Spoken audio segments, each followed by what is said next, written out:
Chapter 41. The drainage channel ran for what felt like miles. Darkness so complete that Ottavia could not tell whether her eyes were open or closed. Water up to her calves, then her knees, then receding as the ground sloped upward. The stone walls breathed cold against her shoulders when she stumbled, and she kept one hand on Marek's coat ahead of her, the fabric wet and rough, the only thing in the world that felt solid. No one spoke. The bells had stopped somewhere behind them, swallowed by distance and the weight of stone overhead. But the silence that replaced them was worse. It pressed against her ears the way the cindering pressed against her ribs, waiting, listening. She counted steps. At 37, her foot hit something soft that shifted under her weight and did not rise again. She stepped around it without looking down, kept counting. At 91, the channel began to climb. Marek's hand found her wrist, pulled her up a slope of broken masonry and packed earth. The darkness grayed, then silvered, and then she was standing on open ground with the sky above her and the ash flats stretching toward a horizon she could not read. The compound was behind them. But the compound was also burning. Ottavia turned and watched the smoke rise, black against the gray pre-dawn, climbing in a column that would be visible for miles. The fire had reached the upper floors. The spire where the chamber had stood was gone, swallowed by flame, and the patient gray light that still bled through the cracks in the stone. Nadira emerged behind her, coughing, her leather roll pressed so tight against her chest that her knuckles were white. "That fire will be seen from Vale ruin by noon," she said. "They will send men." "Whose men?" Marek asked. Nadira did not answer. Ottavia understood why. There was no answer that did not end with them hunted, arrested, or dead. She looked at the ash flats. The ground was pale and cracked, crusted with salt that crunched under her boots. Here and there, patches of gray mist lay flat against the earth, no deeper than her ankle, the same mist Marek had warned about when he spoke of the Curlin route. Harmless now, but after midnight it would rise to chest height and hide everything beneath. They had an hour, maybe two, before the world caught up to them. Marek was already moving, not toward the road but parallel to it, staying low, using the folds in the ground where runoff had carved shallow gullies. Ottavia followed because following was easier than deciding. Nadira followed because she carried evidence that needed to outlive its targets. They walked in silence until the compound was a smear of smoke on the horizon. Then they heard the voices. Refugees. A stream of them, moving north along the raised road that ran past the compound. Families and solitary figures, some carrying gundles, some carrying nothing. Their faces were blank, and though faces went blank when the world broke faster than understanding could catch up. Ottavia stopped at the edge of a gully and watched them pass. A woman carrying a child on her hip, the child's face pressed into her neck. An old man with a walking stick who did not seem to know where he was going. A soldier without his weapon, his uniform torn at the sleeve, walking with the same empty direction as the rest. Marek crouched beside her. "We need to know what they are saying. They will recognize me. They will recognize a woman with dogged hair and a torn coat, same as every other woman on this road." He pulled a strip of cloth from his pocket, the kind used for field bandages, and handed it to her. "Cover your hair. Keep your head down. Walk beside me and do not meet anyone's eyes." She took the cloth and wrapped it around her head, tying it at the nape of her neck. The rough fabric smelled of salt and old sweat. They joined the stream. The road was packed earth, churned to mud by hundreds of feet. The refugees did not walk together. They walked alone, even when they were surrounded, each one carrying their own small catastrophe. Ottavia kept her head down. She heard effondments, snatches, words passed between strangers who did not stop walking. The ward broke from inside. Galamir says she did it. Who? The vessel. The foreign woman. She cracked the ward on purpose. Ottavia's steps did not falter. More voices, overlapping, contradictory. Saw her myself. She stood in the gray light and it did not touch her. She commanded it. That is not what the order says. The order says she tried to seal it and failed. Failed? The whole spire is burning. Sabotage. She was paid by the appointment houses to break the ward so they could take control of the southern route. That is not what I heard. I heard she exposed the order. Ledgers. Bone testimony. The Marshal brought proof. What Marshal? The one from Curlin. Tall man. He had documents with seals. Documents can be forged. Bone testimony cannot. The argument frayed into silence as the speakers separated, taking their opposing certainties with them. Ottavia walked. She listened to Galamir's story spread through the refugees like a sickness.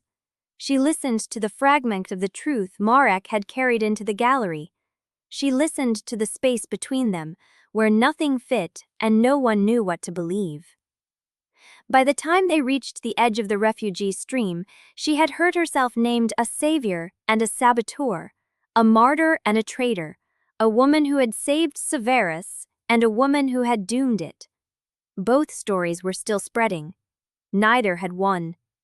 Marek pulled her off the road at a shallow gully where the bank offered cover and a clear view of the flats behind them. Nadira joined them a moment later, breathing hard, her leather rolls still priced to her chest. We have a problem, Nadira said. Just one. Marek's voice was dry. The Galamir signal reached more than the compound. I saw riders on the southern ridge. Border patrol, not order, but they were moving fast and they were headed this way. Ottavia looked south.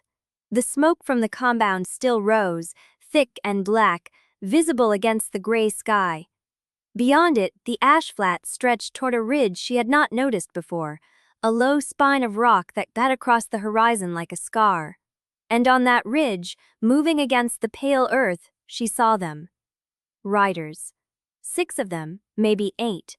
Too far to make out colors or sigils, but moving with purpose, following the same road the refugees had taken. They were not Galamir. The Galamir signal had got out to every garrison with ears to hear, and Border Patrol answered to their own commanders, not to the order. But which commander? And which story had reached them first? Marek watched them the same way she did, his hand resting on his sword hilt, his face unreadable. They will reach this position in 30 minutes, he said. Can we outrun them? Ottavia asked. On this ground, no. Then what? He looked at her, and in his eyes she saw the same calculation she had been making herself, the cold arithmetic of available choices when Chapter 42. The riders did not slow when they reached the refugees. They parted the stream like a blade through water, their horses lathered and blowing, and the people on the road scattered without being told. Marek pulled Ottavia into the gully's shadow, one hand on her arm, the other resting on his sword. The lead rider reined in 20 feet from their position. A woman with a scarred jaw and a border patrol badge pinned to her collar. She looked at Marek, looked through him. Marshal Yelvaine? Captain Ven? Marek said. The woman's eyes moved to Ottavia. Stayed there. You are traveling with the catalyst. I am traveling with a citizen under border marshal protection. That protection is not recognized beyond Curlin's jurisdiction. Then we are having this conversation in the wrong place. Marek's voice was flat. What do you want, Ven? The captain reached into her saddlebag and pulled out a folded sheet. Paper. Clean. Official seals pressed into the wax at the bottom. She held it out. Post this at every crossing, way station, and gate from here to the Curlin line, by order of the Civic Tribunal convened at Vale Ruin. Marek took the sheet. His face did not change as he read it. Ottavia watched his eyes move across the lines. Saw the moment they stopped. The fraction of a second where his breathing changed. He folded the notice and handed it back. I will see it posted. Captain Venn nodded once. She did not look at Ottavia again. She wheeled her horse and rode north, the rest of the patrol following, and the refugees closed behind them like water over a stone. Marek stood still. Ottavia stepped out of the gully. What did it say? He did not answer immediately. He was looking at the road where the riders had gone, his hand still resting on his sword, his jaw tight. Then he turned and walked toward the nearest structure, a collapsed toll house with a sagging roof and a door hanging from one hinge. Inside, Nadira followed without question. Ottavia followed because there was nowhere else to go.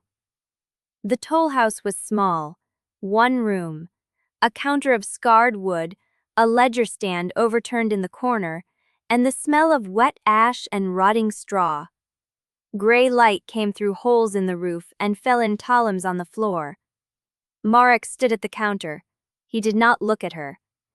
It is not a notice, he said. It is a proclamation. He recited it from memory. The words had already burned into him. Be it known that the foreign catalyst known as Ottavia Yelvaine, having been summoned to Sevrast under sacred compact, did willfully and with malice shatter the central ward of Gallowmere, releasing an unbound breach entity into the compound and rendering the southern lattice unstable. Her actions constitute high treason against the civic order. All citizens are commanded to report her location to the nearest tribunal authority. Harboring or concealing her person carries the same penalty as her crime. He stopped. The silence in the toll house was absolute. Ottavia heard the words again in her mind.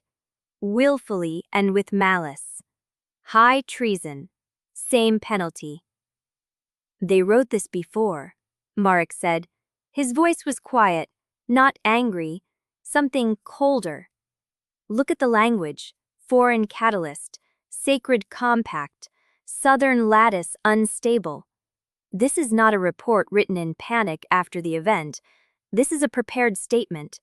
They had a drawer somewhere with this text already sealed and waiting. He turned to face her. They knew you would not comply. They knew you would break the ward, or they were ready to claim you did regardless. Either way, this notice was written before canonization day. Ottavia felt the words settle inside her like stones dropped into deep water. She had known they would blame her. She had expected it. But the precision of the language, the legal architecture of it, the way it slid into the world as if it had always been true, that was something else. That was a machine built to consume her no matter what she chose. Nadira set her leather roll on the counter and began to unlace it. How do we refute it? We do not refute it. Marek's voice was flat. We survived long enough to make it irrelevant. The door scraped. All three of them turned. A figure stood in the doorway blocking the gray light. Shaved head, lines around the eyes, steady hands that held a satchel pressed against her chest. Talia Noom. She looked at Ottavia, at Marek, at the notice still lying on the counter. You have seen the new notices, she said. It was not a question. Ottavia nodded. Talia stepped inside and let the door fall closed behind her. She crossed to the counter, set down her satchel, and pulled out a stack of papers. Not clean. Folded. Worn at the edges, as if they had been carried through weather on handling. She laid them out in a row. Each one was the same notice. Same wording, same seals, same prepared language. She had been collecting them. They are posted at every crossing between here and the Curlin line, she said. I counted 12. There will be more by morning. She looked at Ottavia. But that is not the worst part. She turned over the last sheet. On the reverse, in a different hand, someone had written a name. Not Ottavia's. Marek Yelvaine. Below it, a single line of text. To be detained for collusion with a foreign agent. Authority, Tribunal Ret 7. Marek stared at the words. The toll house was silent. And Ottavia understood that the machine built to consume her had never been meant to stop with her at all. Chapter 43. The toll house settled around them like wet wool. Ottavia sat on the overturned ledger stand with her knotted cord in her hands. The fibers were worn from handling, the knots uneven, some tied tighter than others. She had been counting them since Talia spread the notices across the counter. 22. No. She stopped, started again. 22 knots. Some she remembered tying, some she did not. Her thumb found the newest one, a double knot near the middle where the cord had been spliced with a different thread. Dark fiber, rougher than the rest. She must have added it in the compound, in the chaos after the wards shattered. She did not remember doing it. The silence in the toll house pressed against her ears. Marek stood at the counter, reading Talia's collected notices one by one, folding them into the same stack, his face unreadable. Talia leaned against the wall with her satchel still pressed to her chest, watching Ottavia with the steady attention of someone who had learned to read people by their silences. Nadira sat on the floor with her leather roll open, checking the stone shards by touch. Ottavia pulled the hidden cloth from inside her coat. She had sewn it into the lining after St. Vay's causeway, after she lost the memory of why she had ever trusted Drinnick. The earlier version of herself had written in cramped, uneven script, words meant for a woman who would not remember writing them. The cloth was damp with soot and sweat. She spread it across her knee. Talia Nume. Not forgotten. Nadira passed. 3 to 5. Count them. Mark Yelvaine. Does not spend you. So more. Witness. Keep alive. Calmo Riak. Archive. Bone truth survives. Aven store. Routes. Knows the channels. She traced each line with her fingertip, mouthing the words to fix them in place. Below the names, in the same cramped script, do not let him choose for you. She stared at the words. When had she written that? She had found the cloth after St. Vay's, added the names over the following days, tied knots for each one. But the warning at the bottom was in the same ink, the same handwriting, and she could not remember putting it there. Her fingers moved to the cord again. 22 knots. She counted them for the third time. 18 names. 4 markers she could not decode. A small braided loop near the end that she had no memory of making at all. Marek's voice came low from the counter. What are you counting? My losses, she said, and the people who are not. He did not ask further. Talia shifted against the wall. I found 11 more notices on the road north, posted overnight. They have your description now, not just your name. Dark hair, dark eyes, unnatural chill, flinches at bell tones. Flinches at bell tones. Ottavia heard the words as if from a distance. They are writing my habits into the law. They are writing you into a wanted document, Talia said. Same way they wrote your death contract. Clean lenge. Precise. Impossible to argue against without the original records. Which Calmo had? Nadira said from the floor. Which Calmo had? Talia agreed. The silence returned, heavier. Ottavia kept her eyes on the cloth. The warning at the bottom seemed darker than the rest. The ink pressed harder into the fiber. Do not let him choose for you. Him. Drinnick. She had written this after she knew, after she had found the hidden testimony in her own goat lining and understood he had been steering her losses, curating what she kept and what she forgot. The earlier version of herself had left its instruction like a stone on a grave. But there was something else. She looked at the loop near the end of the cord, the braided section. 3 strands woven together, then tied with a knot that did not match the others. She held it up. What does this mean? Mark looked. Talia looked. Neither answered. Nadira rose and crossed to her, studying the braid in the gray light. I have seen this pattern before. In the ash quarter, dock workers use it to mark cargo that must not be opened until a specific day. What day? The knot does not show that, only that it is waiting. Ottavia turned the cord over in her hands.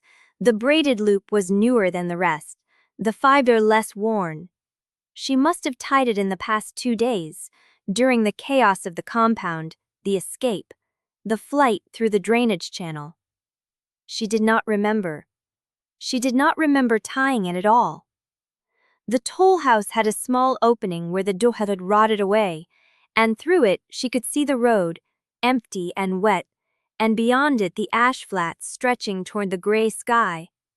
A single rider moved against the horizon, small and distant, not yet turned toward them. She pressed the cord to her chest. I need quiet, she said. Mark nodded once. He moved to the door and stood with his back to her, watching the road. Talia returned to the counter and began folding her notices into a tighter stack, her movements precise and deliberate. Nadira sat back down, her hands still on the stone shards. Ottavia closed her eyes. She tried to reconstruct the last 2 days.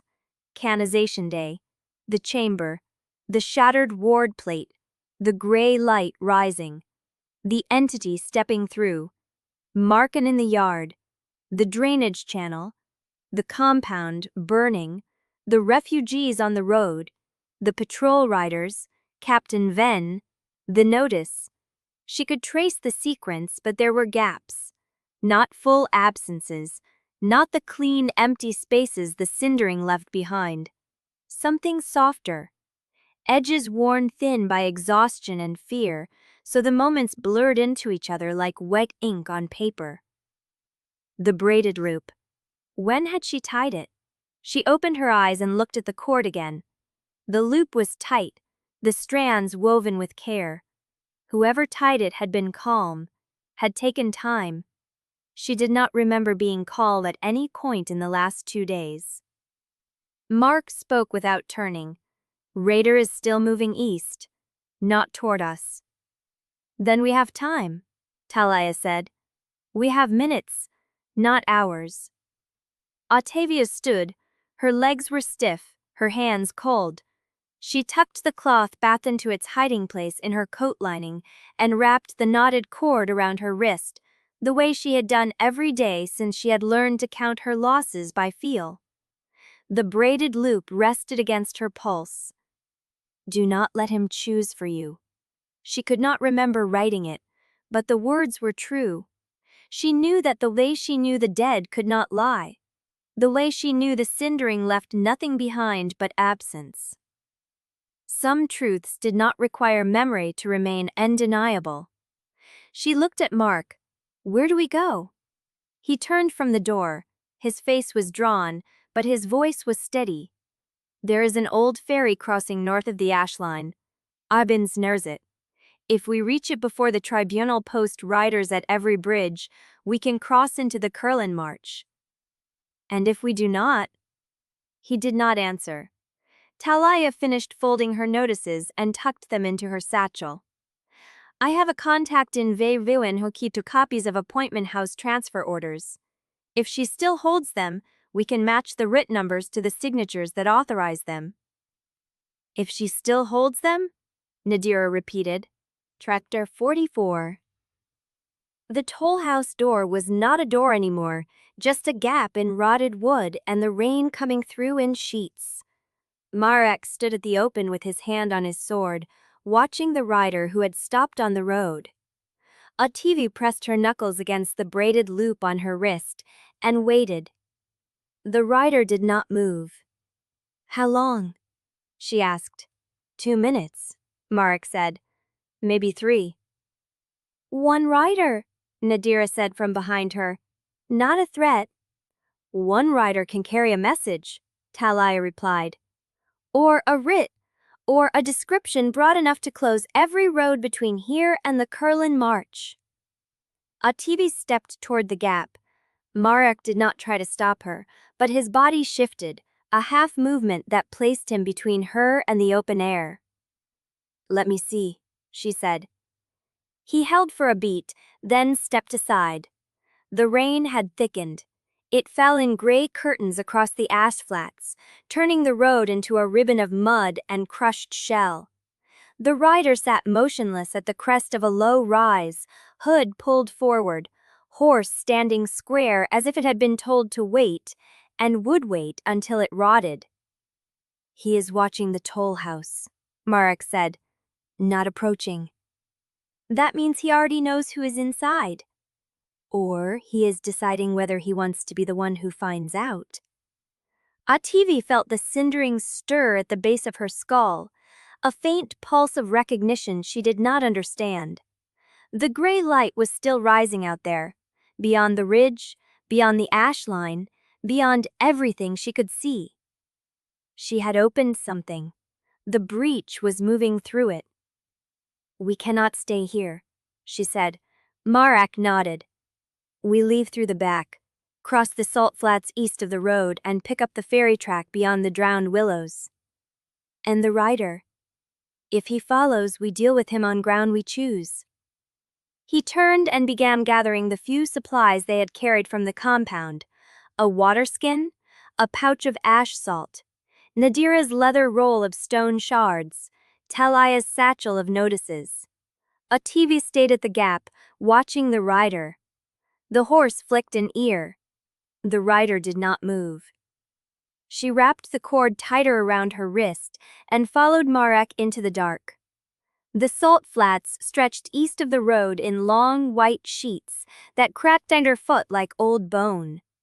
The rain had turned the surface to a thin slurry that soaked through Ottavia's boots within 100 yards, cold and sharp with dissolved minerals that stung the cracks in her skin. The braided loop pressed against her pulse with every step. "Do not let him choose for you." She still could not remember writing it. Marek led, his pace steady and unhurried, the kind of walking that covered ground without leaving the body too tired to fight. Nadira followed close behind, one hand on her leather roll. Talia came last, her satchel tucked against her chest, her shaved head bare to the rain. They crossed a shallow channel where gray runoff pooled in the depressions between salt ridges. The water was not mist, it was thicker, carrying something pale and granular that caught the light wrong. Nadira stopped. "Do not step it," she said. Ottavia looked down. The runoff was moving against the wind. "What is that?" "I do not know." Nadira's voice was flat, clinical. "But it was not here 3 days ago." They walked around it.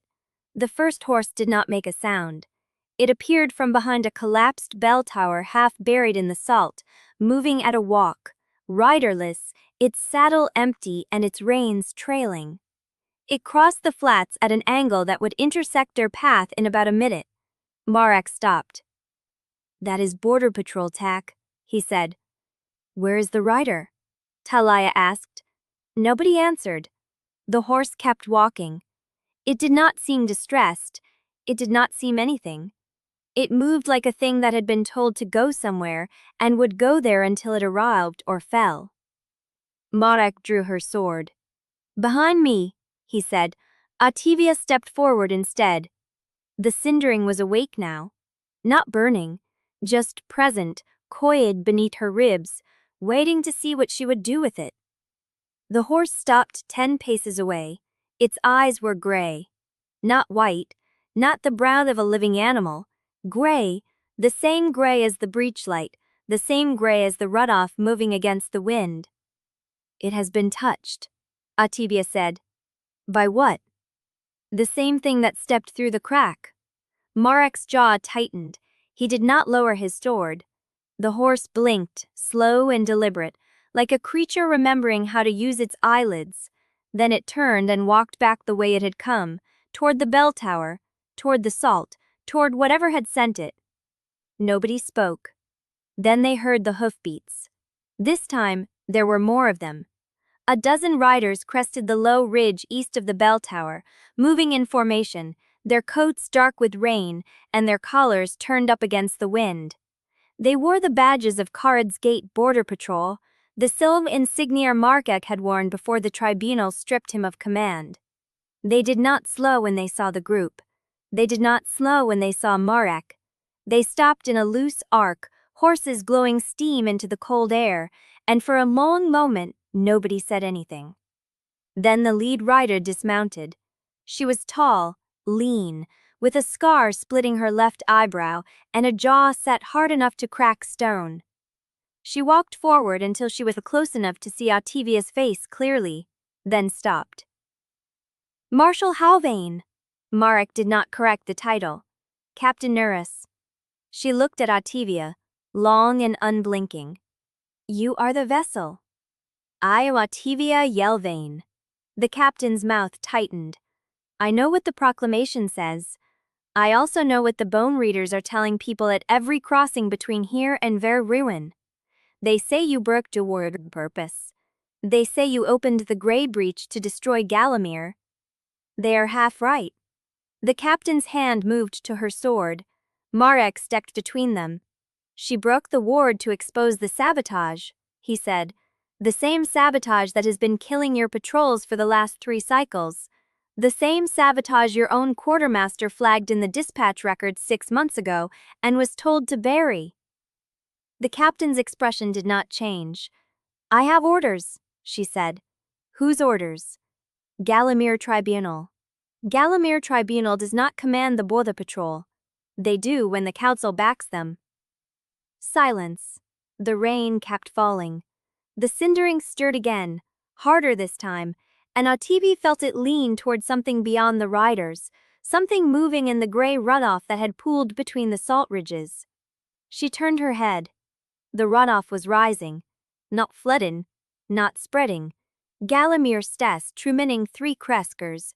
Pick up, and a walk the Visbedishman apartment. A lauder hand, belist a Nordian, body less draw a clying, to see what she would do with it. The horse start 10 paces away. Its eyes were gray. Not white, not the brown of a living animal. Gray, the same gray as the breachlight, the same gray as the runoff moving against the wind. It has been touched, Ottavia said. By what? The same thing that stepped through the crack. Marek's jaw tightened. He did not lower his sword. The horse blinked, slow and deliberate, like a creature remembering how to use its eyelids. Then it turned and walked back the way it had come, toward the bell tower, toward the salt, toward whatever had sent it. Nobody spoke. Then they heard the hoofbeats. This time, there were more of them. A dozen riders crested the low ridge east of the bell tower, moving in formation, their coats dark with rain and their collars turned up against the wind. They wore the badges of Cascade Border Patrol, the same insignia Marek had worn before the Tribunal stripped him of command. They did not slow when they saw the group. They did not slow when they saw Marek. They stopped in a loose arc, horses blowing steam into the cold air, and for a long moment nobody said anything. Then the lead rider dismounted. She was tall, lean, with a scar splitting her left eyebrow and a jaw set hard enough to crack stone. She walked forward until she was close enough to see Ottavia's face clearly, then stopped. Marshal Yelvaine. Marek did not correct the title. Captain Nurse. She looked at Ottavia, long and unblinking. You are the vessel. I am Ottavia Yelvaine. The captain's mount tightened. Chapter 45. The frozen rider did not fall. He stayed upright in the saddle, eyes open, breath gone, one hand still holding the reins like a man who had only paused to listen. The horse beneath him had stopped screaming. It stood trembling, muscle-deep shivers running along its flank, but it did not bolt. The column of gray water had pulled back. Not far, a single stride. It stood 7 feet tall in the middle of the patrol formation, featureless, directionless, a thing that had learned to hold itself together and was now learning something else. Learning to wait. Marek moved before anyone else could. He grabbed Ottavia's arm and pulled her sideways, toward the collapsed bell tower, toward the salt ridge, away from the column's line of sight if it had sight at all. His sword was still in his other hand, blade angled low, ready. "Captain Nearest," he said, voice flat and hard. "Your riders need to move. Now." Captain Nearest had not taken her eyes off the column. "What is that thing?" "Something that was trapped behind the ward plate at Galamir," Ottavia said. "Something that has been waiting 200 years and is now learning to travel." The columns shifted, not toward them, toward the frozen rider. It moved past him like a thought rather than a body, and when it passed, the man's horse finally bolted, tearing sideways through the formation, dragging the frozen rider with it. The body bounced once in the saddle, then slid, one foot catching in the stirrup, and the horse kept running, dragging the dead man across the sot. The column stopped moving. It stood at the center of the empty space where the horse had been. Watching. Waiting. "It is not attacking anymore," Nadira said, low and steady. "It made its point," Mark said. "Pull back, all of you. Slow." The riders needed no second order. They reined their horses back, forming a tight knot 30 paces from the column, hands on sword hilts, faces pale under the rain. Captain Nearest stayed where she was. She looked at Ottavia, then at Mark, then at the column. "What does it want?" Ottavia felt the answer before she understood it. The cindering stirred beneath her ribs, not in alarm but in recognition. The same pull she had felt at the empty crossroads grave, beneath the causeway, in the chamber when the crack first opened. The thing in the column was not hunting. It was not feeding. It was looking for her. "Me," she said. "It wants me." Nobody spoke. The column did not move. Then Mark said, "Then we do not give it what it wants." The young rider looked at Mark. "Tell me what to do." Mark's eyes did not leave the column. "Get your people to the ferry crossing north of the ash line. Tell Evans Tor that Mark sent you. He will find you passage." "And you?" "We will follow, but we need to make sure that thing does not follow us." The young rider nodded. He turned to Captain Nearest, and something passed between them, a glance that carried years of shared patrols and hard decisions. She gave a single tight nod. "Fall back to the ridge," she said. "Demount at the old watch house. Wait for my signal." The riders moved. Captain Nearest stayed. She walked to Mark, close enough that Ottavia could see the gray in her hair at the temples, the exhaustion in the lines around her eyes. "There was a message at the way station," she said, "from Vale Ruin. The tribunal has been convened." "Convened for what?" "For judgment. The council called a full civic tribunal to rule on the rupture. They are meeting now." Mark's expression did not change. "How long?" 2 days, maybe less. The administrator's rider is pushing horses to death to bring the final verdict back." Ottavia heard it. The final verdict. Not trial, not hearing. Judgment. The tribunal had already decided what she was. "You need to move faster than that thing," Captain Nearest said, nodding at the column. and you need to reach Vale before the verdict is sealed. Ottavia looked at the column. It had not moved, but the gray runoff at its base was spreading, thin fingers of slurry reaching across the salt, finding the low ground, finding the paths between the ridges. Learning. Marek, she said. She looked. The runoff was not pooling anymore. It was crawling. For all wisters I deserve, to see it with your bone. Chapter 46. Nadira's fingers were cold against Ottavia's wrist, pressing just below the pulse point where the Cindering's fire lived beneath the skin. The infirmary smelled of salt, old bandages, and something sharp Nadira had boiled down from the bark of a tree Ottavia had never seen in either world. Tell me what you remember from the drainage channel. Ottavia sat on the edge of the table, her coat unbuttoned to the waist, her shirt pulled down over one shoulder. The room was small, windowless, lit by a single skyfire lamp that buzzed faintly at the edge's hearing. Marek stood at the door with his back to the wall, watching the street through a crack in the shutters. Running, Ottavia said. Water up to my knees. Marek ahead of me. Something behind us. Something? Gray, moving through the dark. Before the gray, what did you feel? Ottavia closed her eyes. Cold, wet, panic. Cold, she said. I was cold. When did you last sleep? I do not know. When did you last eat? I do not. Ottavia stopped. She tried to remember the last time she had put food in her mouth and found only gray space. Not the clean absence of a cindering loss. Something fuzzier, like trying to see through fog. Nadira's grip tightened on her wrist. Open your eyes.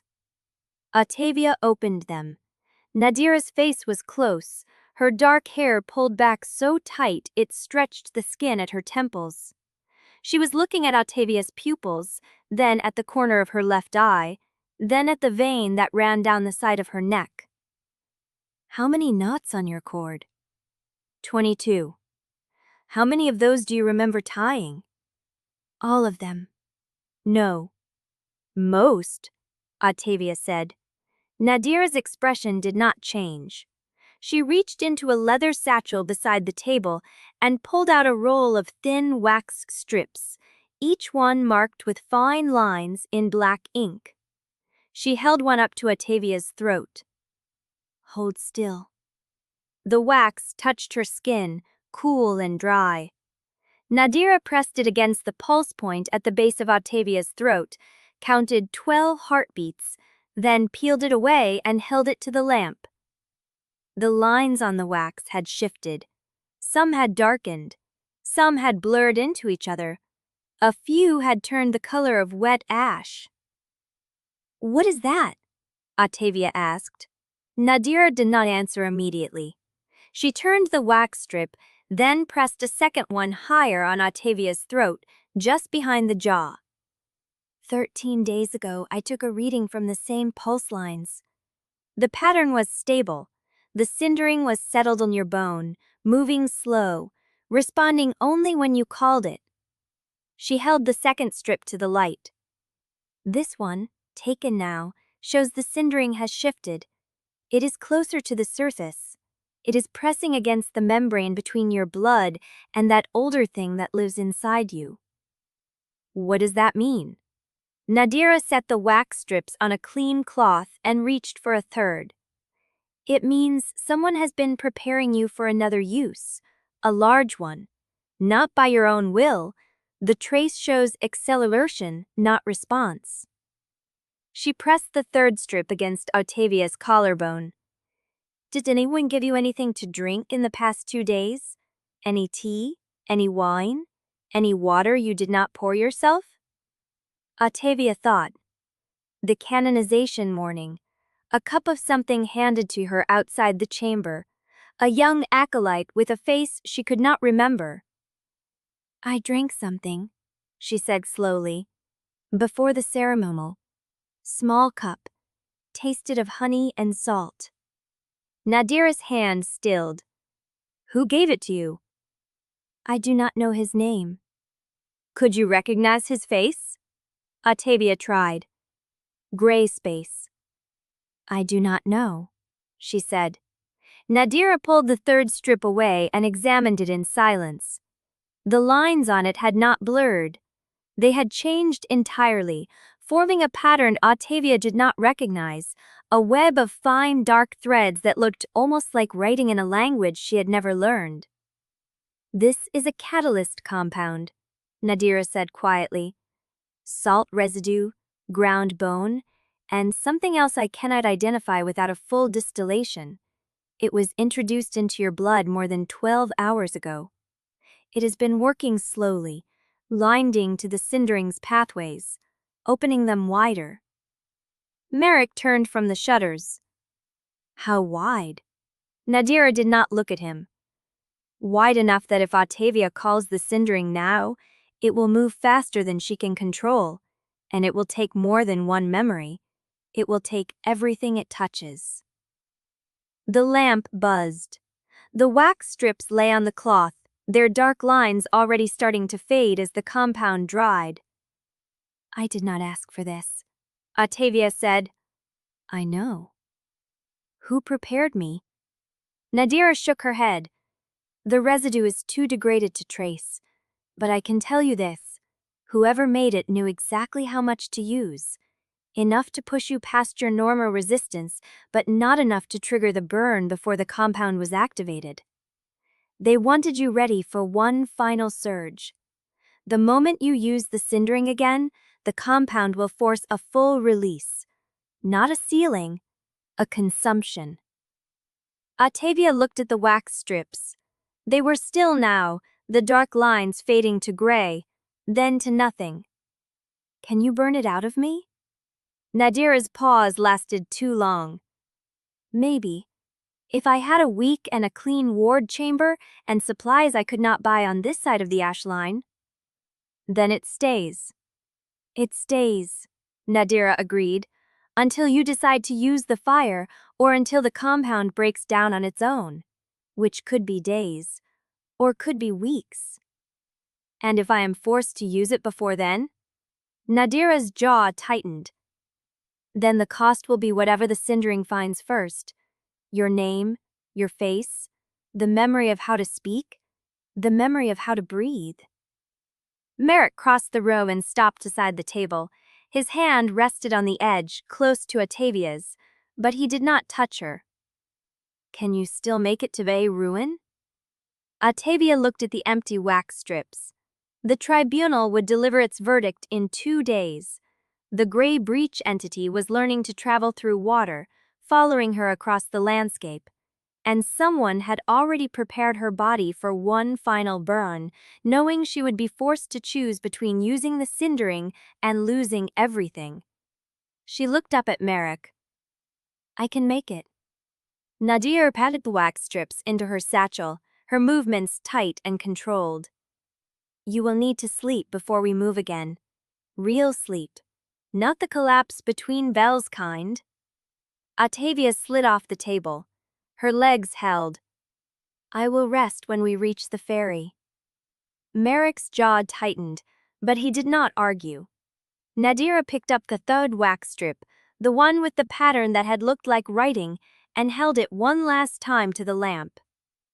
Ottavia. She turned. This residue did not come from a tea prepared at dawn. The compound takes at least 18 hours to bind fully to the pulse lines. Whoever prepared this cup knew you would be in the central chamber today. They knew before you did. The lamp buzzed. The wax strip went dark. Chapter 47. Suin moved through the ash flats like a man following a voice only he could hear. Ottavia matched his pace, because stopping meant thinking about the compound in her blood. The wax strips, the way Nadira had not looked at her when she said full consumption. Marek walked at her shoulder, hand near his sword. Talia carried her satchel of notices, the leather damp with fog. Where? Marek said. half-mile east of the old quarantine station. Suan's voice was thin. Calmal told me about it before she crossed the ash flats. A satellite bone house. She kept a second set of ledgers there. Duplicates of everything the Order thought she had surrendered. Did anyone else know? She said no. Ottavia watched the fog shift. The gray mist from the ash flats had not risen yet, but the air carried the smell of damp stone and something sharper, like charred bone. They found the bone house by its smoke. A low stone building hunched at the base of a collapsed bell tower, its roof half gone, a spiral of dark smoke rising from the rear wall. The door hung open, warped by heat, and a fresh quarantine seal had been nailed across the frame, rayed wax still soft enough to catch the light. Marek stopped 10 yards out. That seal was placed today. Suan stared at it. The quarantine administration has not operated out of this sector in 3 years. There is no authority to seal this building. Someone found the authority. Talia's voice was flat. Or found a stamp in a pot of wax. Ottavia stepped closer. The heat pushed against her face, dry and patient. The fire was not raging. It was burning slowly, deliberately, the way a kiln burned when someone wanted to destroy every fiber and fragment without drawing attention. The ledgers are inside, Suan said. Marek caught Ottavia's arm before she could move toward the door. If the quarantine seal is false, the fire is a cover. Whoever lit it may still be inside or may have left watchers. I know. You cannot use the cindering. The words landed like a stone dropped into still water. Ottavia looked at the smoke, the warped door, the red wax still red enough to smear. I know. She pulled her arm free and walked to the entrance. The heat hit her a wave, but the fire was concentrated at the rear, feeding on shelves and stacked bundles. The front of the room was still passable, the floor scattered with ash and broken clay. She stepped inside. Smoke bit her throat. She pulled the collar of her coat up over her mouth and moved forward, scanning the shelves. Most were empty. Whatever had been stored here had already been fed to the flames, but some bundles still leaned against the far wall, dark shapes in the orange glow. A sound stopped her. Not the fire. A voice, low, cracked, coming from below. Suan? Ottavia turned. The voice came from a grate set into the floor near the rear wall, half hidden under a collapsed shelf. Iron bars, locked with a heavy chain, and below them enough darkness to hold a body. She dropped to her knees. Who is down there? The voice came again, weaker. Suan Moore, tell him. The ledgers are... A fit of coughing cut it off. Ottavia grabbed the chain and pulled her out as the beam came down, sending a wave of ash and heat through the opening. They stumbled into the cold air of the ash flats, coughing, eyes streaming. Behind them, the bone house collapsed inward, a final plume of smoke rising against the gray sky. Suan stood with his hand still open, the archivist's fingers no longer in his grip. She said the name, he whispered. Before the beam fell, she said the second woman's name. Ottavia turned. Tell me. Suan looked at her, and his face was the color of ash. Ottavia Yelvaine. The name hit Ottavia like a blade. Yelvaine. The same surname. A woman from her world. A woman who had been sent to Sere years before Ottavia arrived. A woman who had not survived. Ottavia's hand went to the knotted cord at her wrist. The braided loop she did not remember tying pressed against her pulse, warm and waiting. Suan? She said. We have to reach it before Galamir strips it clean. Marcus' jaw tightened. Ivan's Vary is the only way through the drowned channels, but the tribunal verdict is in 2 days. if we detour to Vale, then we miss the verdict. Yes. Ottavia looked at the smoke rising from the collapsed bone house, then at the road ahead, then at the cord around her wrist, where a woman named Tanith had been reduced to a blank space someone had tried to burn. Then we miss the verdict. She started walking. Behind her, the bone house burned, and the name of the woman who had come before her rose through the smoke like a bell that had not yet stopped ringing. I will crush the process with our small. It stops the chackers in a month. Swan help me all despismire, slotting the blader liveringly at times of the minus buyer. I die when their lists are bone, the belief receiving termiers man. Swan. I walked out of my keep, by willing like. Modus sometimes, the under eye can form decals to the coins. Lentra carried her long weaponses, and ever had promised about feel in a message exhaustant, it was been my own growing, a fate. The way this orders will thinking to spring my written force would it be, we are no next to the please and the fast from them area. The days like this are the desires, it is no one's gladder. My pair is almost it. Said, Hob, sweeps again to the clus the night rider batter. Mark was interest, and a monster to aspire from the gill. My exie, and a motivation shard. The ground you stops heavenly guested in the glent. Who for it done know, number hay, lupite ballis. The dense may castleize, and the Milton dine, rear. The false terms I am Tanith should crop to market. Mar whelm pleag chaps. What heaven have to boat bell, that is far we tell me. Morik gives a computation for her doctor. He's a ritem, completely convenience. Suan sketch. I just recall I've gotten its mine. My swal is a sacker. Good about, this is more. I am completely batter, even we been a fate son was it. My union sticks out with complete revident. My complete retem not believe for the walk they played away, means if they should. My heart should never come me its lin. My Nordish I am the smallest change, when to a previate care of my hailed smite this lowing. You mean a snow list at my vow, just a secret wait but bat to say, we're needly littering the wrath. My Nordish flays are a train, motivisually. My inges are flaps, my hays are slightly hittedly. Nigo Bob, here's my. It was honorly true that my assaulterizes are a season. My entire furroger is all patent to any. The D-star is not figurited. I am clearly paidable. I may be going to the plail from my sir head to the truly in the barn. I'm like that's my way. It makes me just not of that and you are a designer for my aviance. I am crying from my half that I core one of that. I think I've lost the snow of their eyes and you get listening a day comment with my aviates. I am here because I'm a severe result. I am completely batter and I am simply a minute.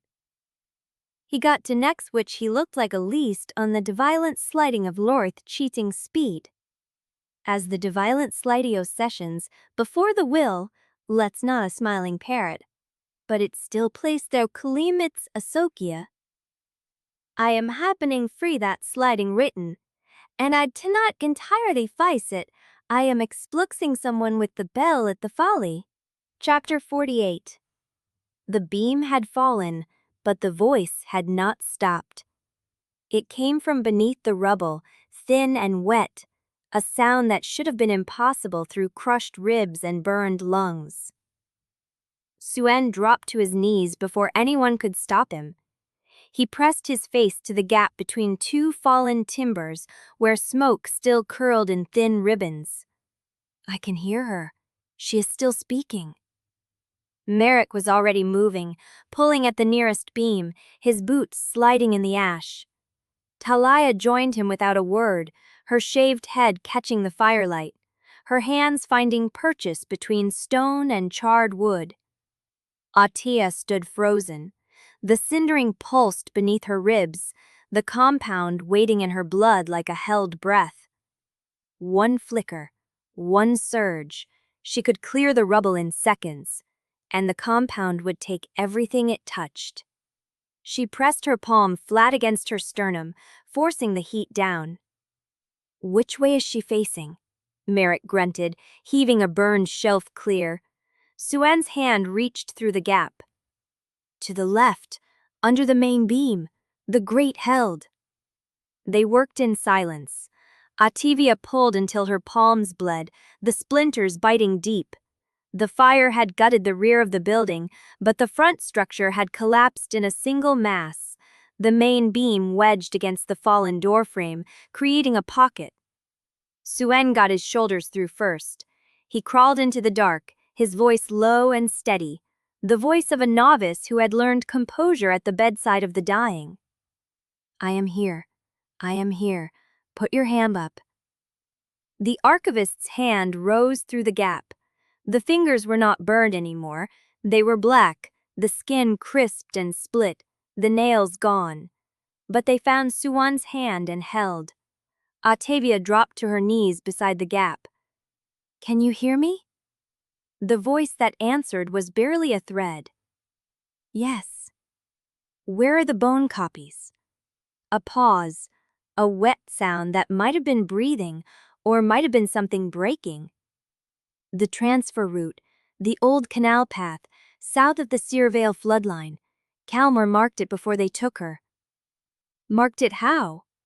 "Salt line, on the stone, the canal mouth where the third bell tower fell." The voice frayed at the edges. "The copies are in wax-sealed bundles, tied to the submerged arch.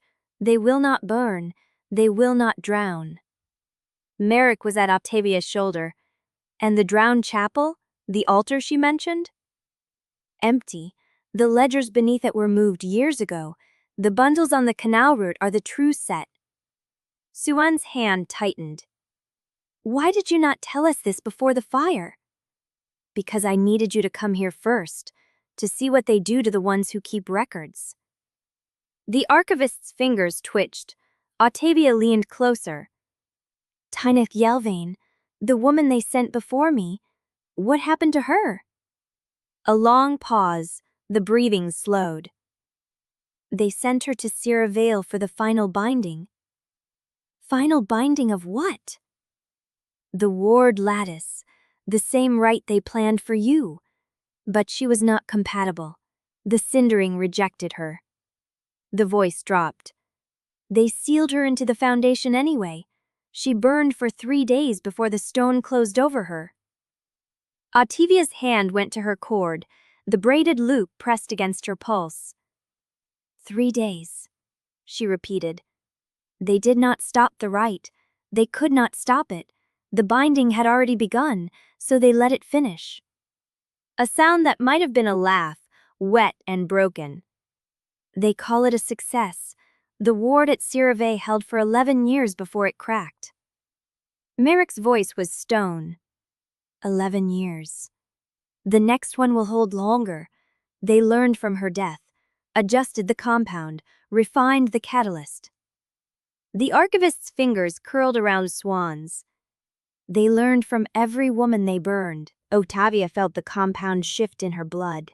The salt residue, the ground bone, the element Nadira could not name. A formula perfected over years of failure. Triage Yelvaine had been the test. She was the revision. "Is there a record of the compound formula in the bone copies?" "Yes. Como copied it before they took her. She knew you would need to understand what is in your blood before the Tribunal forces your hand." A rattle moved through the archivist's chest, the sound of something giving way. Soon pressed his forehead to the gap. Stay with me."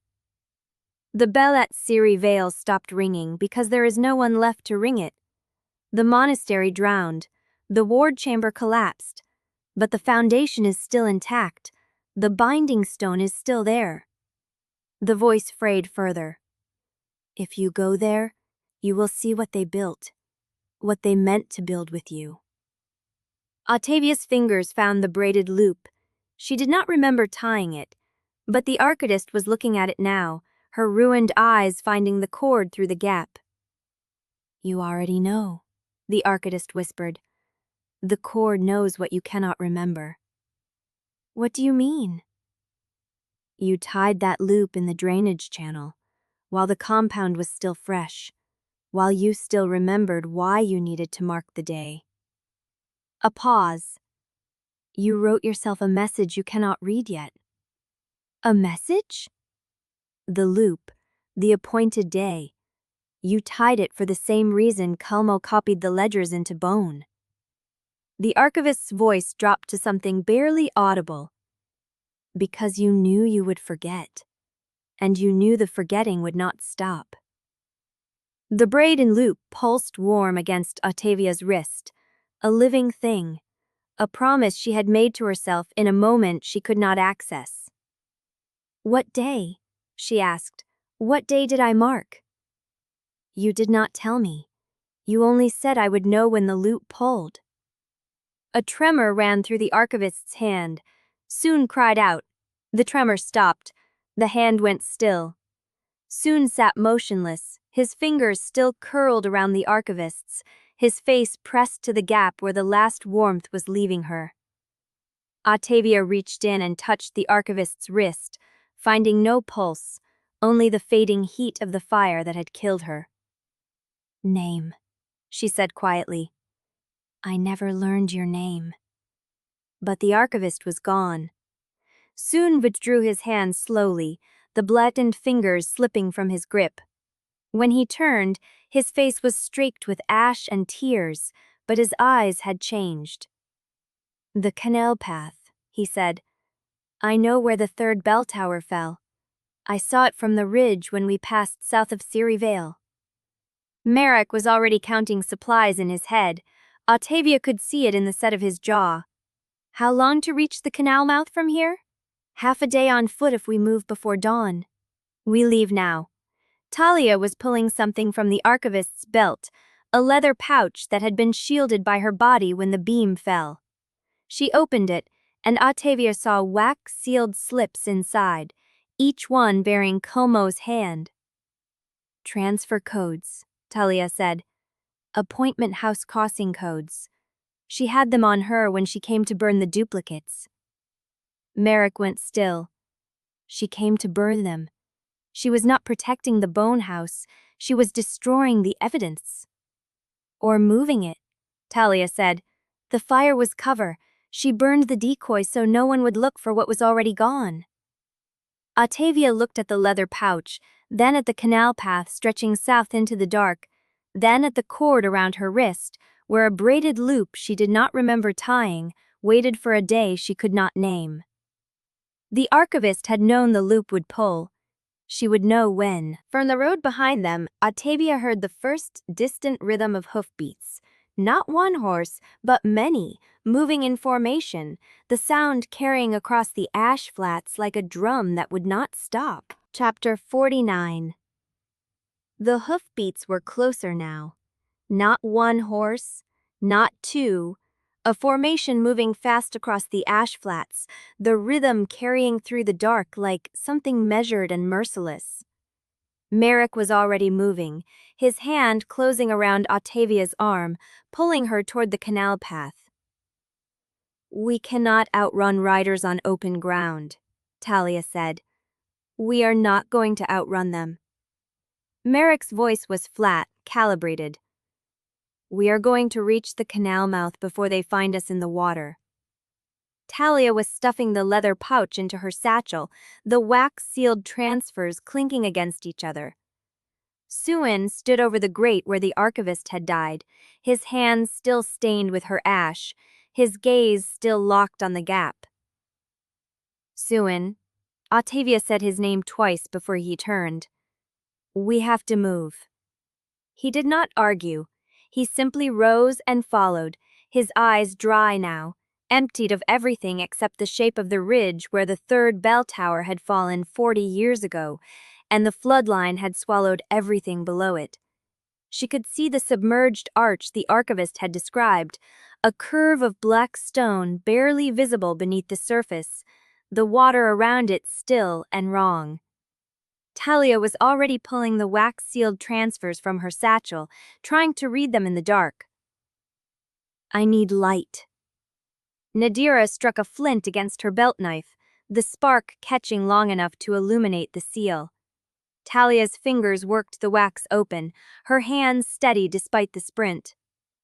These are appointment house transfer codes, she said, her voice low. Crossing authorizations, 3 sets, signed by an archivist who is dead and a supervisor who does not exist. A ghost signature, Merrick said. Yes, the houses use dead names for operational cover. The archivist was carrying access to routes that do not officially exist. Talia peeled the second seal. But there is something else here, a ledger class notation. She held the slip close to Nadira's second spark. Class 4, she said, voided inventory. Ottavia felt the words settle into her chest like cold water. What does that mean? Talia looked up. In the dying light of the spark, her face was unreadable. There are 5 ledger classes in the appointment house system. Standard goods, perishable goods, regulated cargo, immaterial assets, and void inventory. She paused. Void inventory is for things that cannot be accounted for because they were never supposed to exist. Immaterial assets, Merrick said. What does that cover? Names, contracts, obligations, histories. Talia's voice was flat. People who have been erased from every other record. Ottavia thought of Ottavia Yelvaine, sealed into a foundation, burning for 3 days beneath stone that would not let her out. She was classed as void inventory. Yes, and the ledger notation on this transfer identifies the origin batch, the year marker, the seal of the supervisor who authorized the classification. Talia held up the slip. The supervisor's name was partially burned off, but the first 3 letters survived. She looked at Ottavia. Ale. Ale. Ottavia repeated. The sound meant nothing. The shape of it felt like the beginning of a name she would never know the rest of. That is the closest we will get to finding her in the system, Talia said. The rest of her name was removed from every document that could have held it. She exists now only as a ledger class, a year marker, and 3 letters of a name no one is allowed to speak. Ottavia touched the braided loop on her cord. The appointed day. The message she could not read. The name she had given herself in a moment she did not remember, sealed into the cord, the same way Calmo had sealed the ledger copies into bone, the same way the houses had sealed Ottavia Yelvaine into void inventory, the same way they had sealed Ottavia's own future into a ceremonial chamber she was supposed to die in. How many others? She asked. Talia did not answer at first. She was reading the 3rd seal, her fingers tracing the wax impression. 3 batches, she said finally. 3 separate transfers of void inventory matching this classification. The first batch was 59 years ago. The second was 43 years ago. The third was 31 years ago. Ottavia did the math in her head. 59 years, 43 years, 31 years. 3 recents out of it. Okay, I am absolutely tired and my hand rewrites. Tailish is delited for the Haskellai Vathlet. Ira was claimed to be nada for our Hezh. Does I see that? They am talking at the Sakshas, Tribunal of 6, of everyone who moves the Jiniger just this second. We don't get the ficken not know. The most precocious with these are human wheat, despite us in a stare, cattily promised that probably knowst. Indeed a pale shot by, I won but it always turnly dump at you. A man? Lud that was stay to me, to leave. She carried the bundles against her chest, the wax cold and slick, the sealed evidence of a crime that had been in motion for 59 years. 3 batches: Ale, Tanith, and her. The braided loop pulled against her wrist, a living thing that knew something she did not. The appointed day was coming. She only hoped the canal would hold long enough for her to reach it. Chapter 50. Ottavia felt the city before she saw it. The canal opened into a wider channel where the water ran sluggish and brown, carrying scraps of cloth, vegetable peels, the occasional drowned rat. Buildings rose on either side, timber and stone, their lower floors stained dark with old flood marks. A bridge crossed ahead, packed with foot traffic, and above it the bell towers of Vale ruin stood against a sky the color of bruised iron. Merrick climbed onto the bank first, his hand extended back to her. She took it. The evidence bundles were still pressed against her chest, the wax seals intact. The water had soaked through her boots and the hem of her coat, but the cold was nothing new. She had been cold since the moment she woke in Sevrast. Nadira came next, then Talia, then Swin, pale and hollow-eyed, his hands still stained with ash from the bone house. They stood on the bank, 5 refugees in a city that had posted 11 wanted notices with Ottavia's description. "We cannot hide here," Talia said. "Not for long. Every crossing, every market, every hospice quarter has those notices pinned to the board." Merrick was already scanning the street, his jaw set. "We are not hiding." Ottavia turned to look at him. "Then what are we doing?" He pulled a folded document from his coat, the wax seal already cracked. The warrants he had been carrying since Curlin, the evidence he had gathered while she was burning her own memories to keep Sevrasts alive. "We are going to the market square," he said, "and we are going to read these aloud." Nadira stared at him. "That is suicide. It is procedure." Merrick's voice was flat, hard, the voice of a man who had spent his life believing the law meant something. "The tribunal has not yet delivered its verdict. Until it does, I hold Marshal's authority over any evidence collected under my command. If I read the warrants in public, with witnesses, the tribunal cannot quietly suppress them." "They will arrest you the moment you open your mouth," Talia said. "Then you will continue without me." His eyes found Ottavia. "I promised you the truth would not be buried. I meant it." The market square was a wide stone plaza at the heart of Vale ruin, ringed by colonnades and civic buildings. A fountain stood at the center, dry and cracked, its basin filled with nothing but old leaves. Vendors had set up stalls along the edges, selling salted fish, second-hand clothes, bundles of dried herbs. The crowd was thin at this hour. Mid-afternoon, the heat of the day passed, the light beginning to soften toward evening. Merrick walked to the fountain. He climbed onto the stone rim, the folded warrants in his hand, and raised his voice. "Citizens of Vale ruin, I am Merrick Yelvaine, Border Marshal of Curlin, holding authority under the 4th Compact and the Ward Protection Code." Heads turned. A few vendors paused, their hands stilling over their goods. "I am here to read a formal warrant of inquiry into the sabotage of the Gallimere Ward lattice," he said.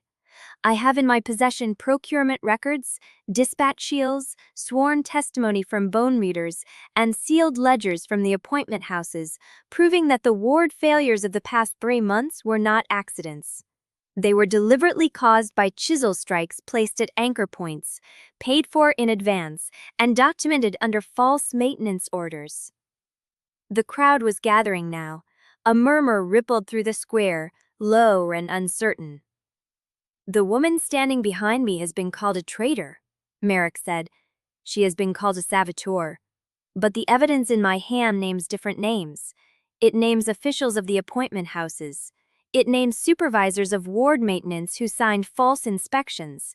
It names a system that has been selling Sevrast's collapse for profit." He unfolded the first document. I will read the names aloud.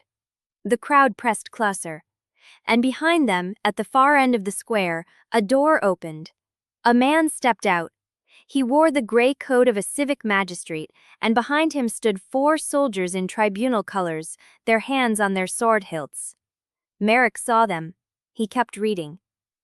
First record, a purchase order for Ward-grade anchorstone, filed under the name of a Curlin construction guild, delivered to a non-existent address, paid in full by the appointment house account marked Ale.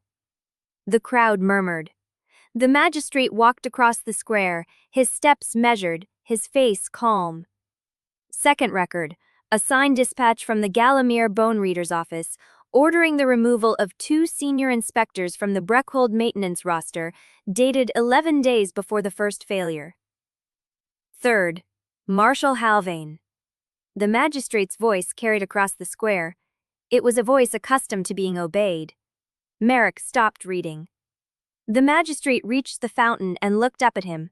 He was not tall, but he carried himself with the stillness of someone who knew exactly what he was doing.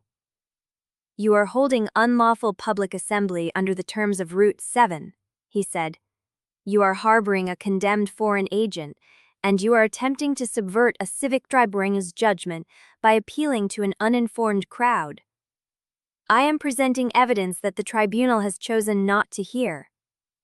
The tribunal has chosen its course. The evidence you hold has been reviewed and found insufficient. That is a lie. It is a judgment. The magistrate's voice did not waver. And I have here a superseding order signed by the central authority at Galamere invoking state emergency powers. It authorizes immediate detention of all persons connected to the Galamere rupture, without trial, without appeal, for the duration of the civic crisis. He produced a folded document from his coat. The seal was fresh. The ink was black. The order names you, Marshal Yelvaine.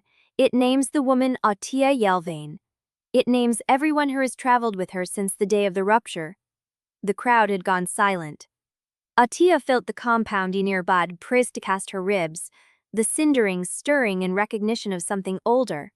The braided loop on her cord pulled, a warning she could not yet read.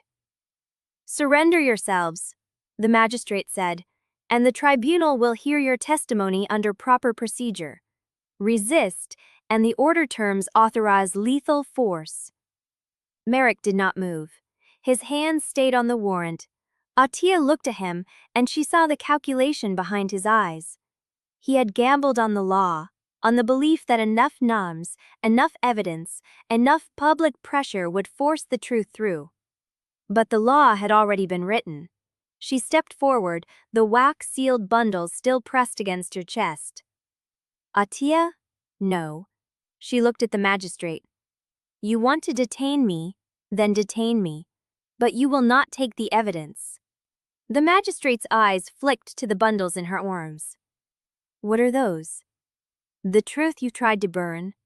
The soldiers shifted behind him. And from somewhere beyond the square, low and distant, a bell began to ring. Chapter 51. The bell was still ringing when Merrick moved. He came down from the fountain in a single shift of weight, the warrants folded and pressed inside his coat before the magistrate could signal the soldiers. His hand found Ottavia's arm, not rough, not gentle, fast. Move! Now! The crowd had not yet decided what to do. Some pressed forward, some pulled back. The magistrate's voice cut through the uncertainty, calling for the soldiers to secure the square exits, but the soldiers had to push through bodies to reach position, and that took seconds. Merrick used. He pulled Ottavia toward the narrow passage between the chandlers and the dry well. Nadira was already moving. Talia was close behind. Suan followed with ash-stained hands and a look that had stopped asking questions. They hit the passage at a run. Behind them, boots hammered stone. A soldier shouted for them to halt. Ottavia did not look back. She ran with the wax-sealed bundles against her chest, the braided loop pulling at her wrist like something alive, and the bells still ringing from somewhere she could not place. The passage opened into a courtyard. Empty. Clotheslines. A dead fountain. 3 doors. Which one? Nadira's voice was tight. Talia was already at the second door, running her fingers along the frame. Calmo's directions. She said the archive entrance was behind a false cistern in the old tribunal yard. This is the yard. She pushed the door. It swung open onto a storage room. Barrels, rotted netting. A cistern against the far wall, dry, its iron ring rusted shut. "Help me!" Merrick crossed the room in 3 strides. He hooked his fingers through the ring and pulled. The cistern's stone lip scraped, then gave, swinging outward on hinges that should not have existed. Darkness below. Steps cut into stone, wet with seepage, descending into a throat of black water. "Horses in the square," Suan said from the doorway. "They are forming a cordon." Merrick looked at Ottavia. She was already moving toward the stairs. The air changed as they descended. Cold, still, the smell of damp stone and something sharper, salt and old ink, and the iron of water that had sat too long without moving. The stairs ended in a tunnel. The ceiling was low enough that Merrick had to duck. Water covered the floor to ankle depth, black and undisturbed. Along both walls, at head height, iron hooks had been driven into the stone. From the hooks hung wax-sealed bundles, dozens of them, their cords looped high above the waterline like a harvest of sealed mouths. Talia struck flint. The flame caught, and in the narrow light, Ottavia saw the tunnel stretching far beyond what she had expected. The bundles continued, hook after hook, as far as the flame reached.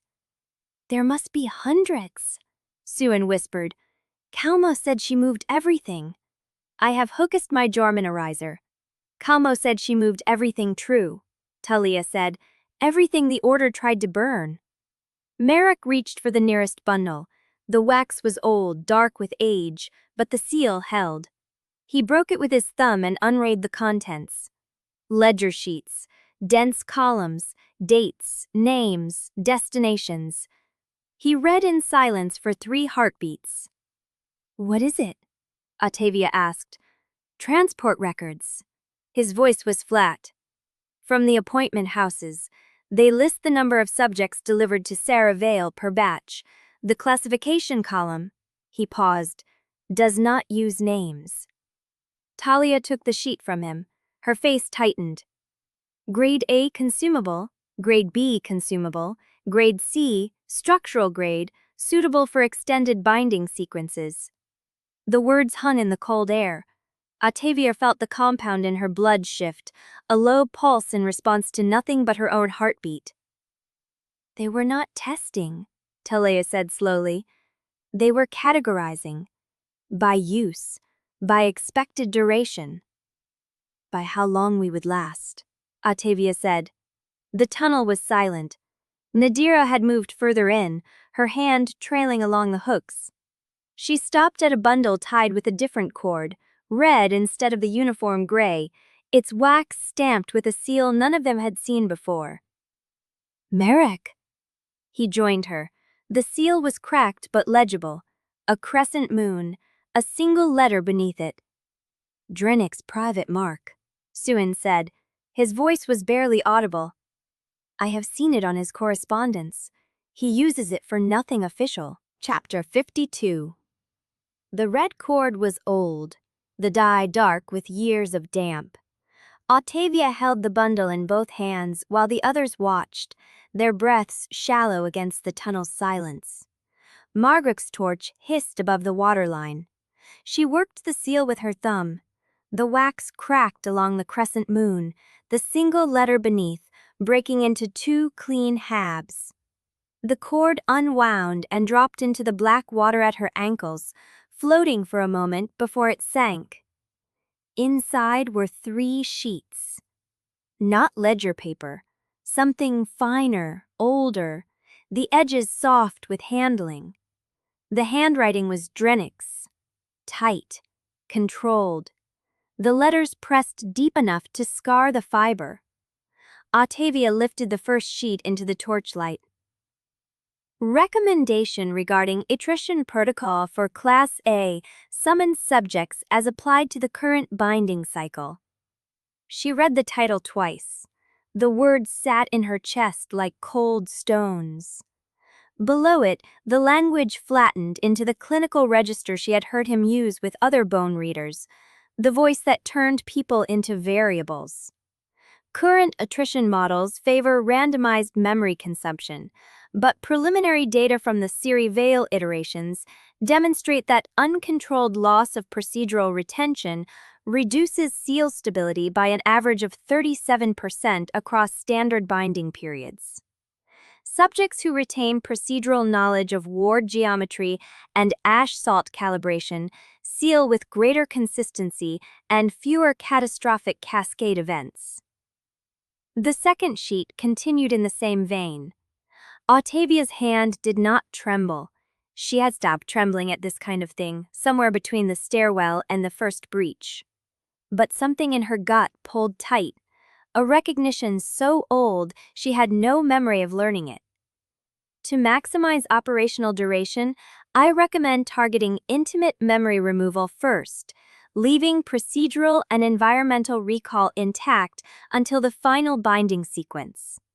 Subjects retain functional competence longer under this protocol. The emotional friction is higher in early cycles, but the overall seal yield improves by a margin that justifies the initial distress. She heard Nadira shift behind her. Mark's breathing had stopped altogether. This method was applied to subject Yelvaine from the first seal at Galamir.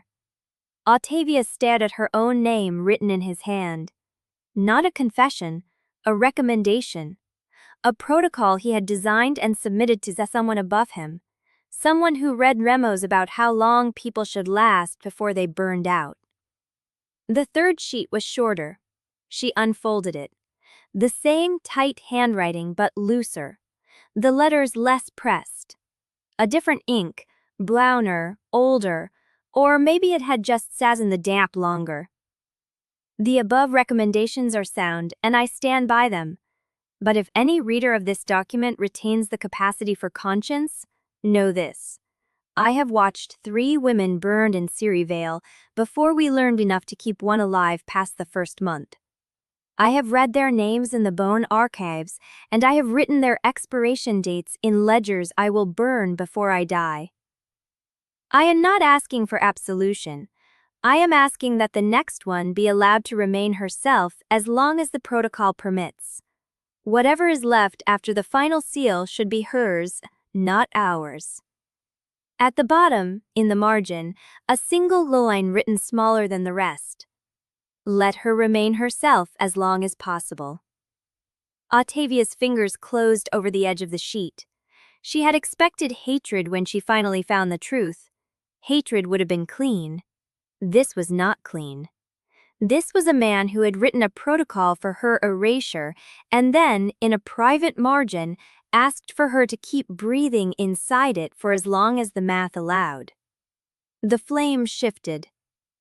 Fear's voice came from behind her, thin as wire. What does it say? She did not answer. She folded the 3 sheets along their original creases, the way you fold something you intend to keep, and pressed them flat against her chest beside the other evidence bundles. The motion was automatic. The archive existed around her, the hundreds of other sealed mouths waiting to disclose their dead. And she would read them all if she had the time. But she did not have the time. Above them, at the top of the wet stone stairs, a door opened. The sound was not loud, wood scraping over stone, a hinge that had not moved in years. Marcus' torch dipped. He killed it in the black water without discussion, plunging the tunnel into darkness. Talia's flint was already covered. Nadira's breathing evened into something controlled and deliberate. Boots on the stairs, more than one set. 3, maybe 4. Moving slowly, the way hunters move when they know the quarry is cornered and there is no need to rush. Ottavia stood in the black water with Drennick's folded memo against her skin and the braided loop cold and still at her wrist, waiting for the appointed day she could not remember marking. The boots stopped. A voice drifted down, muffled by stone but clear enough. They went under the cistern. The trail ends at the water. A pause. Then we seal the entrance. Let them drown or starve. Either way, the evidence rots with them. Footsteps retreating, the door scraping shut, the lock engaging with a sound like a bone snapping cleanly in half. They were alone in the dark. Marcus' voice came out of the blackness, low and steady. "How deep is the tunnel past the last hook?" No one answered. The water was still. The bundles hung in silence. And somewhere, a long way off, Ottavia heard the first faint tremor of stone shifting against stone, the sound of flood rising through a buried channel toward them. Chapter 53. Ivan pawed them through the drowned channel with the patience of a man who had been running water since before the moons changed their song. The skiff was a reed and scrap construction, low enough to pass under fallen branches, wide enough for 5 huddled bodies, and the evidence bundles Ottavia kept pressed against her chest beneath her coat. Merrick sat at the bow, one hand on the short sword, the other trailing in the black water to gauge depth by feel. Talia and Nadira shared the middle bench, backs to each other, watching opposite banks. Swin had wedged himself behind the mast stump, his thin frame trembling with cold or grief or both. The channel widened where the drowned road had once crossed toward the eastern ridge, and Ottavia saw the sky through a gap in the fog for the first time in hours. The broken moon were climbing, pale as bone, casting a light that seemed to come from beneath rather than above. "This route is dead," Ivan said. The words cost him something visible in the jaw. "I have not worked this stretch since the first void batch came through." "When was that?" Ottavia asked. 59 years ago." He did not look at her. "I was young enough to think cargo was cargo." The skiff passed a half-submerged building with its roof still intact, the upper windows dark and empty. A bell hung from the ridge beam, rusted silent. Ottavia's wrist pulled lightly, the braided loop tightening a fraction, then releasing. She did not have to look down to know it had moved. "What is it?" Marek asked. "The loop." She kept her voice flat. "It knows we are close." Ivan shifted the pole, guiding them past a grove of drowned trees whose branches had grown gray and brittle, coated with something that caught the moon like salt. Vale sits in a basin. The flood came slowly there. People had time to climb to the bell towers before the water rose to the second floor. Those who made it that high waited 5 days before the bells stopped ringing. "All of them?" Sudden asked. Ivan did not answer. The skiff slid into a narrow cut where the reeds grew tall enough to brush the underside of the pole with each stroke. The water here was still black as oil, and the silence pressed against Ottavia's ears like altitude. She thought about the 3 batches, the women sent ahead of her. Ottavia Yelvaine, who had burned for 3 days before the stone closed. The archivist dying with her teeth clicking in the bone house. Drennick's margin note, "Let her remain himself as long as possible," written while the protocol for her erasure was already in motion. She wanted to hate him cleanly. She could not. "Lantern," Merrick said. Ottavia looked up. A point of light flickered through the reeds, perhaps 40 yards ahead. Steady. Not moving. Not the drift of marsh gas or the reflection of the moons on wet stone. A lantern held at chest height, waiting. Ivan stopped poling. The skiff drifted. "That is not my marker," he said. "My marker is 3 bends east of this channel." Talia shifted. "Who put a lantern there?" No one answered. The light flickered again, a pattern. 2 short flashes, a pause, 3 long. Yvaine's face went still in a way that made Ottavia's blood feel cold in a way that had nothing to do with her skin. "Who answers with that code?" Merrick asked. "No one living," Yvaine said. "That code went dead when the first batch was sealed. The ferrymen who used it are 40 years in the bone ledgers." The lantern blinked again, the same pattern, 2 short, 3 long. "They are signaling us," Talia said, "not warning us away." Yvaine looked at Ottavia. She felt the weight of the moment pressing into her like the channel water against the skiff's hull. They could turn back, find another route, spend another day crossing ground the Tribunal had already marked for pursuit. Or they could answer the light. "Go toward it," she said. Merrick's jaw tightened, but he did not argue. Yvaine paused once, planting the shaft in the mud, and the skiff lurched forward. The lantern held steady as they approached, the flame never guttering despite the damp air. As the skiff rounded the reed bank, Ottavia saw the boat that held it. A narrow craft, longer than theirs, painted black that had faded to gray in patches. A single figure sat in the stern, hooded, the lantern hooked to a pole above their head. The figure did not move as the skiff came alongside. Yvaine shipped the pole and let the momentum bring them within arm's length. "Name yourself," he said. The figure raised one hand and drew back the hood. The face beneath was weather-beaten and lined, the eyes pale and watchful. A woman, maybe 60, with hair cropped short and a scar that ran from temple to jaw. She looked at Yvaine without recognition and at Ottavia without surprise. "I was told you would come," she said.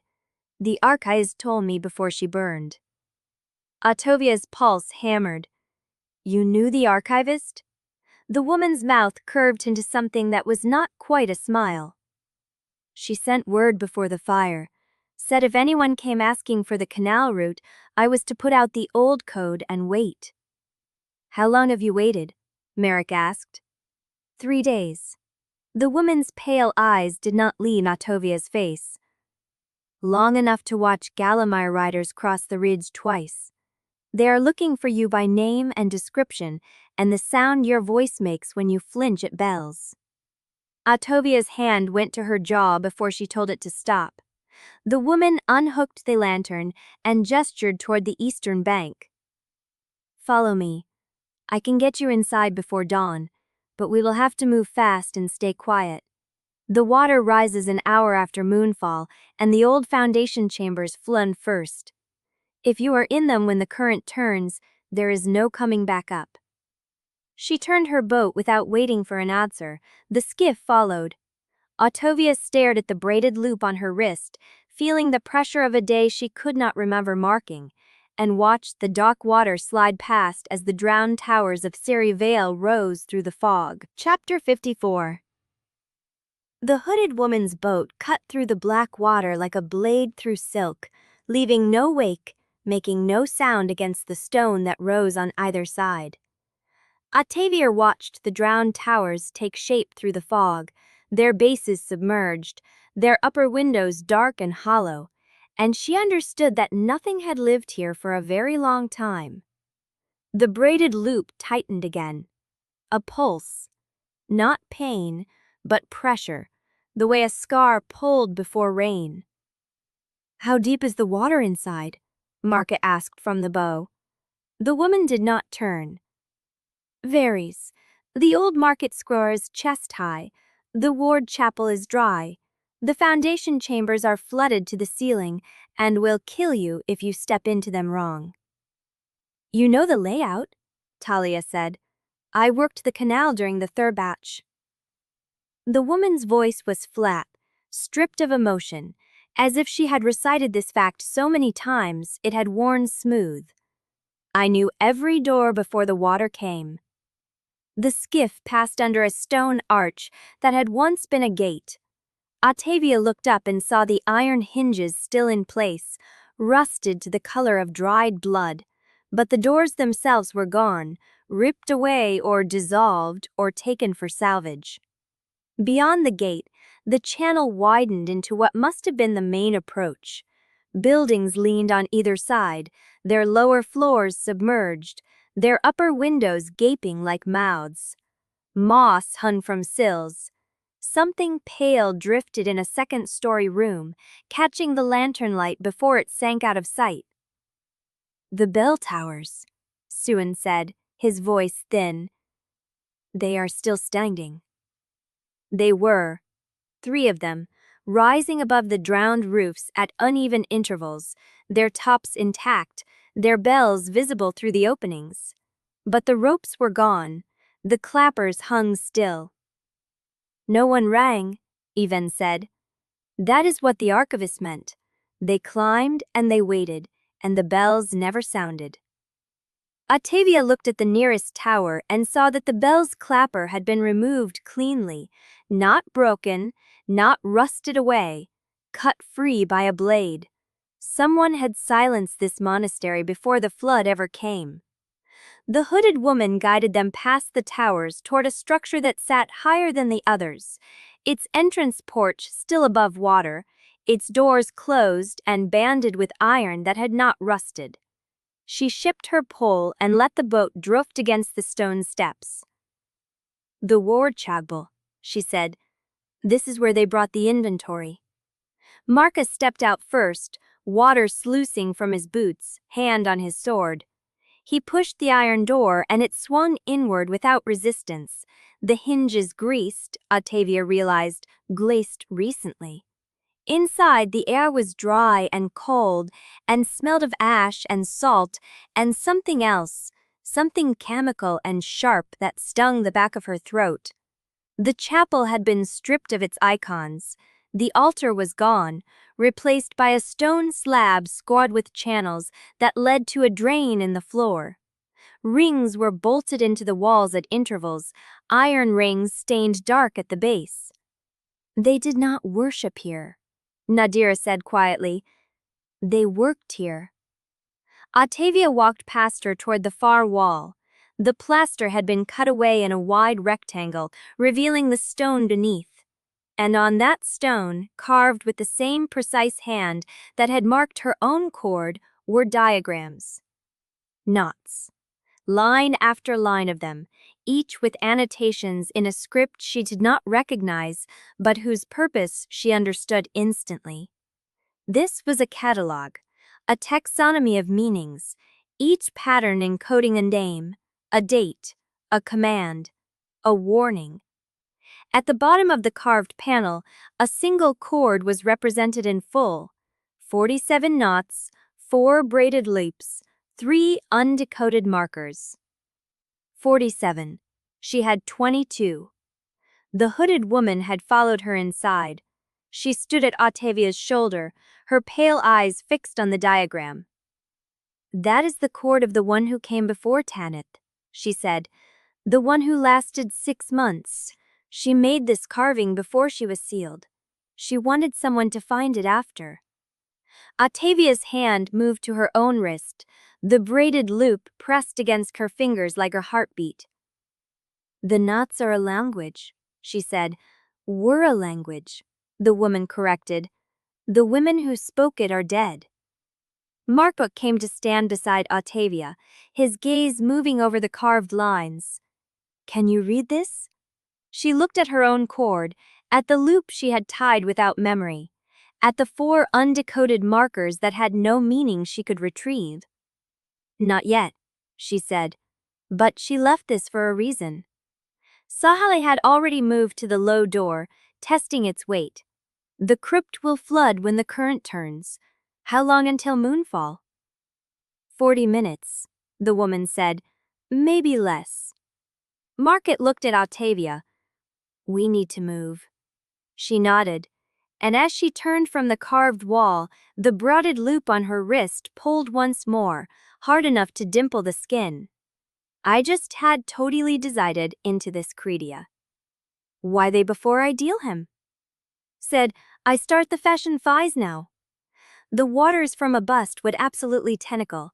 Whenever we seal my Graston oldly pass life from this lever, Sharkle, to combine our Sappers made swam. I am not so sealing where I might deep if the water came. I nevertly let my breaths from my much. Whatever he looks in your goals. I am out right now, but instead I'm peating up. I will carefully ask to do wasty, and I do made it a nice wonder. The one that she was glad the weaking down under a second would part out of the super in vine, would be welcome and rotted. Stepping forward, my rove braved by mislertly speak. Chapter 55. Talia pushed the low door open, and the air that met them was dry. Wrong for a crypt, wrong for a building that had sat in floodwater for decades. The space beyond smelled of dust and wool, and something sharp, the same chemical bite that hung in the chapel above. Ottavia stepped through behind her, ducking under the warped frame. The crypt was small. Shelves lined 2 walls, stacked with wax-sealed bundles and leather rolls and boxes of bone marked with ink dates. But her eyes went to the center of the room first, because there was no way to look anywhere else. A woman sat in a wooden chair, propped upright, her hands folded in her lap. She had been dead for a long time. Her skin had dried to the color of old paper, stretched tight over the bones of her face. Her hair, thin and white, had been braided once, but most of it had fallen away. She wore a robe of fine gray wool, clean despite the decades, and around her neck hung a cord. The cord had been tied so tight it had cut into the flesh beneath her jaw. The bone showed through in a groove worn deep enough to be visible even in the dim light. Ottavia stopped breathing. "That is the one," the hooded woman said from the doorway. "The one who carved the wall above. She lasted 6 months, and when the Cindering finally rejected her, they sealed her here instead of burning her." Merrick moved past Ottavia, his hand resting on his sword but not drawing it. He circled the chair slowly, his eyes moving over the shelves, the bundles, the woman's folded hands. "They preserved her," he said. "Not buried, not burned. Preserved." Nadira came forward, her medical gaze already scanning the body for signs of cause, for evidence of what the process had done. She did not touch the woman, but she leaned close enough to see the grooves in the bone, the way the cord had bitten through the skin and into the vertebrae beneath. "They kept her," Nadira said quietly, "as a reference." Ottavia understood what she meant. This was not a burial. This was a specimen. A record of what the Cindering did to a body when it was drawn to the surface repeatedly over 6 months. She stepped closer. The woman's hands were folded over a stack of papers in her lap. Appointment slips, Ottavia saw as she drew near. And ward charts. And a worn notebook bound in cracked letter. Talia had moved to the shelves. She was pulling bundles down, checking seals, reading dates written on the wax in faded ink. Her hands were steady, but her breathing had changed, gone shallow and quick. "She came from our world," Talia said. Ottavia turned. Talia held up a slip of paper, thin and yellowed, printed with block letters in a script that did not belong to Sevrast. "This is a shipping manifest," Talia said, "from a port in the South China Sea, dated 23 years before I was pulled through." The room went very still. True and crossed himself, a gesture Ottavia had never seen him make before. "Then she was not the first." "She was not the first," Talia agreed, "and Ottavia is not the last." She set the manifest down carefully and picked up another bundle. "There are more here, records of every woman they brought through before the process was refined. Names, dates, outcomes." Ottavia looked at the woman in the chair, the empty eyes, the hands folded over paperwork from a world she would never see again. She had died here, in this cell, strapped to the slab upstairs until the Cindering rejected her, then placed in a chair and left to dry into a specimen for the next round of tests. How many before her? Ottavia's voice came out flat. The hooded woman answered from the doorway. 17 that I know of. There may have been more. The records from the first decade were lost when the flood came. 17 women, summoned from another world, used until they failed, then catalogued and shelved. The braided loop on Ottavia's wrist pulled once, sharp and insistent. She looked down at it. The loop was tight now, pressed against her skin like a hand gripping her arm. It had not done this before, not in the chapel, not in the tunnel, only when she had stepped through the door to the crypt. The appointed day was here. She turned to say something to Merrick, and the floor beneath her foot gave a low, grinding shudder. Not an earthquake, water shifting in buried channels. This was something mechanical, gears engaging after a long stillness, the sound of stone moving against stone somewhere below the crypt. The grinding grew louder. Ottavia stepped back from the woman in the chair as a crack opened in the stone floor, running from the base of the wall to the center of the room, then splitting into a wider seam. Dust rose. The grinding continued, building toward a final heavy clank that vibrated through the soles of her boots. Then stillness. A section of the floor, directly beneath the chair where the woman sat, had dropped away. A square opening yawned below, dark and cold, with stone steps descending into blackness so absolute it seemed to swallow the lantern light. The woman in the chair had not moved. She sat suspended at the edge of the hole, her dried hands still folded over the appointment slips, her empty eyes fixed on nothing. Merrick was at Ottavia's side before she could speak, his hand on her arm, pulling her back from the edge. That was not flood damage, he said. Talia had lowered her lantern into the opening. The light fell on stone steps, on walls carved with symbols that matched the knot diagram above, on a passage that went deeper than the crypt should have allowed. The prior keeper sealed records in racks, the hooded woman said slowly, staring at the hole. I did not know she sealed a passage. Ottavia looked down at her wrist. The braided loop had gone slack. The appointed day had been to open this. She had tied it in the drainage channel while the compound was fresh, while her earlier self had known something the current version did not.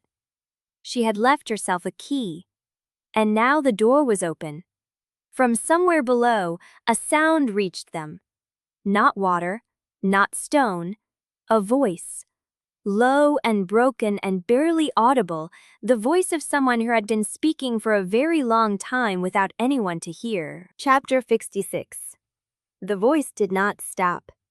It came from below, rising through the stone steps like water through cracked clay. Words Ottavia could almost catch but never hold. A rhythm, a repetition, the same phrase over and over, worn into something that no longer sounded like language. Merrick lowered his lantern into the opening. The light caught the first few steps, then fell into nothing. How far down? Ottavia asked. I cannot see the bottom. The hooded woman stood at the edge, her scarred face unreadable. I have been in and out of this crypt for 30 years. I did not know this was here. The prior keeper sealed it, Talia said. She sealed the passage the way she sealed the records. She wanted it found when someone came who'd read the knots. Ottavia looked at her wrist. The braided loop lay flat against her skin, slack and ordinary now, its work done. She stepped onto the first stone step. The air changed as she descended. Colder, dry in a way the flooded chapel above had not been. The walls glistened with something that caught the lantern light. Not water, not salt. A sheen like dried wax. The voice grew clearer with each step. The stone does not remember. The stone does not remember. The stone does not.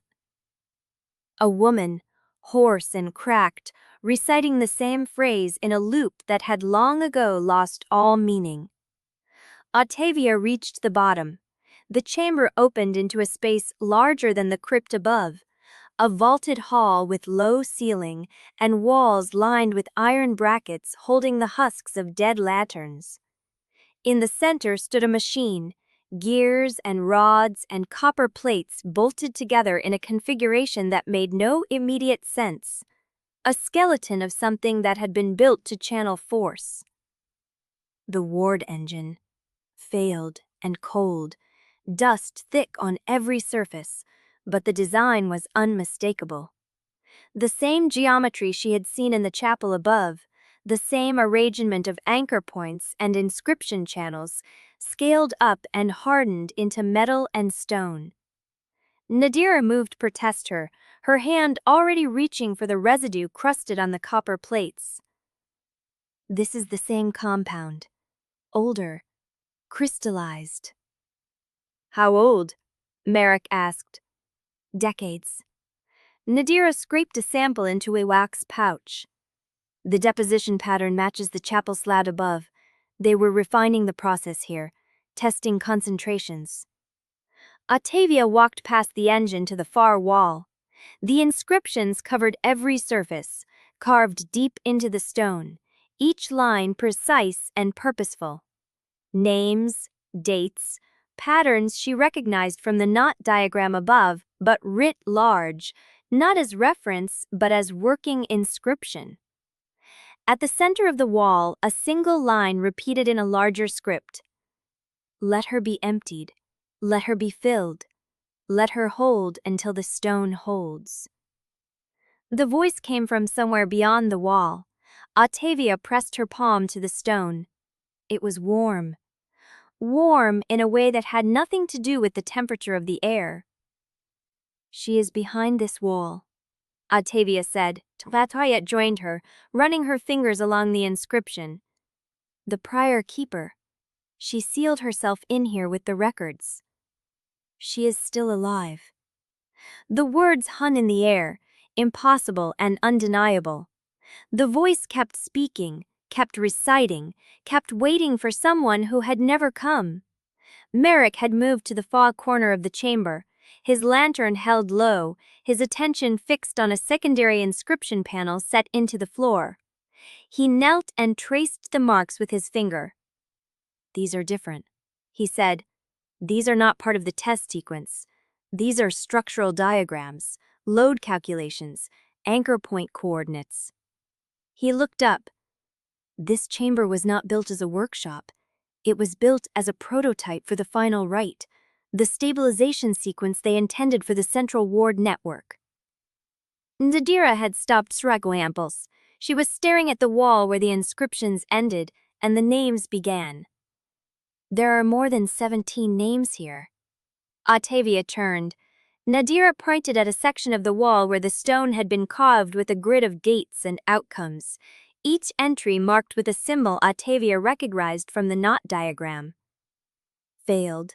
Day 3. Failed. Day 11. Failed. Hour 19. Failed. Hour 4. Succeeded. Month 6. Sealed. The names before the dates had been deliberately chiseled out, erased from the record, but the outcomes remained. Ottavia Yelvaine, Merrick read from a lower panel. Failed. Hour 3. Specimen preserved. Ottavia heard Suan make a sound behind her, a choked breath that might have been a prayer. The voice from beyond the wall faltered. For a single gulp of silence, the chamber held nothing but the rustle of their own movement and the distant drip of water. Then the voice resumed, louder now, faster, as if it had sensed them and was trying to finish something before they reached her. The stone does not remember. The stone does not remember. The stone does not remember the names. The stone does not remember the names it was given. Ottavia found the seam in the wall before anyone else saw it. a hairline crack that ran from floor to ceiling, following the line of an inscription that had been carved twice, the second pass deeper than the first. A door that had been sealed from the other side. She pressed her hand to the crack. The warmth was stronger here, almost hot. "Help me." Merrick was at her side in 2 steps. He set his shoulder against the stone and pushed. The crack did not widen. "We need something to lever it," he said. Even had already found a bar, a length of lusted iron that had once been part of the Ward engine's frame. He wedged it into the seam and threw his weight against it. Stone groaned. The crack widened by a finger's width. Something moved on the other side. Not the voice. Something heavier. Ottavia stepped back to the crack. Something was watching from the darkness on the other side. The braided loop on her wrist went cold. Then the caretaker came from the ceiling. "The prior keeper sealed herself in here with the records. She is still alive." The words hung in the air, impossible and undeniable. The voice kept speaking, kept reciting, kept waiting for someone who had never come. Merrick had moved to the far corner of the chamber, his lantern held low, his attention fixed on a secondary inscription panel set into the floor. He knelt and traced marks with his fingers. "These are different," he said. "These are not part of the test sequence. These are structural diagrams, load calculations, anchor point coordinates." He looked up. This chamber was not built as a workshop.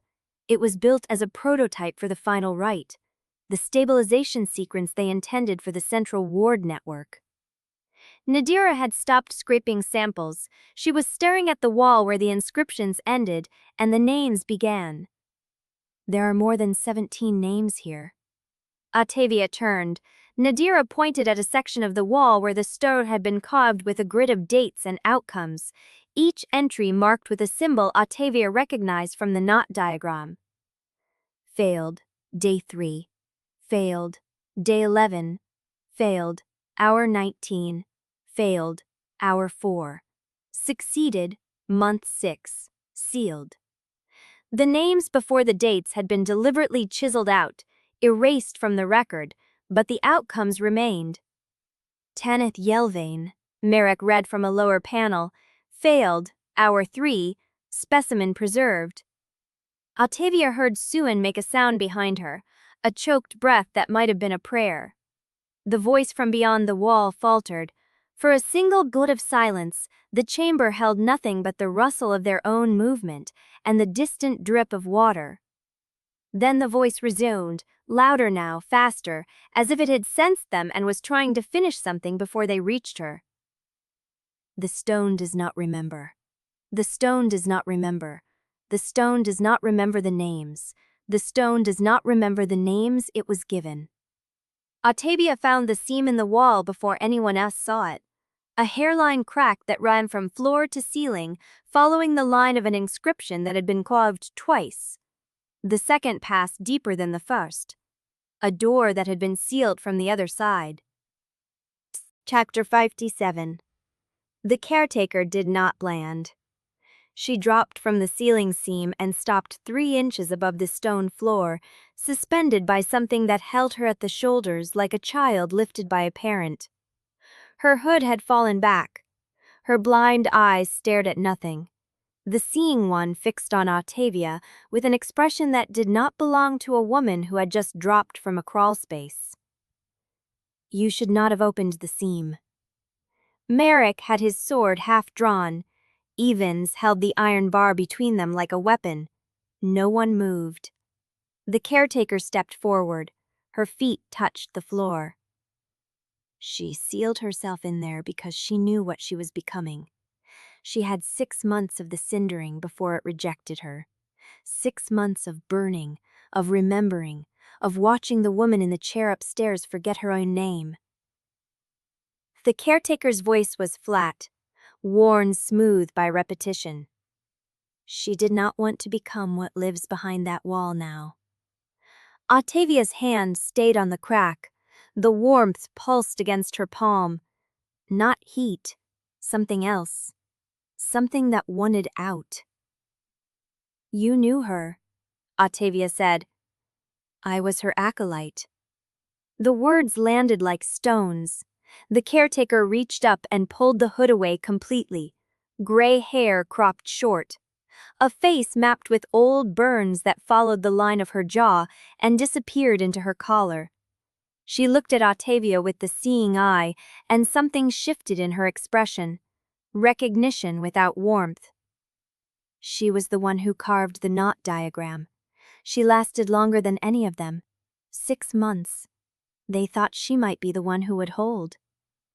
The caretaker's voice cracked on the last word. But the cindering does not stop taking. It only slows down to make you think you have time. Ottavia heard Suan breathe in sharply behind her. She begged, the caretaker said. At the end, she begged them to finish the rite while enough of her was still there to choose it. The silence in the crypt stretched like a wire. She wanted to be useful, the caretaker continued. She said if enough of her had burned away, there would be nothing left to fight, nothing left to refuse. She could be filled the way the inscription said. Empty, then filled, then holding until the stone held. Nadira stepped forward, her voice steady. Who stopped her? The caretaker's gaze shifted to Ottavia's wrist, to the braided loop that lay cold and still against her skin. The bone reader who designed the protocol. Ottavia felt the words hit her chest like a physical blow. Drennick. The name came out flat. She did not recognize her own voice. He came to Sere Vale when she was 3 months in, the caretaker said. He watched her decline. He wrote notes. He adjusted the compound. When she begged him to let the rite finish, he refused. He said the cost had become useless. Too much taken, not enough gained. He sealed her in the crypt himself and told the order she had died of exposure. The caretaker's blind eye wept a single tear that tracked through the burn scars on her cheek. I was the one who brought her food for the first month. I heard her voice change. I heard her start reciting the things she remembered, naming them out loud so they wouldn't still be true somewhere in the world. She wouldn't be a child of the Stutes, the empty, then filled, then holding until the stone held. Nadira stepped forward, her voice steady. Who stopped her? The caretaker's gaze shifted to Ottavia's wrist, to the braided loop that lay cold and still against her skin. The bone reader who designed the protocol. Ottavia felt the words hit her chest like a physical blow. Drennick. The name came out flat. She did not recognize her own voice. He came to Sere Vale when she was 3 months in, the caretaker said. He watched her decline. He wrote notes. He adjusted the compound.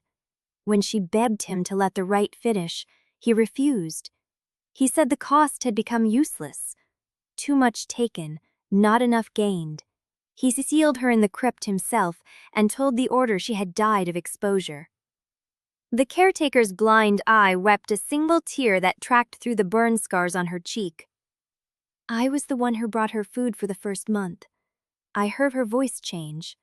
I heard her start reciting the things she remembered, naming them out loud so they would still be true somewhere in the world. The stone does not remember. That was her prayer. She said it until her voice broke and kept saying it until there was nothing left. Ottavia looked at the sealed wall. The hairline seam, the warmth that pulsed through it like a heartbeat. What is in there now? The caretaker's face went still. What she became after the voice stopped. No one spoke. The braided loop on Ottavia's wrist twitched. Not the cold pull of warning. Something smaller. Something that felt like recognition. Drennick is coming, the caretaker said. The words dropped into the silence like a blade. He has not set foot in Sere Vale since the day he sealed her. But he will come now. He knows the crypt was opened. He knows the loop was activated. He has been waiting for this appointed day longer than you have been alive. Ottavia's hand pressed harder against the seam. The warmth answered, pressing back through the stone. How long until he arrives? He left Galamir before the hunt was announced. The caretaker's voice was barely a whisper. He knew you would come here. He planned for it. The warmth behind the wall shifted. The voice that had been reciting went silent, stopped mid-sentence, mid-word, as if whatever had been speaking had finally noticed it was not alone. Ottavia stepped back from the seam. Marek, Ivans, we need to open this wall. The caretaker's face twisted. You cannot. She is not. I know. Ottavia's voice was hard. But I need to see what Drennick left field in here. I need to know what he was willing to bury. The warmth against her palm grew hotter. The thing behind the wall breathed. Ivans moved first, wedging the iron bar deeper into the seam and throwing his weight against it. Stone groaned. The crack widened by the width of a finger. Marek set his shoulder beside the bar and pushed. The warmth became heat, then near fire against Ottavia's skin. The crack opened enough to see through. Darkness on the other side, not the absence of light, something thicker, something that swallowed the lantern glow before it could touch the surfaces beyond. And in that darkness, a single white object, suspended at eye level, turning slowly on a cord. The prior keeper's bones. Wrapped in knotwork that covered every surface, tied into a shape that was almost human, almost standing. The braided loop on Ottavia's wrist pulled hard enough to break skin. Behind them, the caretaker began to pray. The stone does not remember the names.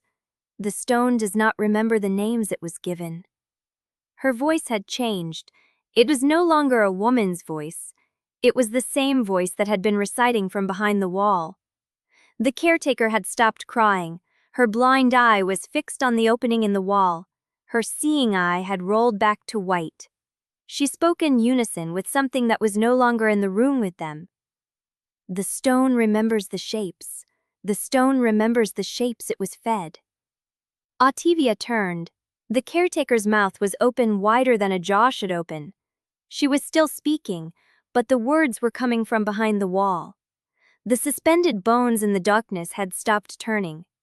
Drennick was coming, and what he had sealed in the crypt had been waiting for this moment longer than the appointed day. Chapter 58. The prior keeper's bones had stopped turning. Ottavia stood at the crack in the wall, one hand pressed against the stone, the other gripping the braided loop that had cut into her wrist. Blood beaded along the cord's edge, warm and thin. Behind her, the caretaker's voice rose and fell in the rhythm of the prayer, speaking words that were no longer her own. The stone remembers the shapes, the caretaker said. The stone remembers what it was fed. Marek had not moved from the wall. His shoulder was still braced against the iron bar, his weight holding the crack open. Ivan stood behind him, breathing hard, the rusted bar slick with sweat and stone dust. Nadira's voice cut through the prayer. Ottavia, there is something in the cord case. Ottavia turned. Nadira had lifted the prior keeper's leather belt from where it had been folded beneath the chair in the crypt above when they first entered. The case was sewn into the underside of the belt, small, flat, invisible unless you knew where to look. Nadira held it open with both hands, her face pale in the lantern light. It was inside the lining, written on bone dust. Talia crossed to her in 3 strides. Suin followed, his thin hands trembling. Ottavia forced herself away from the wall. The warmth at her palm receded as she stepped back, but the pressure behind the crack did not. The thing in the darkness, the prior keeper's shape suspended in knotwork, had gone still the way a hunter goes still before a strike. She reached Nadira. The case was lined with felt and nested inside it, pressed flat against the stitching, a single sheet of paper so thin it was almost translucent. The ink had been mixed with something fine, bone ash maybe, that gave it a gray, light-drinking sheen. The handwriting was tight, angular, and unmistakably Drennick's. Ottavia did not need to ask how the letter had gotten there. The prior keeper had kept it hidden for 30 years, or someone had placed it after her death. She unfolded the sheet. The letter was not addressed to anyone. No salutation, no name, no signature at the bottom. It began in the middle of a sentence, as if Drennick had been writing in his own ledger and torn the page out in a moment of private honesty. They came through the Salt Canal in a ferry with no markings. I was not told their names would be obscured. I was told the process required discretion. That is the word they used, discretion, as if the women being rowed into the drowned chapel were a shipment of grain that spoils in sunlight. The first one spoke to me in a language I did not recognize. She was young, younger than I had expected by a decade. She asked if I would tell her mother where she had gone. I could not answer because I had just signed the order that would classify her as void inventory grade A. She lasted 11 days. Ottavia's breath stopped. She read the next line. The second one was older. 30, perhaps. She had been a clerk in a city she could not name and a world she could not return to. She knew she was going to die in the room below the stones. She asked me to stay with her when they began the rite. I stayed. I held her hand until the compound took her voice, and I did not look away. I told myself that witnessing was a form of honor, that recording the truth was enough, that someone had to survive to tell the story when the houses and the order could no longer bury it. I am no longer certain I believe any of that. The paper trembled in Ottavia's hands. They are not fuel. They are not structural grade. They are women who were pulled from their lives, their homes, their beds, and given a power that burns through every intimate thing they have ever loved until there is nothing left but function. I have recorded the costs. I have built the protocols. I have watched the color drain from 3 sets of eyes and told myself I was preparing the way for a better method, a cleaner sacrifice, one that would take less and save more. I do not know if that method exists. I know that I am the only person in Galamir who has ever written that question down. The letter ended there. No vow to stop, no declaration of rebellion. Just the question, suspended in bone-dust ink on paper thin enough to see through. Drennick had written this, folded it, hidden it in the cord case of a woman he had sealed alive into a crypt, and walked away. The prior keeper had found it. She had kept it for 30 years, folded in felt, stitched into her belt, pressed against her ribs while she recited herself empty. Ottavia's throat tightened. The caretaker had stopped praying. The silence in the crypt was absolute. Nadira touched Ottavia's wrist where the braided loop had cut it. She did not say anything. She did not need to. Suin broke first. Is it true? His voice cracked. He wrote that and then he kept doing it? He kept designing the protocols? Ottavia folded the letter. She did not look at him when she answered. He wrote it before Ottavia Yelvaine was sent into the chapel, before he sealed the prior keeper, before he met me. She pressed the sheet against her chest, over the other folded papers she had carried since the flood archive. He knew. He knew, and he kept going. She thought of Drennick teaching her to read ledgers. Drennick standing in the ward chamber at Carad's gate, his face calm as she burned a memory she would never retrieve. Drennick writing, in the margin of the protocol, let her remain herself as long as the method permits. The letter said the same thing in older, rawer terms. He had known the women were not fuel. He had done the work anyway. And he had hidden a confession in the belt of a woman he knew would never speak again. That is not a clean man's letter, Talia said quietly. That is a coward's letter, written so he could tell himself he had tried to stop. Ottavia looked at the crack in the wall. The bones had not moved. The thing behind the wall was still watching. Footsteps.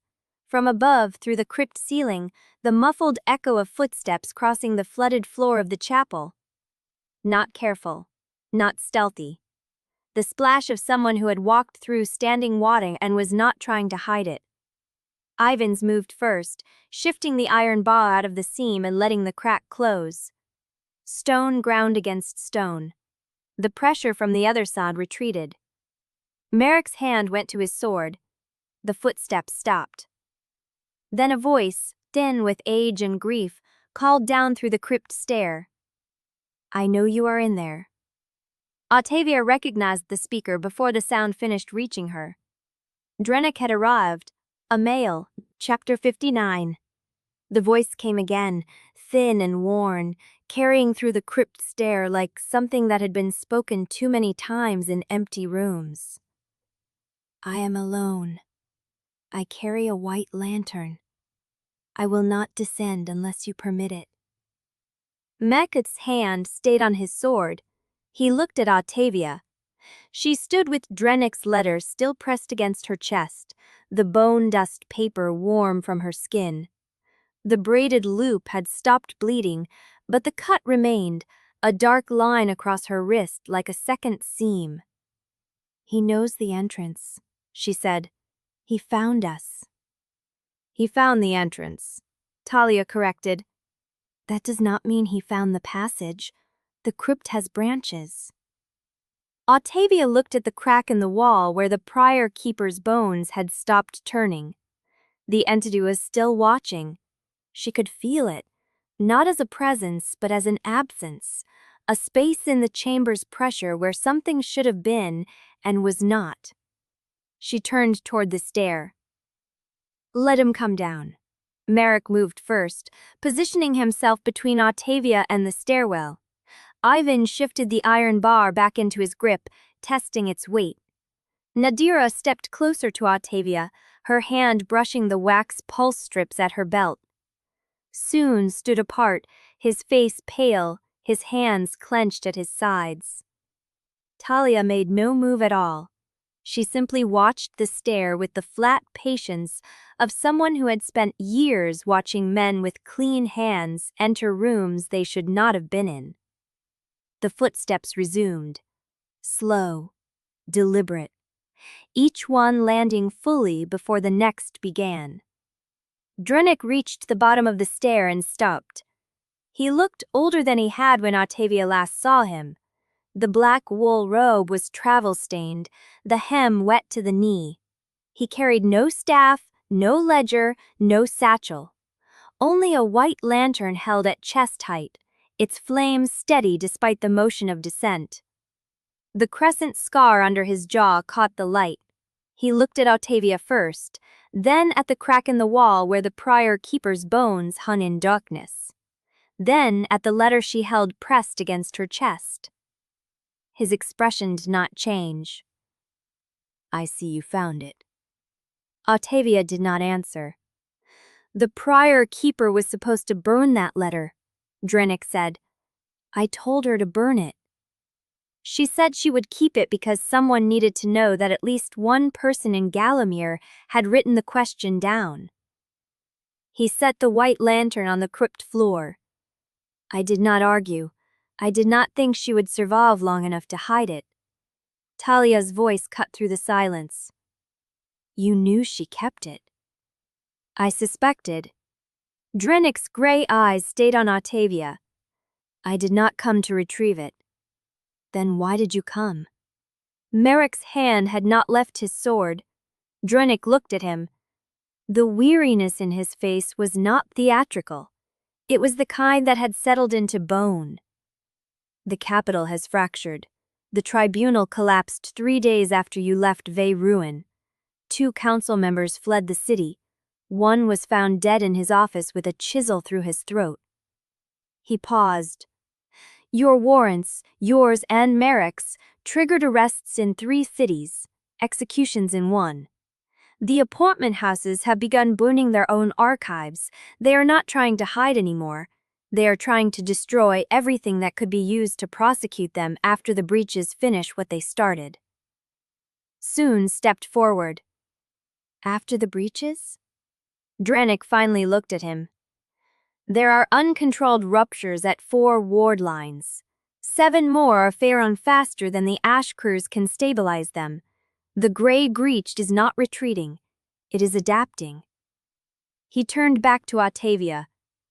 I came because you are the only person left who can seal a breach without dying in the attempt.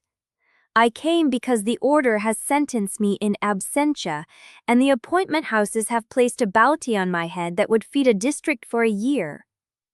And I came because I owe you the truth about what I wrote in that letter, and I have never told it to anyone's face. Ottavia's throat was tight. You wrote it before Ottavia Yelvaine, before you sealed the Prior Keeper, before you met me. Yes. You wrote that the women were not fuel. They were not. You wrote that you did not know if a cleaner method existed. I still do not know.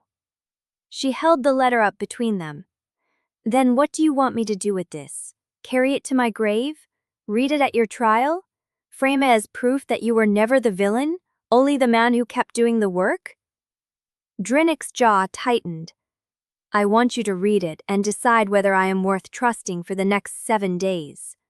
After that, the breaches will have spread beyond any single person's ability to stop, and it will not matter what I wanted or what you believed.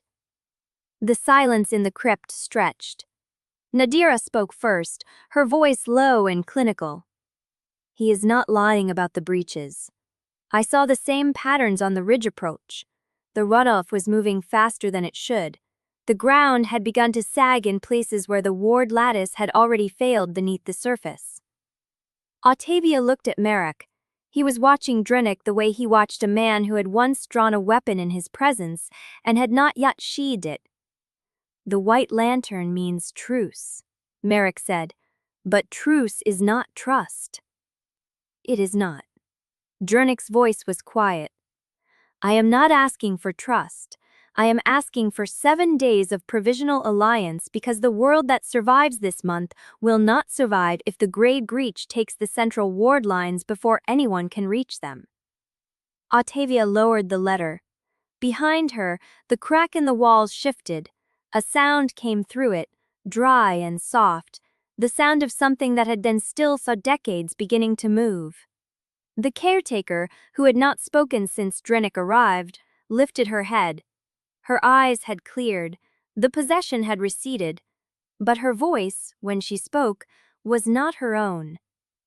He carries the shapes. Drinnick went still. The caretaker pointed at him with a hand that trembled. He carries the shapes the Prior Keeper fed into the stone. He sealed her with the names still inside her. He carries them now. He has always carried them. The crypt fell silent. Ottavia looked at Drinnick. His face had gone pale beneath the travelgram. What does she mean? Drinnick did not answer. The caretaker's eyes rolled back and the entity spoke through her again, 2 voices layered over each other like wet pages stuck together. Let her see, Damas. Let her see what she fed into the wall. The crack in the sealed chamber groaned. Something began to push through. Chapter 60. The crack groaned. Something pushed through, not a hand, not a shape, but a pressure that made the air in the crypt dicken. The caretaker's mouth hung open, her voice still layered with the entities, the 2 tones grinding against each other like stone on stone. Let her see, Damas. Drinnick did not move. The white lantern in his hand cast his shadow low across the floor, stretching it toward the crack where the Prior Keeper's bones had stopped turning. He stood between Ottavia and the opening, but he was not facing it. He was facing her. I sealed her with the records, he said. Not the names, the records. The caretaker's head tilted at an angle that should have broken her neck. You sealed her with everything she had gathered, the double voice said. Every name, every date, every woman who came before. You put them all into the stone because you could not bear to burn them, and now the stone carries them. Now the stone speaks them back. Merrick's hand tightened on his sword. What does that mean for us? Drinnick's jaw worked once before he answered. It means the prior keeper's records survived inside the entity she became. Every name, every formula, every transfer date. The stone remembers them the way it remembers the shapes of the women who were sealed here, and if the entity breaches that wall completely, it will not attack us. It will speak. He paused. It will speak everything it knows, to anyone who can hear. Talia moved before anyone else. She crossed to the wall where the prior keeper's bones had stopped turning, pressed her palm flat against the stone, and held still. The crack is widening, she said, slowly, but it is widening. Ottavia looked at Drinnick. You have maps. Yes. You have names. Yes. Where? Drinnick reached inside his coat. Merrick's sword cleared the scabbard a handspan before Ottavia raised her own hand to stop him. He came alone, she said. He brought a white lantern. If he wanted me dead, he would not have announced himself on the stairs. Merrick did not sheathe the blade, but he did not advance. Drinnick pulled out a folded square of oiled leather, creased and travel-worn. He held it out to Ottavia. Inside were 3 sheets of thin paper covered in fine, dense script, and a 4th sheet that was not writing at all. It was a hand-drawn map of the Central Warrant network, marked with coordinates, breach times, and the names of settlements already lost or in danger. Red ink traced the spread of the gray breach. Black ink marked the ward lines still holding. There were more red marks than black. These are the minor lines, Drinnick said, the ones that began to fail when the central sequence was disrupted at the canonization ceremony. I have been tracking them since I left Galamere. There are 12 that I have confirmed, 7 more than I suspect but cannot verify without access to the Bonehouse ledgers. Nadira stepped closer, her eyes moving across the map. The runoff patterns on the ridge approach match these markers, she said. The red lines follow the same spread geometry I saw from the high ground. Drinnick nodded once. Each red mark is a settlement where the ward lattice has already failed beneath the surface. The ground looks solid. It is not. The gray breach is moving through the water table now. It has learned to travel below the surface, where the ash crews cannot see it. The caretaker's voice cut through, still layered, still wrong.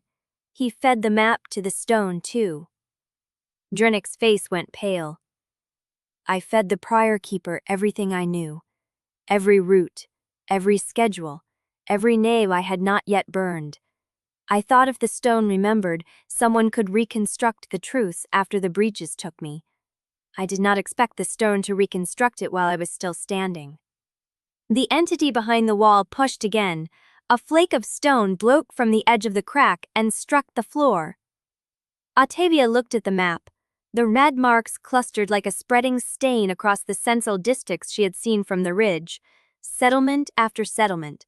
Dead canals, ash farms already abandoned, whole districts she had not known existed until now, each one marked with a name and a date of expected failure. 7 days, she said. The central ward lines will hold for 7 days, Drinnick said. After that, the minor failures will cascade. The math is not speculation. I have read it 3 times, with 3 different sets of variables. The result is the same. And if we triage the network? Then we'd on time. Weeks, possibly a lem. Long enough to reach the appointment house's central archive before they burn the last of it, if the archive still exists. Long enough to pull the evidence that will survive the collapse long after we are gone. Ottavia looked up from the map. You said Galamere sentenced you in absentia. Yes. So you came alone. I came alone because anyone who rode with me would have been executed on sight. I brought what I could carry. Maps, names, a white lantern, and the knowledge that the only person who can seal a breach without dying is standing in a crypt beneath a drowned monastery, holding my confession in her hands. The caretaker's voice dropped to a whisper that was almost human. He is telling the truth. The double voice had faded. The caretaker's eyes were clearing, her head returning to a normal angle. She looked at Ottavia with something that might have been the original woman's own face beneath the possession. He came alone. He brought a white lantern. If he wanted me dead, he would not have announced himself on the stairs. Merrick did not sheathe the blade, but he did not advance. Drinnick pulled out a folded square of oiled leather, creased and travel-worn. He held it out to Ottavia. Inside were 3 sheets of thin paper covered in fine, dense script, and a 4th sheet that was not writing at all. It was a hand-drawn matrix of the Central Ward Network, marked with coordinates, breach times, and the names of settlements already lost or in danger.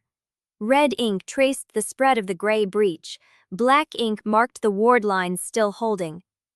There were more red marks than black. These are the minor lines, Drennick said, the ones that began to fail when the central sequence was disrupted at the canonization ceremony. I have been tracking them since I left Galamir. There are 12 that I have confirmed, 7 more that I suspect but cannot verify without access to the Bonehouse ledgers. Nadira stepped closer, her eyes moving across the map. The red marks clustered like a spreading stain across the central districts she had seen from the ridge, settlement after settlement, dead canals, ash farms already abandoned, whole districts she had not known existed until now, each one red for their cospers, which finds the level surprising for a Devon. Fermented it. My success, the genuine regard of a trit is load, slowing Lazen Slast would have received that various. Manage was Winnebeer, Nicknick who tres Teligentian the Rister on Drennick's Gallard.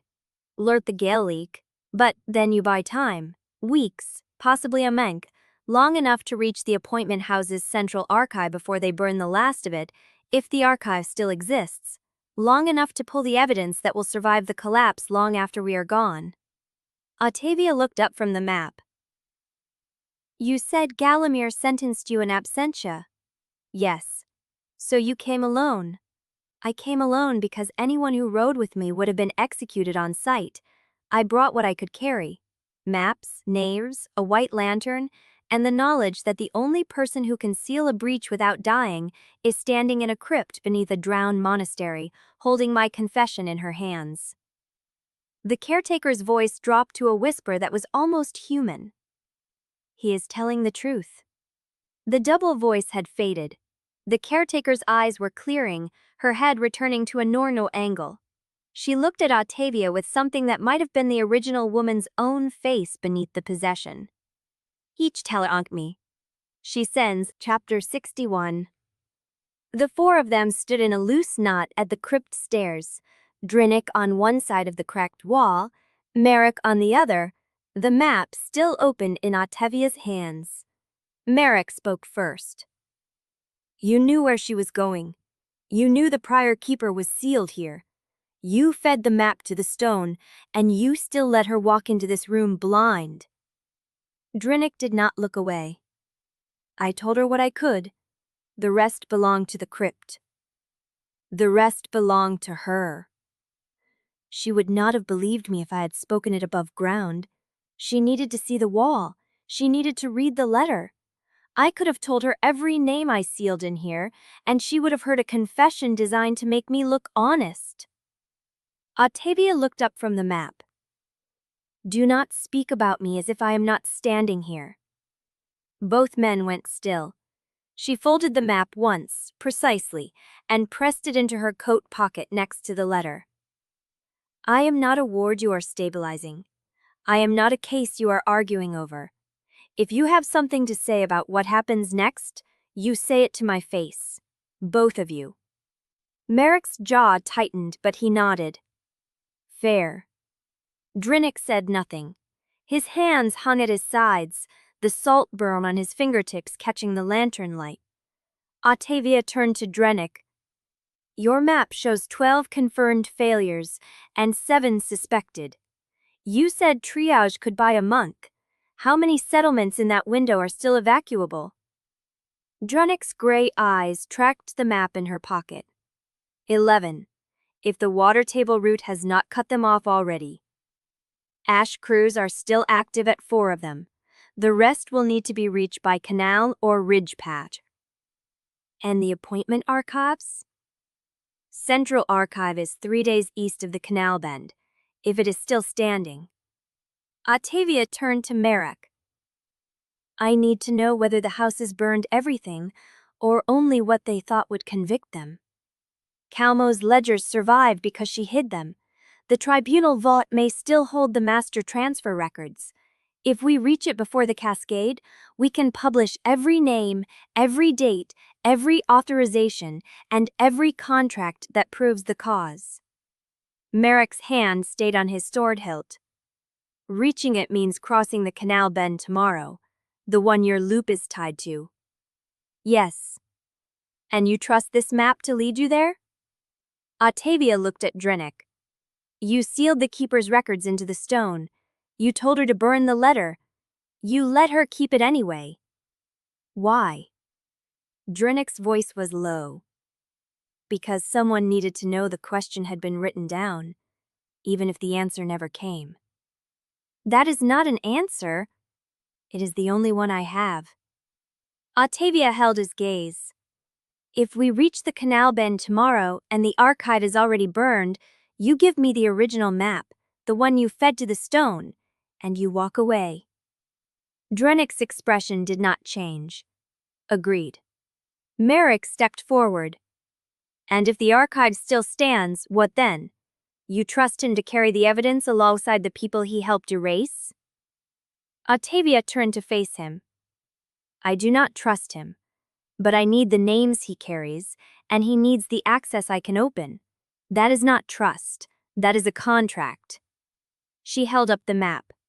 7 days, we stabilize what can be stabilized. We pull every record that survives. We publish the truth before the Cascade makes it irrelevant.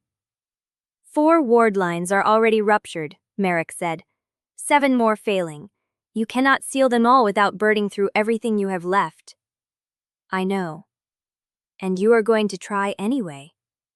Ottavia's hand went to the braided loop at her wrist. I am going to reach the archive. I am going to read what the houses wrote about why they brought me here. And I am going to decide whether the world that survives this deserves to keep me in it. The caretaker's voice rose from the corner, thin and clear. She is not wrong to be afraid. The double voice had returned, the prior keeper's entity pressing through the caretaker's throat like water through cracked stone. She is not wrong to carry the map, but she is wrong about the archive. Ottavia turned. What do you mean? The caretaker's head tilted at an angle no living neck should have held. The archive is already burning. It was burning before Drunick left Galamir. The houses did not wait for the Cascade. They lit the fire 3 days ago, and they are feeding it with every ledger they can carry. Drunick's face went still. That is impossible. I checked the courier routes before I crossed the ridge. You checked the courier routes, the entity said, but you did not check the cellar. The caretaker's hand lifted, pointing at the map in Ottavia's pocket. There is a secondary archive below the Tribunal hall, the one the houses built to survive the collapse they planned. Merrick's hand tightened on his sword. How do you know that? I was sealed with the names. I hear what the stone remembers. The entity's voice dropped to something almost human, almost the prior keeper's own. The cellar holds every contract that predates the Tribunal charter, the ones that prove the houses wrote deaths before they happened, the ones that name the families who paid for seats in the new order. Ottavia's pulse hammered. Where is it? Beneath the archive you're traveling toward, 2 floors down behind a fosse wall sealed with bone dust mortar. The entrance is marked by a knot. You do not know that. Ottavia looked at her braided loop. Which knot? The caretaker's head straightened, the double voice faded.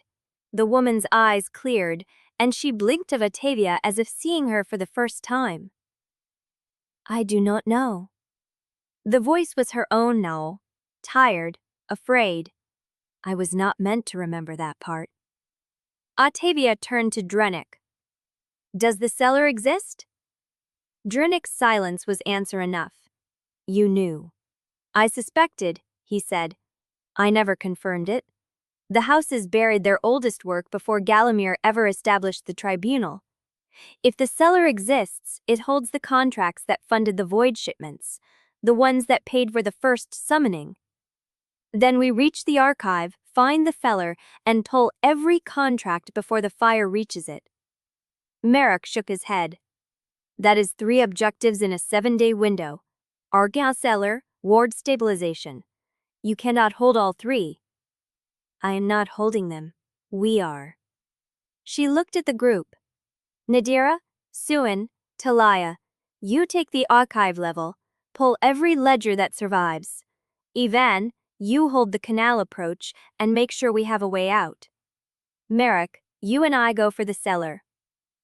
"And Drennick?" Ottavia looked at the man who had written her erasure protocol and tucked a plea for mercy into the same ledger. "You carry the map, you point us toward the cellar, and you do not touch a single document unless I tell you to." Drennick's gray eyes met hers. "Understood." The caretaker swayed where she stood, the possession ebbing. Ottavia caught her arm before she could fall. "Can you walk?" The woman blinked. "I can try." "Then you come with us. You know the cellar exists. You may remember how to find it." The caretaker's hand went to her own throat, where the entity's voice had pushed through. "I will try." A sharp thud cut through the crypt air.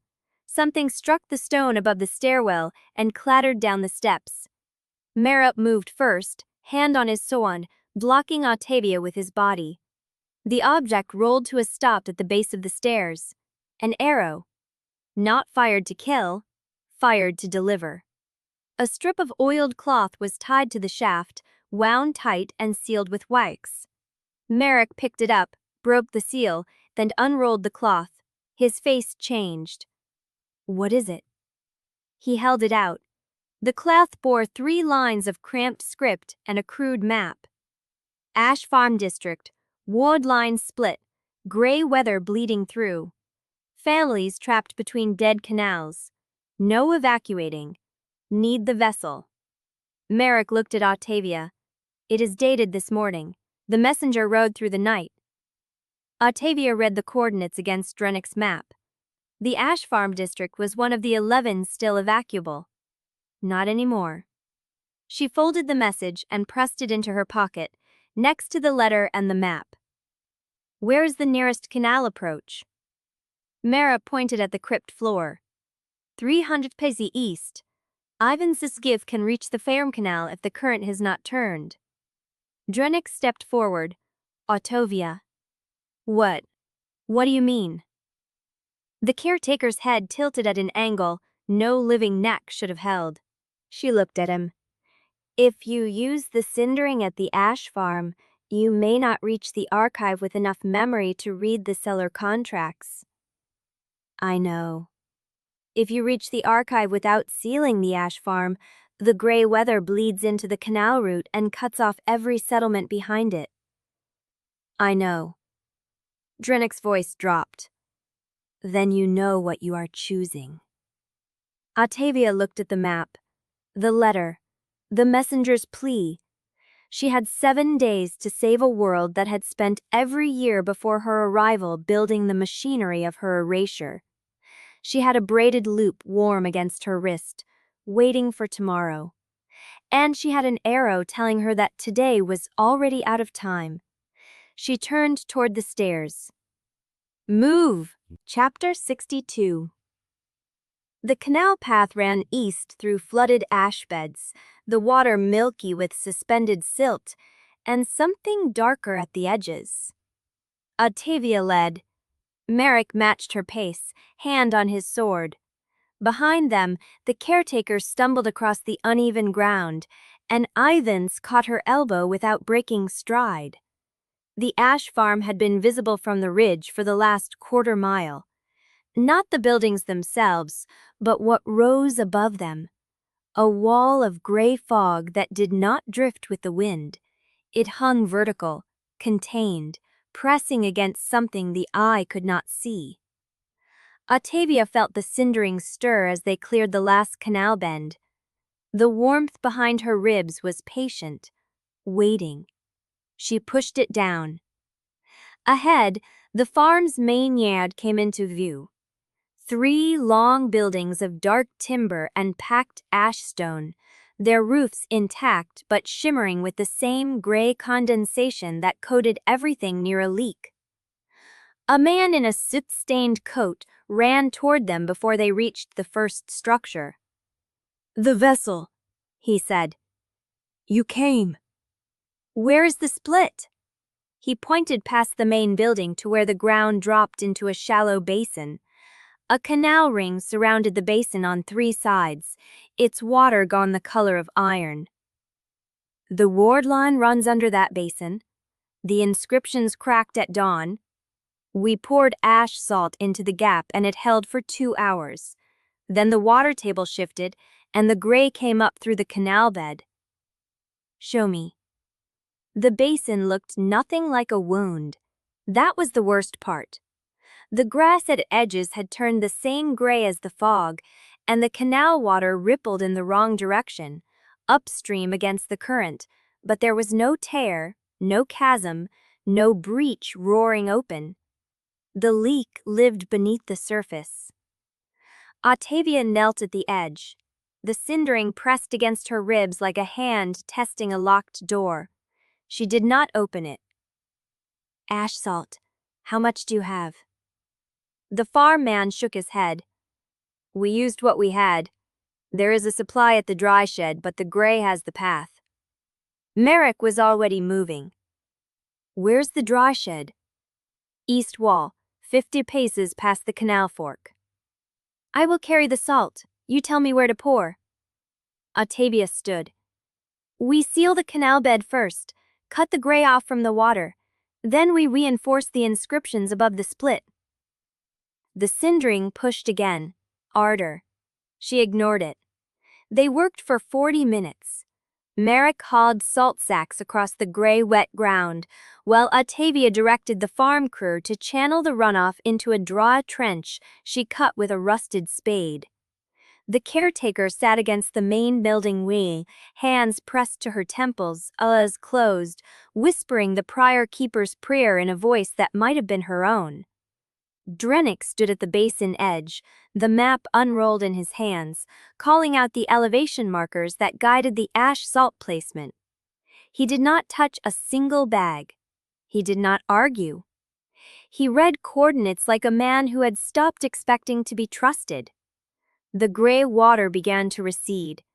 Ottavia felt a flicker of something like hope. Thin, unreliable, but real. Then a woman screamed from the far building. Ottavia ran. The canal fork had 2 crossing stones, one submerged, one slick with gray condensation. A child stood on the dry stone, staring at the fog wall that had advanced while everyone worked the basin. The child was maybe 6, a girl. Her hand was extended toward the gray the way you reach for something that has caught your attention in the dark. Behind her, the fog had begun to curl. Not like mist dispersing, like fingers. "Step back," Ottavia said. The girl did not move. "Step back now." The girl turned her head.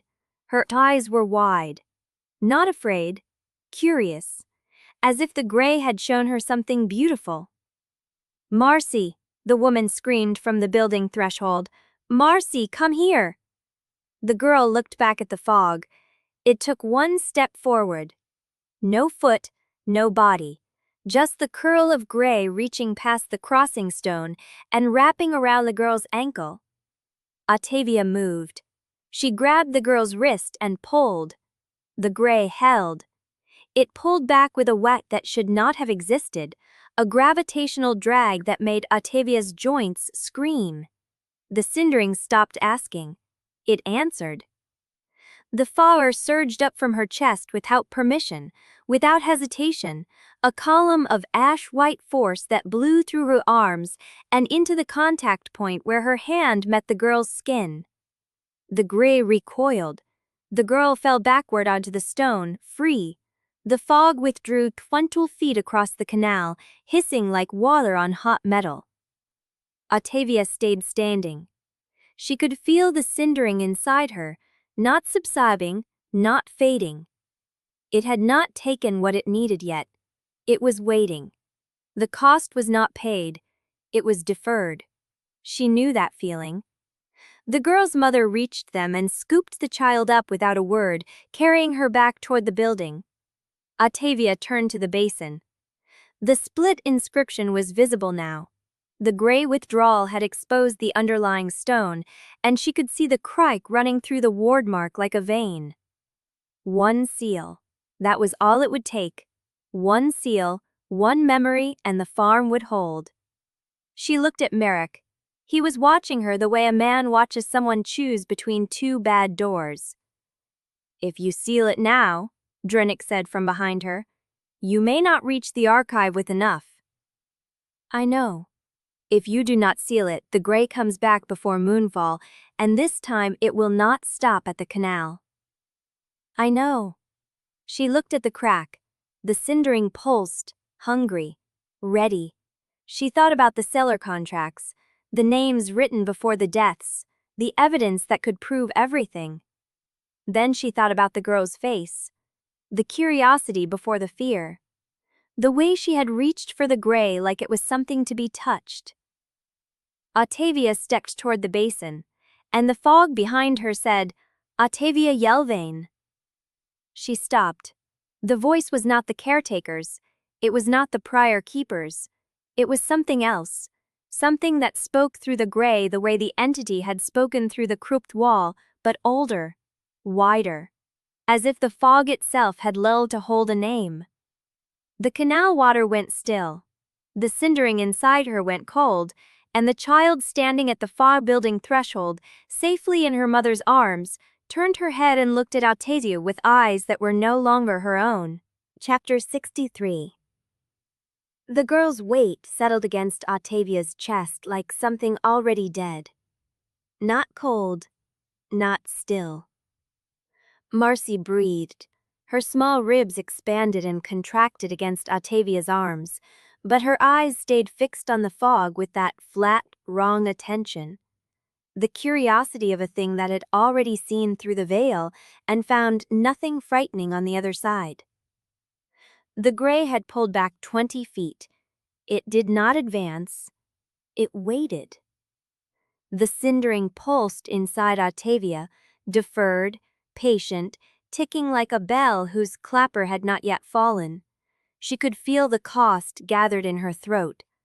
Ready, waiting for her to finish what she had started.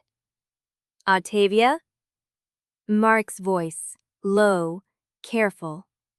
She turned her head. He stood at the edge of the ash salt line, one hand extended, palm open, the way you approach something that might bolt. "The crack is visible," he said.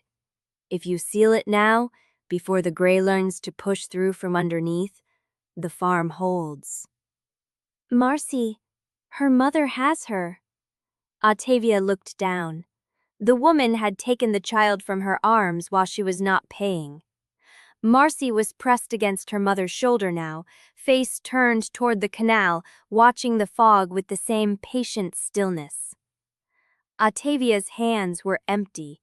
She looked at the split ward inscription.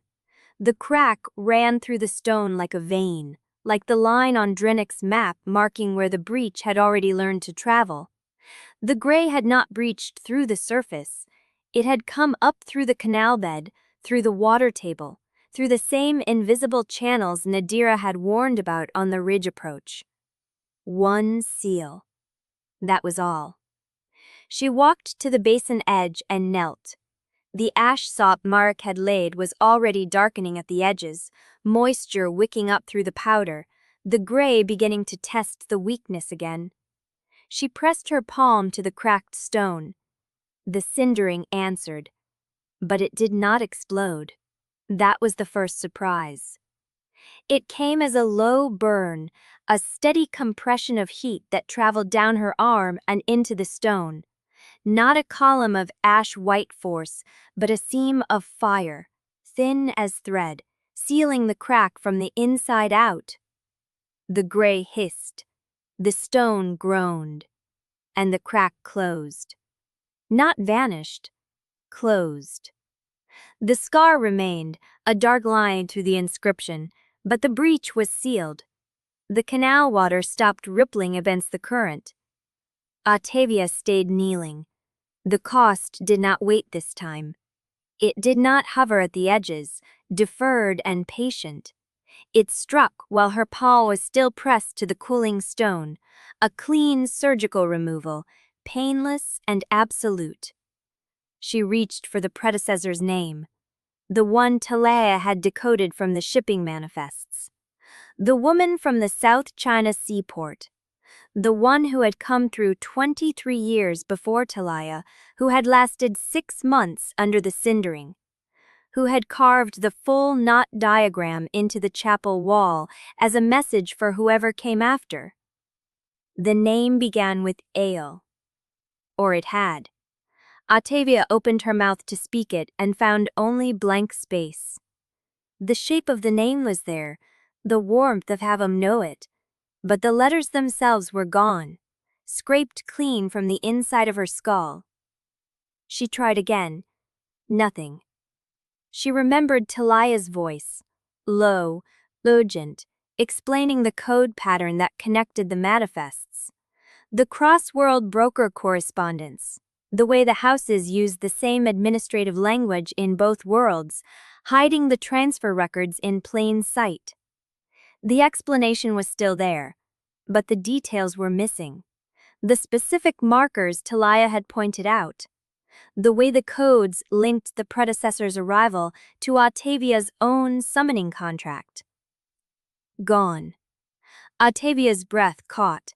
She pressed both palms to the stone and tried to hold on to what remained, but the loss had already settled, clean and complete, the way a wound closes around a blade that has been feed free.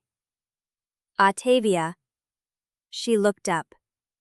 Nadira was crouching beside her, hand on her shoulder, watching her face with the clinical attention that meant she was already diagnosing.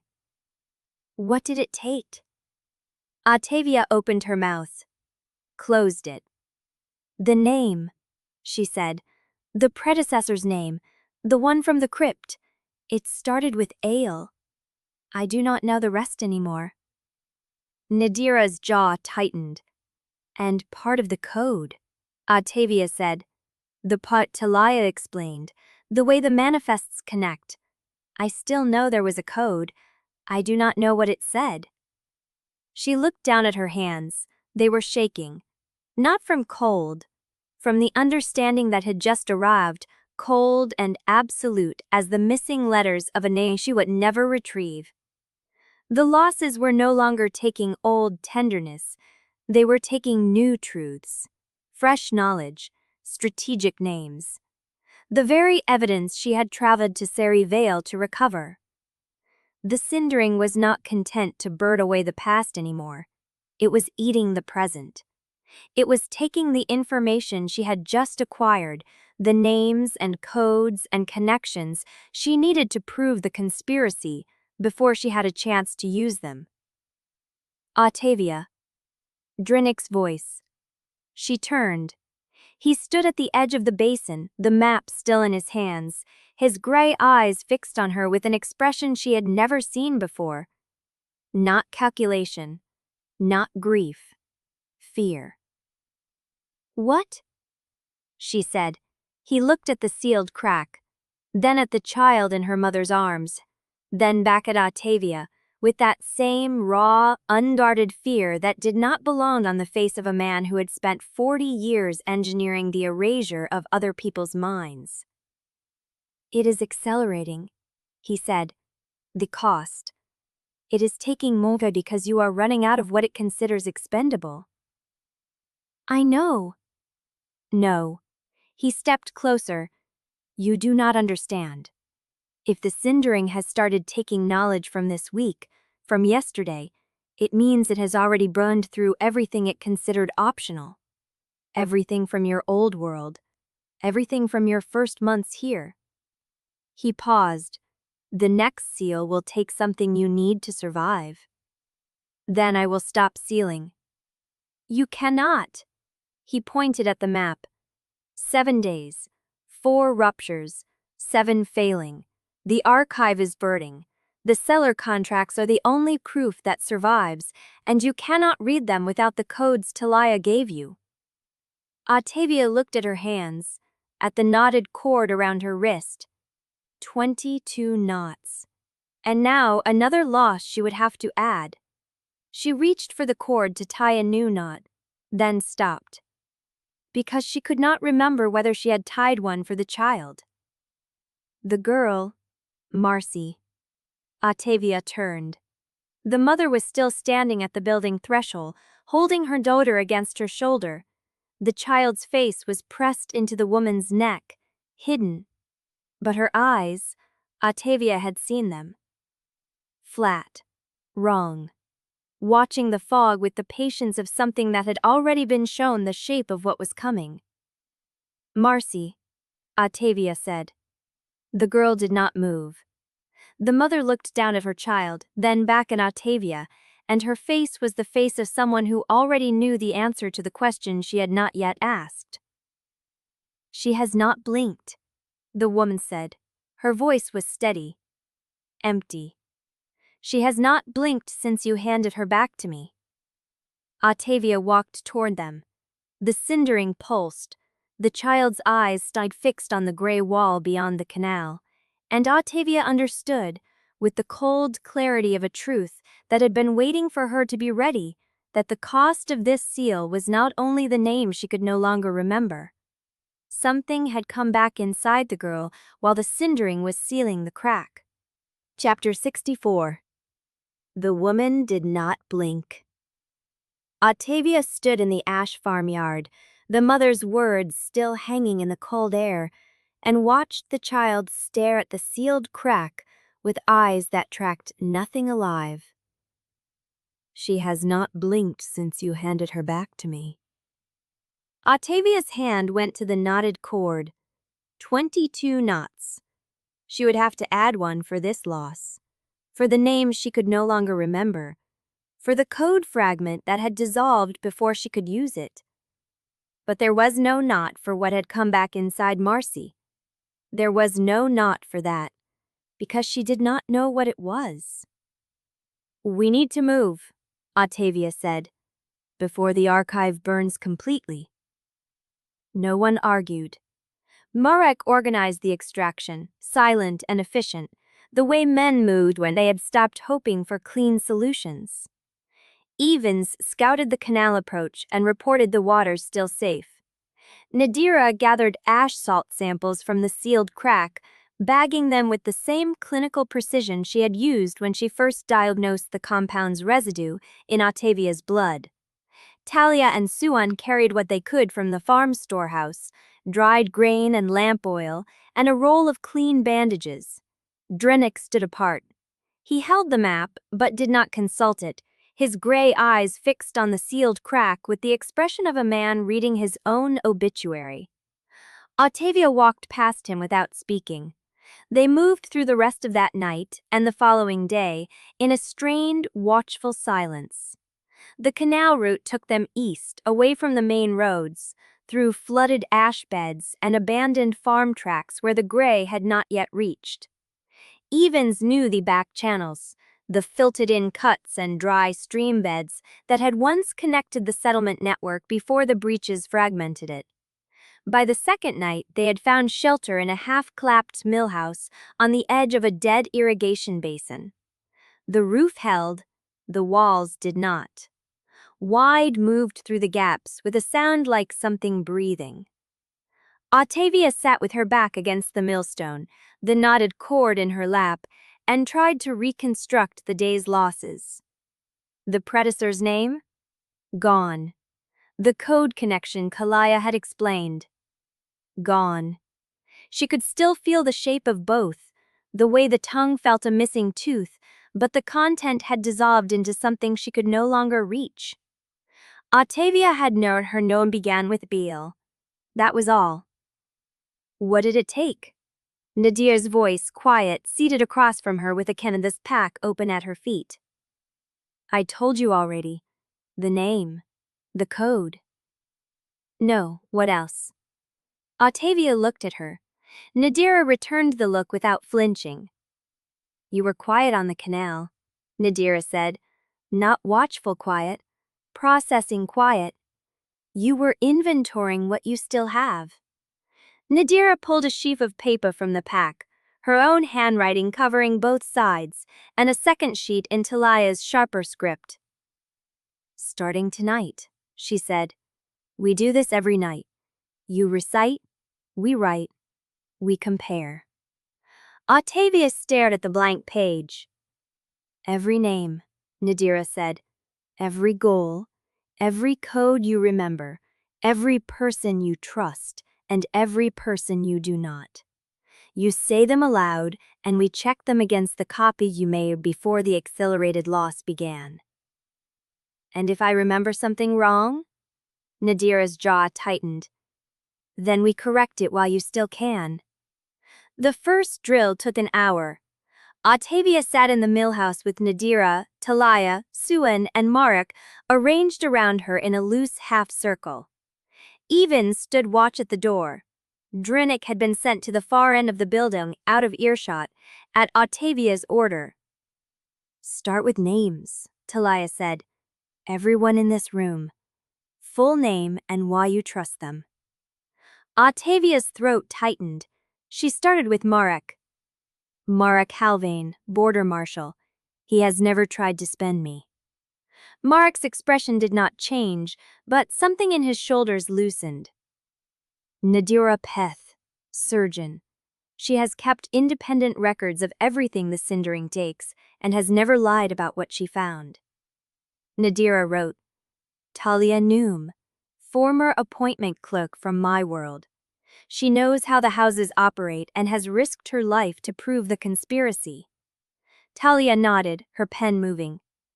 Brother Suan Noor, novice bone reader, he has seen the evidence and chosen truth over his order's teaching.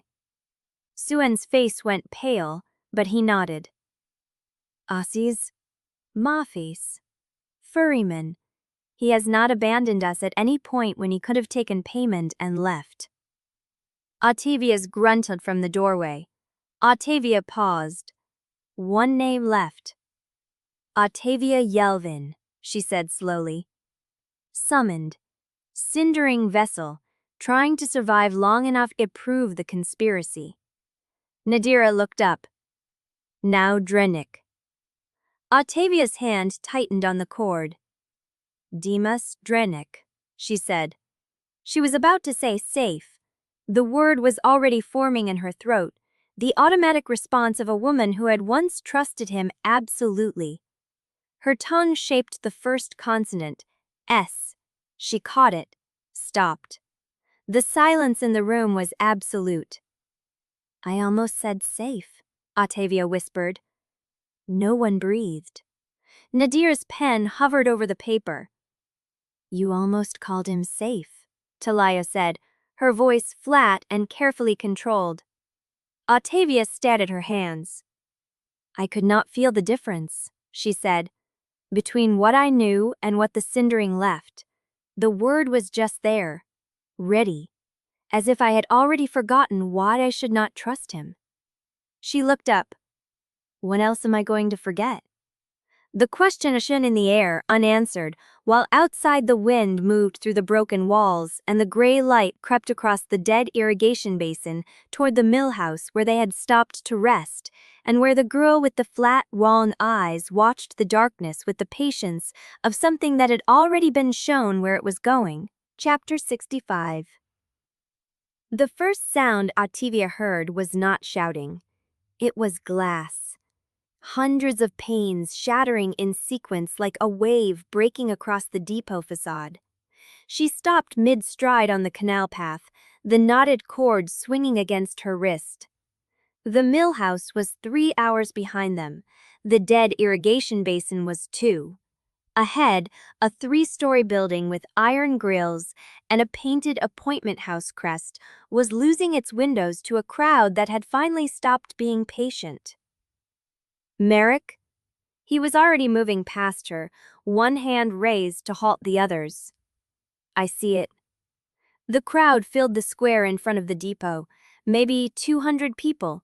Farm workers, canal laborers, a few women in hospice aprons, men carrying ash shovels and salt hooks.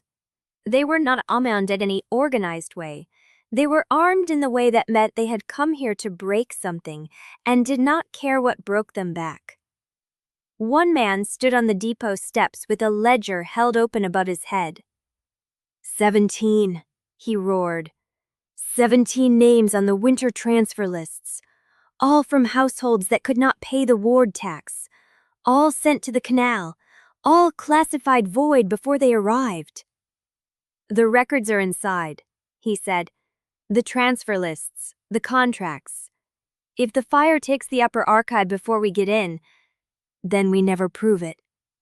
He met her eyes. I need to go in. Then go. He did not argue. He did not ask for permission. He simply turned and began walking toward the depot at a pace that expected the crowd to part or be moved. It parted. Ottavia followed. Nadira fell in behind her. Talia and Suen came next. Ivan stayed at the canal edge with Drenik, who had not been told to follow and did not. The crowd recognized Marika before he reached the steps. Border Marshal's coat, the way he carried his weight. The man with the ledger stopped mid-sentence and watched him approach. Marshal, who lit the fire? Does it matter? Merrick did not slow. If the archive burns before I read it, yes, it matters. The man's face went pale. He looked at the smoke curling from the side window. Then he stepped aside. Merrick hit the depot doors with his shoulder. They gave on the second impact. Inside, the appointment house depot was a cathedral of paper. Shelves rose 3 stories high, packed with ledgers, transfer slips, wax-seed bundles, and loose folios stacked so densely the air smelled like old wood and dried ink. The ground floor held a long counting table, brass scales, and a rack of empty seals. The smoke was coming from the upper gallery. Ottavia looked up and saw the flame. It was small, contained to a single shelf. But the shelves were dry, and the ledgers were paper, and the fire was already learning to breathe. Upper archive, Talia said. That is where they keep the active transfer lists. Merrick was already climbing the gallery stairs. Ottavia followed, her boots loud on the iron treads. The smoke thickened as they rose. By the third landing, she could taste it at the back of her throat. The fire had found a stack of loose folios. Merrick grabbed the nearest shelf and pulled. Ledgers rained down.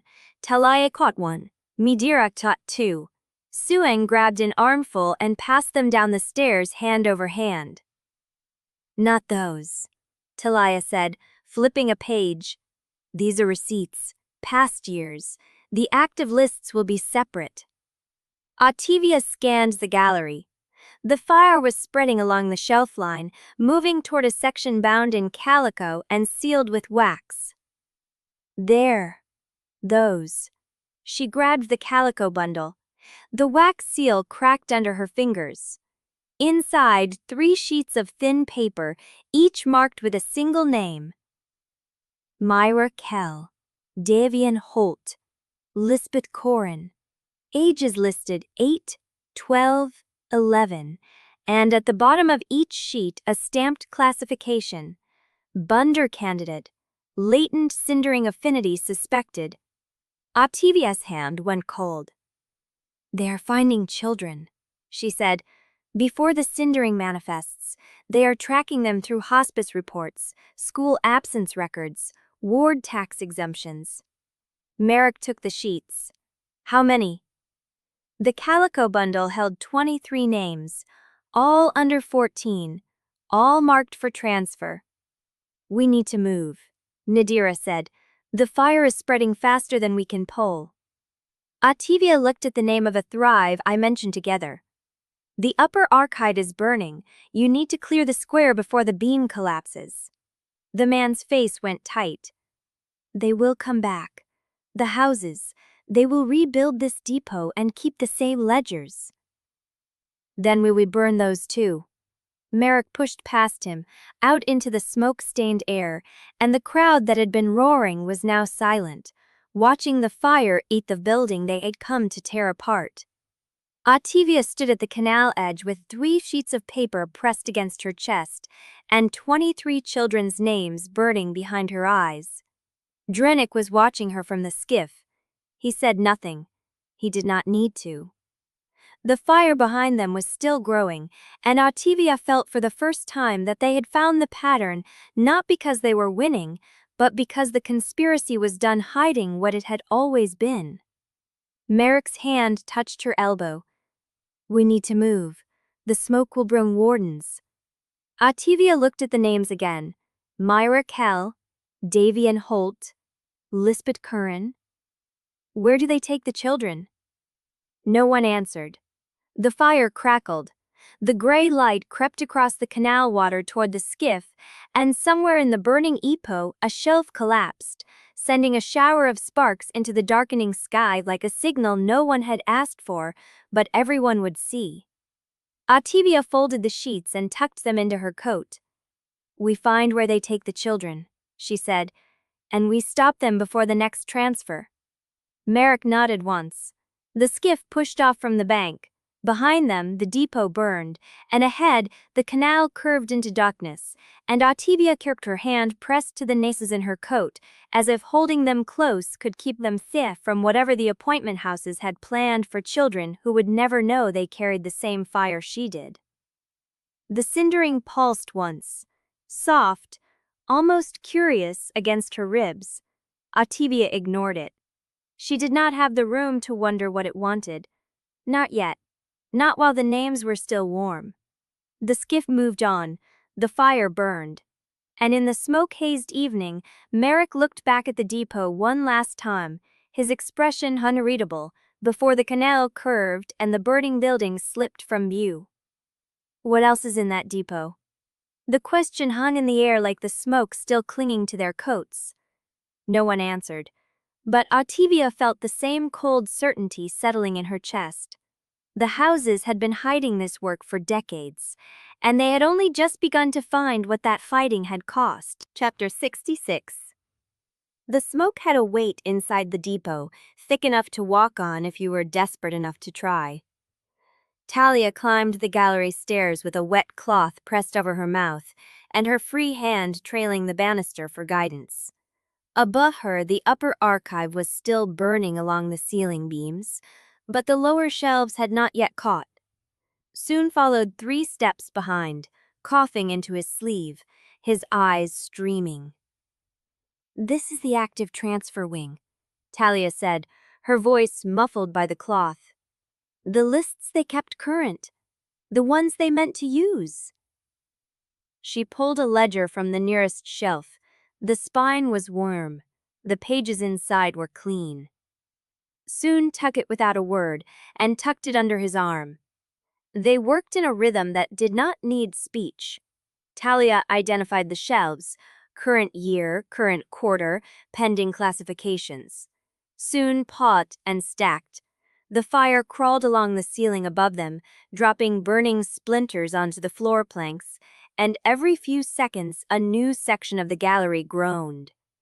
Ottavia reached the top of the stair and stopped. The cindering stirred against her ribs, not the soft pulse from the skiff, but something wider, gathering, spreading through her chest like heat through dry timber. She looked down at her palms. A faint white glow was already rising under her skin. Do not. The thought came from somewhere ahead of the decision, the part of her that still remembered what happened when the cindering answered before she chose. She looked at the shelves. At the ledgers Talia was pulling, at the names soon was stacking into a salvage pile that might be the only record left of children Hazes had already marked for transfer. If she used the Cindering here, she could hold the fire back. Buy time. Let them clear the whole gallery before the ceiling collapsed. But the names she was trying to save were already in her hands. And the Cindering did not distinguish between what she wanted to keep and what she was willing to lose. What if it takes the names? She thought. What if it burns the children's names because I was thinking of them when I called it? The glow did not fade.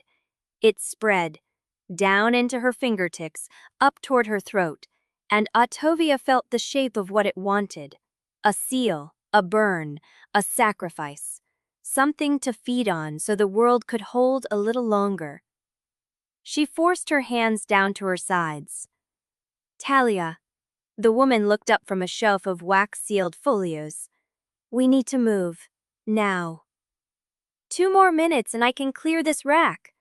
We do not have 2 minutes. Talia's jaw tightened. She grabbed what she could carry and pushed past Ottavia toward the stair, soon following with a stack of ledgers pressed against his chest. Ottavia did not follow immediately.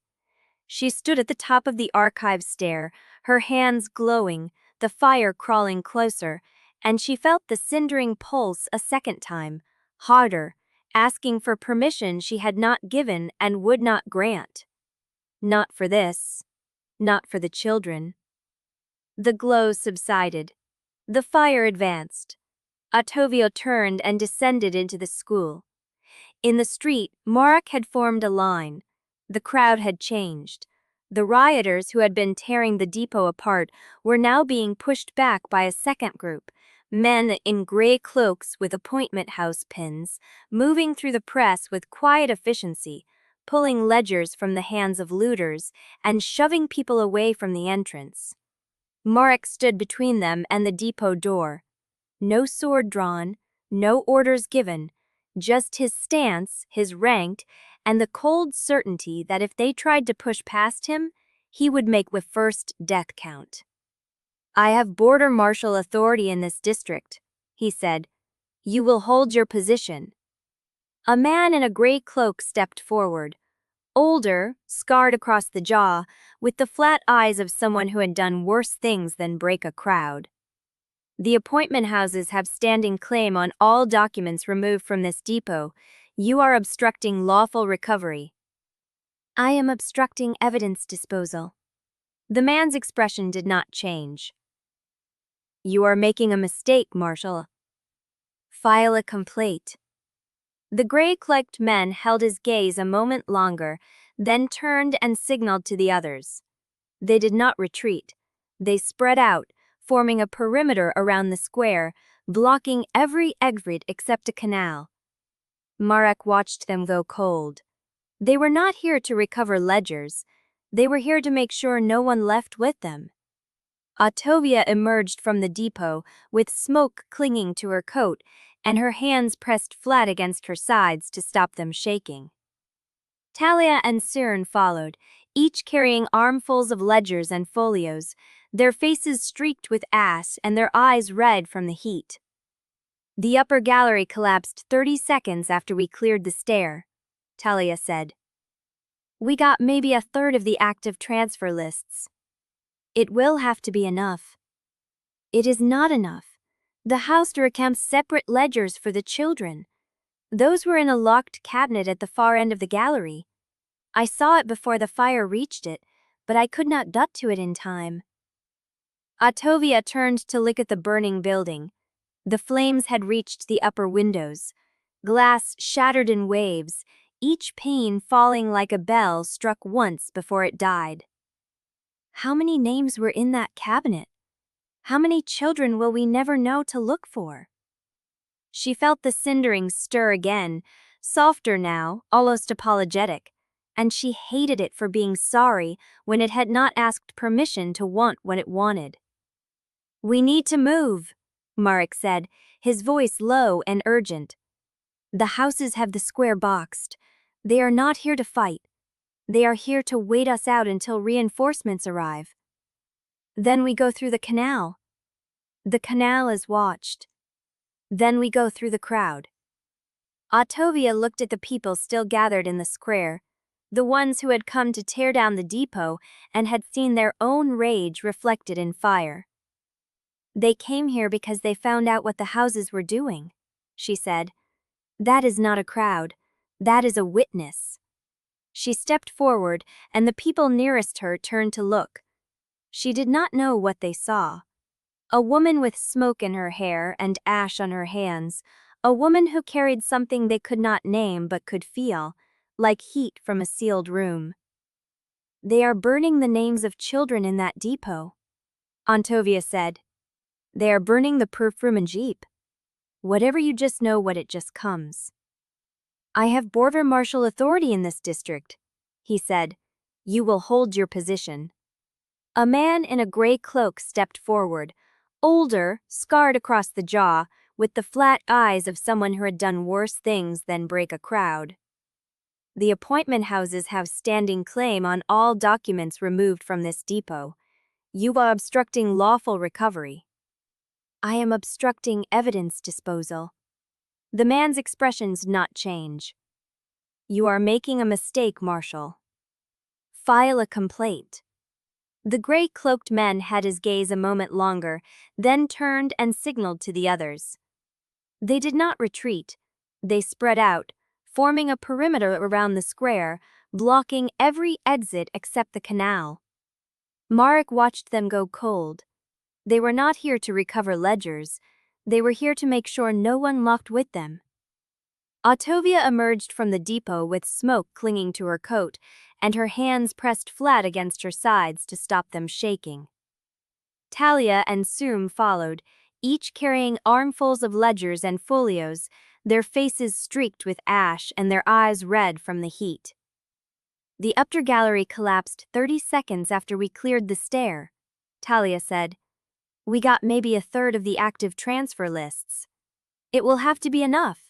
It is not enough. The cause expression did not change. You are making a mistake, Marshal. File a complaint.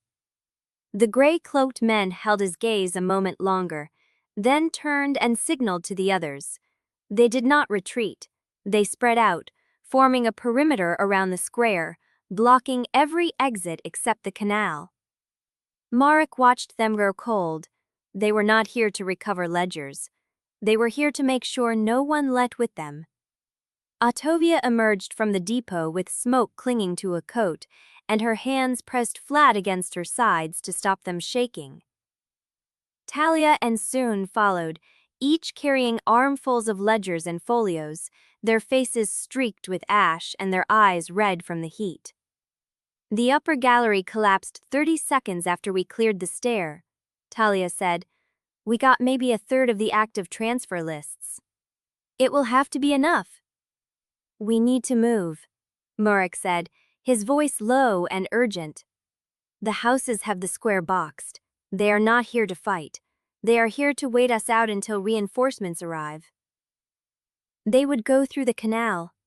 The canal is watched. Then we go through the crowd. Ottavia looked at the people still gathered in the square, the ones who had come to tear down the depot and had seen their own rage reflected in fire. They came here because they found out what the houses were doing, she said. That is not a crowd. That is a witness. She stepped forward, and the people nearest her turned to look. She did not know what they saw. A woman with smoke in her hair and ash on her hands, a woman who carried something they could not name but could feel, like heat from a sealed room. They are burning the names of children in that depot, Ottavia said. They are burning the proof discount. I am obstructing evidence disposal. The man's expression did not change. You are making a mistake, Marshal. File a complaint. Chapter 67. The skiff cut through black water, the burning depot throwing long red reflections across the canal behind them. Ottavia sat in the bow with the calico bundle pressed against her chest, watching the flames recede.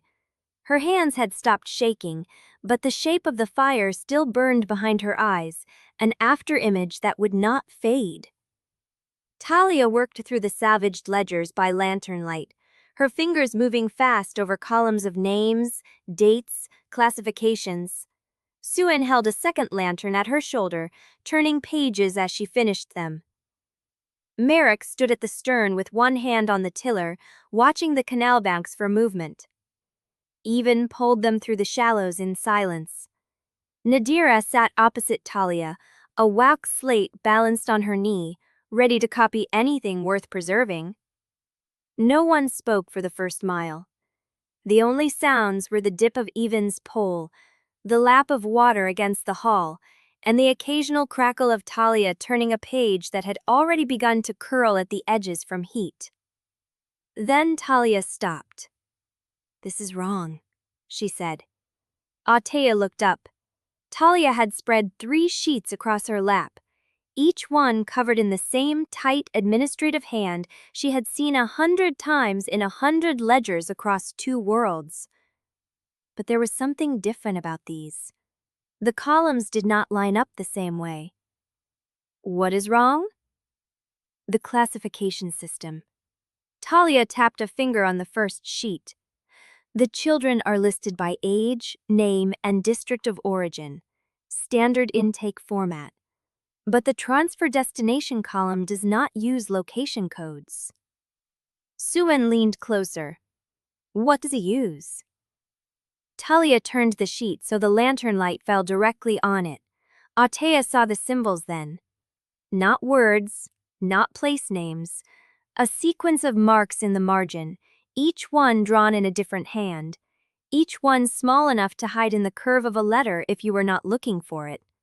She knew that pattern. The same marks had been written in the margin of her own file, the one Drinnick had shown her in Galamir, the one that logged her arrival from the stairwell. She had not understood them then. She had assumed they were filing codes, clerk shorthand, the kind of bureaucratic ghostwriting that accumulated on every document processed through a system that did not want to remember what it handled. But these were the same marks, and they were on the children's transfer sheets. This code links the district of origin to a specific broker, Talia said. Each mark corresponds to a handler who processed the intake. It is not a location. It is a signature. She turned to the second sheet. Hospice referrals from the V Ruin Quarter all carry this mark. She pointed. Orphan intake from the Eastern Ash Farms carries this one. School absence reports flagged by Tribunal recorders carry a third. She looked up. They are not just tracking children. They are assigning each child to the broker who will process their transfer before the child even knows they are being watched. Ottavia felt the cold inside her chest deepen. How many children do the marks cover? Every name we salvaged.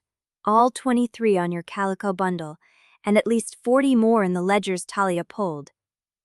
All assigned to specific brokers before transfer. Before evaluation. Before confirmation of latent affinity. Before the child even knows what Cindering is. Suen set down his lantern. Then the classification is not a diagnosis, he said, his voice thin. It is a claim. Ottavia looked down at the calico bundle in her hands. 23 names. 23 children already assigned to someone who planned to use them before they had even been tested. She opened the bundle and spread the 3 sheets across her knees, running her finger down the list of names, districts, ages. 8 years old, 11, 6. The youngest was 4. She stopped at the 7th name. The district code was not like the others. It was marked with a symbol she had seen before, not on a child's transfer sheet, but on the wall of the stairwell where she died, scratched into the quaint beside the 4th floor landing, small enough to miss if you were not looking for it, close enough to the appointment bell that she had seen it every time she climbed those stairs. She had thought it was graffiti. Now she knew better. This mark, she said, holding the sheet up. What does it mean? Talia took the sheet and studied the symbol. Her face went very still. That is not a standard broker mark, she said. That is a cross-world assignment signature. It means the child was flagged for transfer before birth. The broker put a claim on them in utero. It is the same signature that appeared on your own intake file. Atea's hands went cold. Before birth. She had been marked before she was born. The conspiracy was not something that reached across worlds to pull her in after she died. It had been waiting for her from the beginning, tracking her existence, timing her death, arranging the moment when she would be most useful. And now the same system was tracking children. Children who had not died yet. Children who had not been summoned. Children who were still living their lives on the other side of the worlds, unaware that someone had already written their names in a ledger and assigned them a broker who was simply waiting for the right moment to collect. The stairwell, Atea said. The building where I died. The apartment door had the same symbol scratched beside the bell. I saw it every day and never understood what it meant. She looked at the sheet again. If they marked me before birth, then they have been doing this for at least 31 years. How many children have been claimed in that time? How many are still waiting? No one answered. The skiff drifted. Then Drennick spoke. Atea had not noticed him in the stern, wrapped in shadow, his hand still holding the map she had not looked at since they pushed off. His voice was low and rough, as if he had not used it in hours.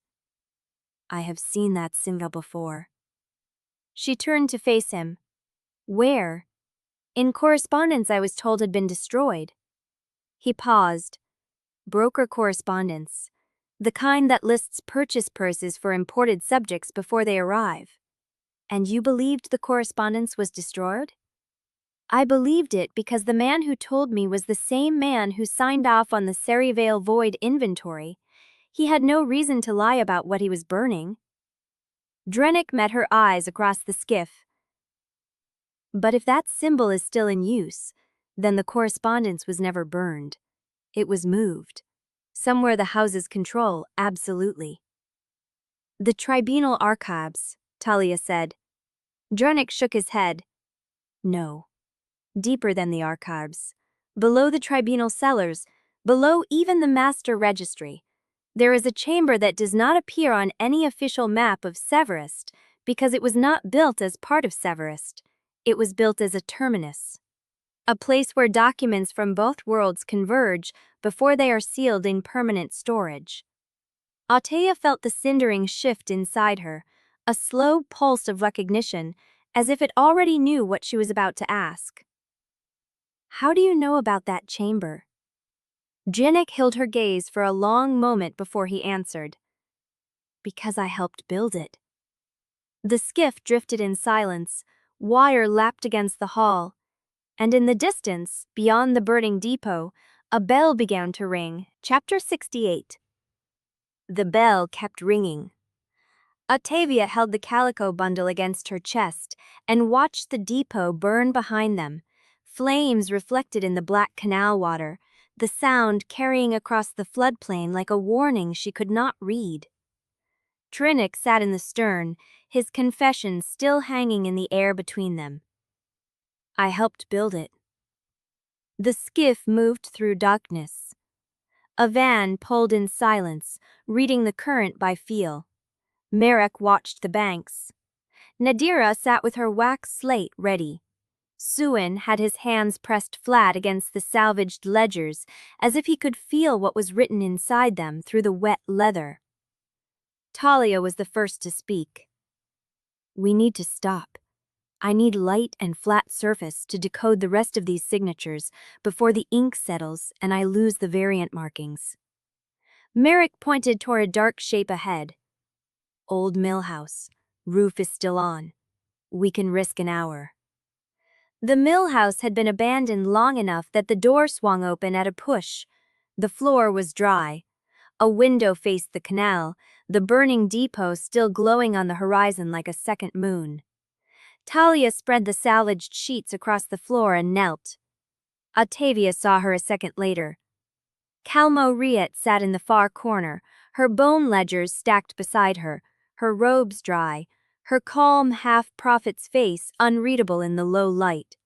She had a shallow cut across her jaw, still weeping clear fluid, and her hands were stained with something dark that might have been ink or might have been blood. No one asked how she had found them. No one asked how she had escaped.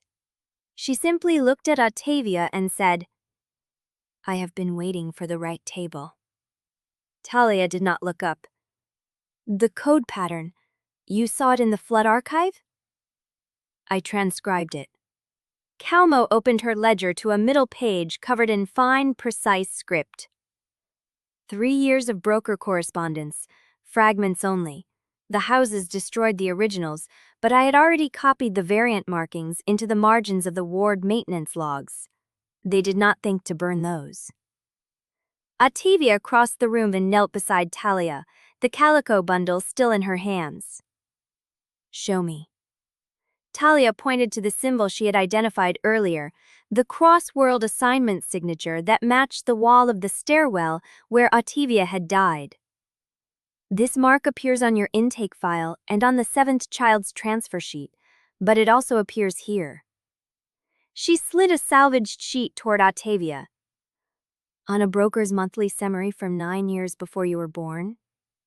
The paper was yellowed, the ink faded, but the symbol was unmistakable. Same angle, same pressure points, same hand. "They were planning for you before you existed," Talia said. "They built a profile, age range, social isolation, employment history that would not be missed.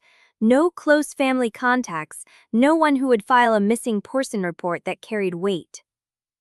Calmo turned her ledger so Ottavia could see the transcribed fragments. The language was clipped, administrative, clinical. Candidate Y, female, late 20s to early 30s. Solitary employment pattern, no surviving parents, no sibling network, rental lease with no cosigner. Institutional familiarity preferred. City environment with high transient population. Appointment houses mark high probability of voluntary compliance under structured authority. Estimated yield 4 to 6 years of operational binding before structural degradation. Ottavia read the words twice. Estimated yield. She had been assessed like a material resource. Her loneliness, her dead parents, her rented apartment in a city where no one would call her name. All of it catalogued as strategic advantages for a conspiracy that had been tracking her before her mother gave birth. "How many candidate profiles did they write?" she asked. Calmo turned another page. The list was 47 names long. 47 women with matching profiles, stretching back 23 years before Ottavia's birth. Some were crossed out with a single line and a date. Others were marked in progress or deferred or relocated. The youngest candidate had been flagged at age 7. Ottavia's throat tightened. "They were not waiting for the Cindering to manifest," she said. "They were selecting for it.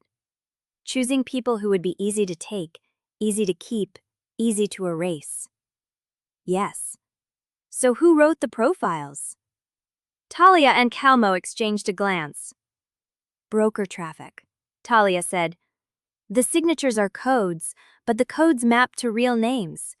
I have been reconstructing the key pattern from the variant markings. Most of these brokers are dead. The houses buried them along with the correspondence." "But not all." Calmo turned to a fresh page in her ledger. Her hand was steady, but her voice dropped half a tone. "There is one living broker whose signature appears on every tier of the transfer system.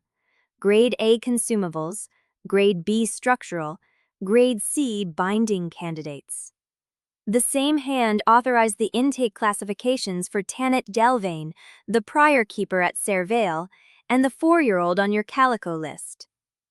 Ottavia felt the cindering stir, a slow roll of heat beneath her ribs. "Name." Calmo looked at her with those eerie, half-prophet eyes. The code resolves to a civic magistrate. Current appointment, Tribunal protection.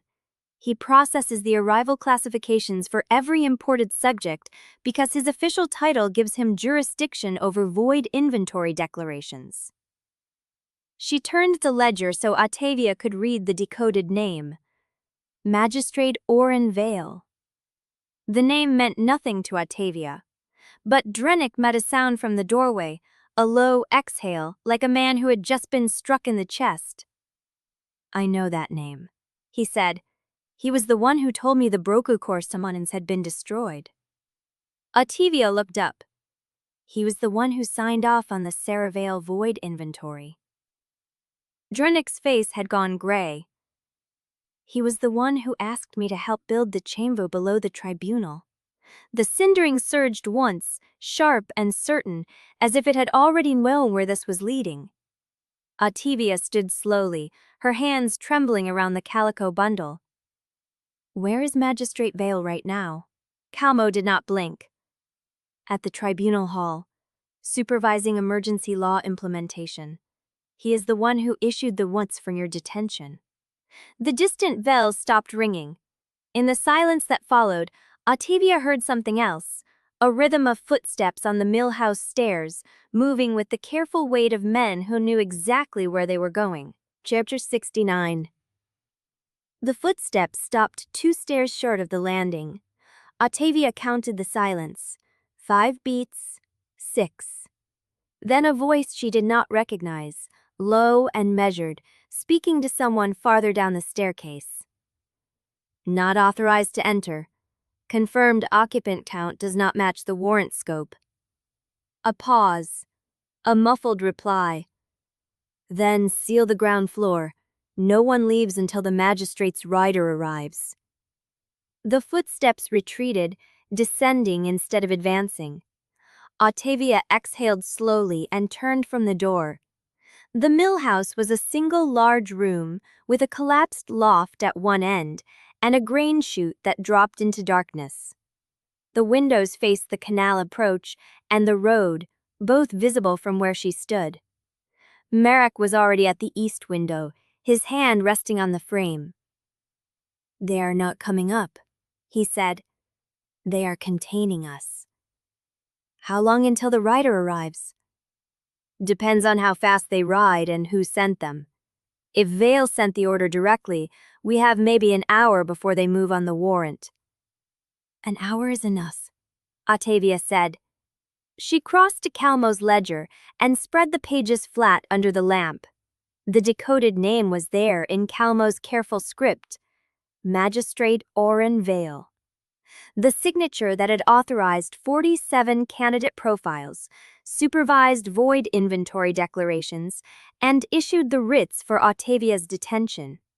The Cindering pulsed once beneath her ribs, a slow beat of recognition, and she pressed her palm flat against her chest until it settled. "Tell me everything you know about Vale," she said. Merrick answered before Calmo could. "He sits on the Tribunal's Emergency Council. He controls the void inventory declarations for the entire Central Canal District. Every imported subject, every classified transfer, every death written before it happens, his signature is the one that makes it legal." "And he is at the Tribunal Hall now?" "Supervising emergency law implementation. That is the public reason." Merrick's jaw tightened. "The private reason is that the Tribunal Hall is the safest place in the city. 40 guards, thick stone, emergency protocols that can seal the entire building in under a minute." Talia looked up from her savaged ledgers. "Then we do not go through the front door?" "No," Merrick said. "We go through the law." Ottavia turned to face him. "Explain." Merrick crossed to the table and pulled a folded document from inside his coat. The wax seal was cracked, the paper water-stained, but the border marshal insignia was still legible. "Emergency Jurisdiction Clause. When a ward failure is suspected to be deliberate, a border marshal can invoke provisional authority over any civic officer whose actions may be obstructing the investigation." Mail's position on the Emergency Council makes him subject to that clause if I can prove he has been using his authority to destroy evidence. Trennick can testify, Suin said quietly. He helped build the chamber. He can place Vale at the center of the conspiracy. Trennick looked up from the doorway. His face was still gray, but something had hardened behind his eyes. I can, he said, and I will. Ottavia studied him. The admission quickened him things she could see in the set of his shoulders, the way he held himself like a man who had already lost the right to stand straight. Then we go to the Tribunal Hall, she said. Merrick invokes the jurisdiction clause. Drinnick gives testimony, Calmo produces the ledgers, and I walk in with the calico bundle and ask Vale, in front of every guard and clerk in the building, whether he recognizes the names of the children he classified before they were born. Merrick's hand moved to his sword. It will not be that clean. I know. Vale will not let you take him alive. He will either fight or run, and if he runs, he will take the chamber access codes with him. Then we do not give him time to choose. A bell rang from somewhere beyond the mill house, not the close, urgent bell of a nearby alert, but the deeper, slower tone of a long-distance signal. Grate is still legible. Emergency jurisdiction clause. When a ward failure is suspected to be deliberate, a border marshal can invoke provisional authority over any civic officer whose actions may be obstructing the investigation. Mail's position on the Emergency Council makes him subject to that clause if I can prove he has been using his authority to destroy evidence. The Cindering pulsed once beneath her ribs, a slow beat of recognition sharing up from the dollaries met. It's one more apartant parting. If age wasn't the use week is previously tiling, he designed a money of street rhythm and a money a city of stared, with my dead fruzerships, and a money of city of Creason nice nine ways who are screened to ment. Merrick has done it a point of the blighting voluntary localists. I underchain your personal spite. Will catched him the cried of a craddock covey, and more apported breedma. Number verse 2. Little there is another discussion right now. Muckett econize it, but he said, Merrick invokes the jurisdiction clause. Drinnick gives testimony. The guards hesitated. A door opened behind them. A figure stepped out of the tribunal hall, tall, gray-haired, dressed in the dark wool of a civic magistrate, with a seal of office hanging from a silver chain at his chest. Magistrate Orrin Vale looked at Ottavia, and his face revealed nothing. No surprise, no fear, only the patient calm of a man who had been expecting this meeting for 30 years. Ottavia Yelvaine, he said. I wondered when you would find your way here. The cindering surged, white heat bloomed under her ribs, rising, waiting, and Ottavia felt the names in the calico bundle press against her fingers like living things demanding to be spoken. She lifted her head. I am not here to be processed, Magistrate. I am here to read you your charges, Chapter 70. The western bell tower was still ringing when Ottavia reached the tribunal hall steps. 3 strikes, pause. 2, pause. 3. The pattern repeated, steady and patient, a perfectly calibrated emergency signal that should have triggered every guard in the district to drop whatever they were doing and run toward the western ward. Instead, the courtyard held stillness.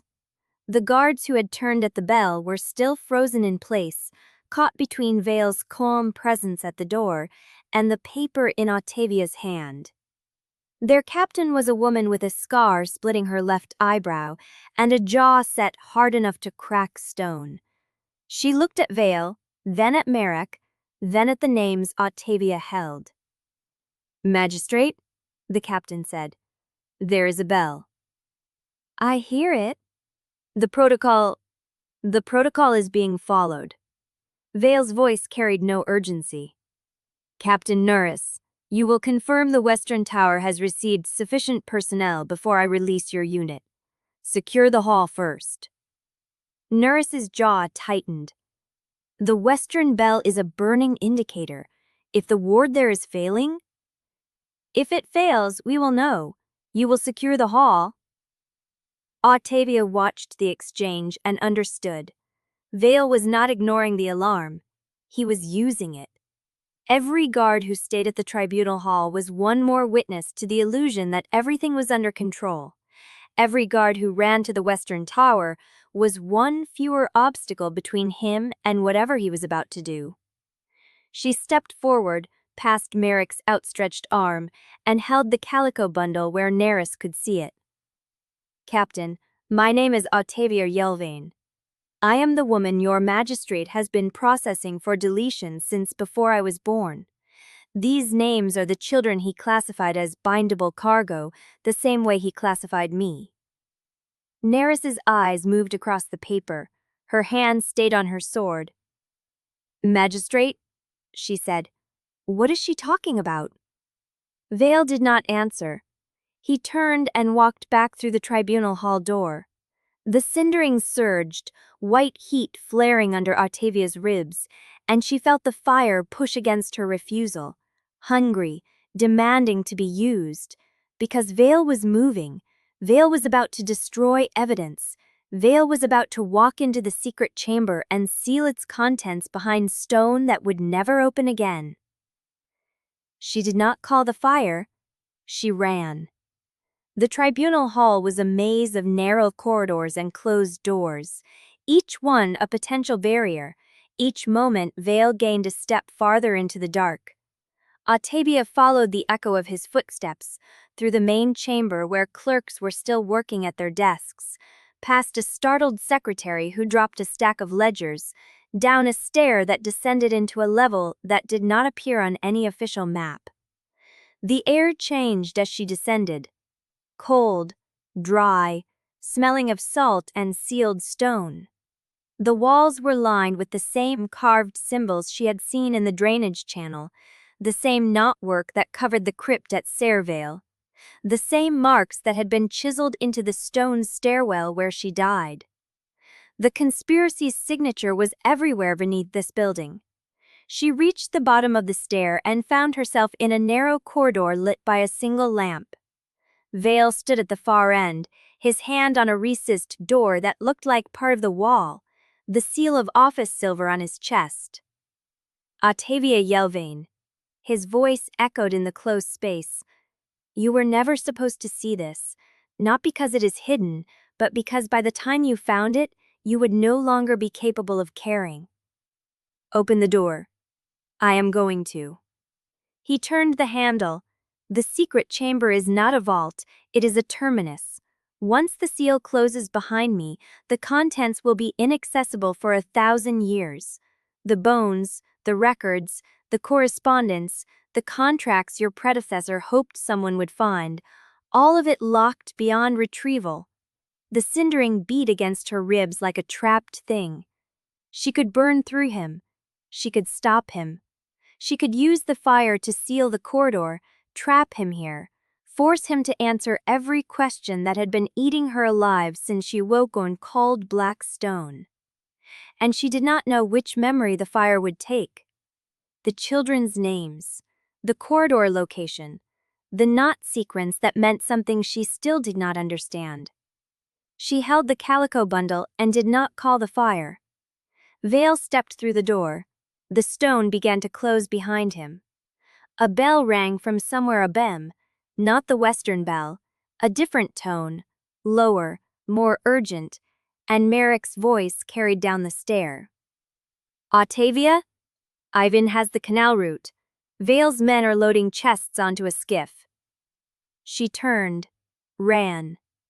The corridor behind her sealed with a grinding sound that vibrated through the floor and up her spine, and she did not look back because Vale was already gone, already beyond reach, and the chests on the canal were still in this world, still full of names and dates and contracts that could be touched and read and held.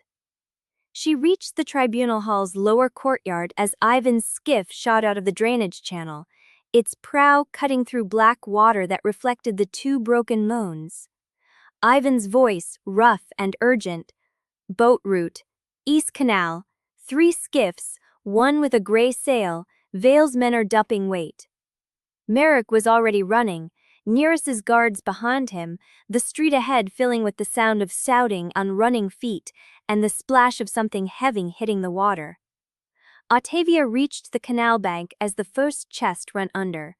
It sank fast, trailing bubbles, its contents already dissolving into the dark water that carried everything, records, names, proof, down into the black where no one would ever find them.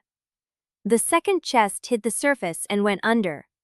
The third chest was still in the skiff, carried by a man in a gray cloak who was dragging it toward the edge. Ottavia ran along the bank, her hand on the calico bundle. The cindering surged, white light flickered under her skin. And in the dark of the Tribunal Hall's lower courtyard, surrounded by empty water and sealed doors and the weight of everything she had just lost, Ottavia made her choice. Chapter 71. The water hit her knees first, then her thighs, black and cold enough to steal breath. The canal lapped against the Tribunal Hall's lower courtyard stones, slick with the runoff of decades. Behind her, Merrick's voice. "Ottavia, wait!" She did not wait. The cindering rose under her skin, white light flickering along her forearms, and she waded deeper until the water pressed against her ribs, against the calico bundle she had shoved inside her coat. 23 names. She could still feel them through the wet fabric, each one a weight she refused to surrender. 20 feet, she said. Maybe 30. The current carries south. Merrick hit the water behind her, his hand closing around her arm. You do not know what it will take. I know what is in those chests. And if it takes the children's names? She stopped. The water lapped at her collarbone, cold enough to ache through the wool, and she stood in the dark with the 2 broken moons overhead and the canal stretching east toward the fork where Vale's skiff had vanished. She did not know, that was the worst of it. She did not know what the cindering would take, only that it would take something. The corridor location. The knot sequence she still did not understand. The children's names. The 23 she had held against her chest since the depot fire. The ones she had promised herself she would remember. Then I write them down first, she said. She turned and waded back to the bank, water streaming from her coat, her boots heavy with canal silt. Nadira was already cried down the stones, wax slate in hand, her dark hair plastered against her skull from the damp. Recite, Nadira said. Ottavia pulled the calico bundle from her coat. The paper inside was wet at the edges, but still legible, the ink smudged but not lost. She read the names aloud, each one a stone placed on a grave she refused to let be forgotten, while Nadira wrote in her sharp, precise hand. Say Vale, Ash Farm, the depot, the Tribunal Hall. She had saved 23 names from the fire, from the canal, from the sealed chamber that would not open for 1,000 years. But Vale had escaped with 1 ledger. Evans had seen it, a thin book bound in wax skin, tucked under Vale's arm as the gray skiff pulled away.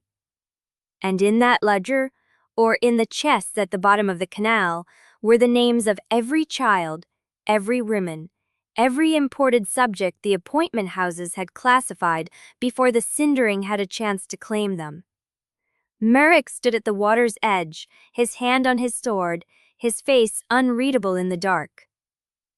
Evans is bringing ferrymen, he said. Men who know these waters. We drag the canal bed before the current scatters what is left. What about Vale? Gone. East. The canals fork into a dozen branches before dawn, and he knows every one.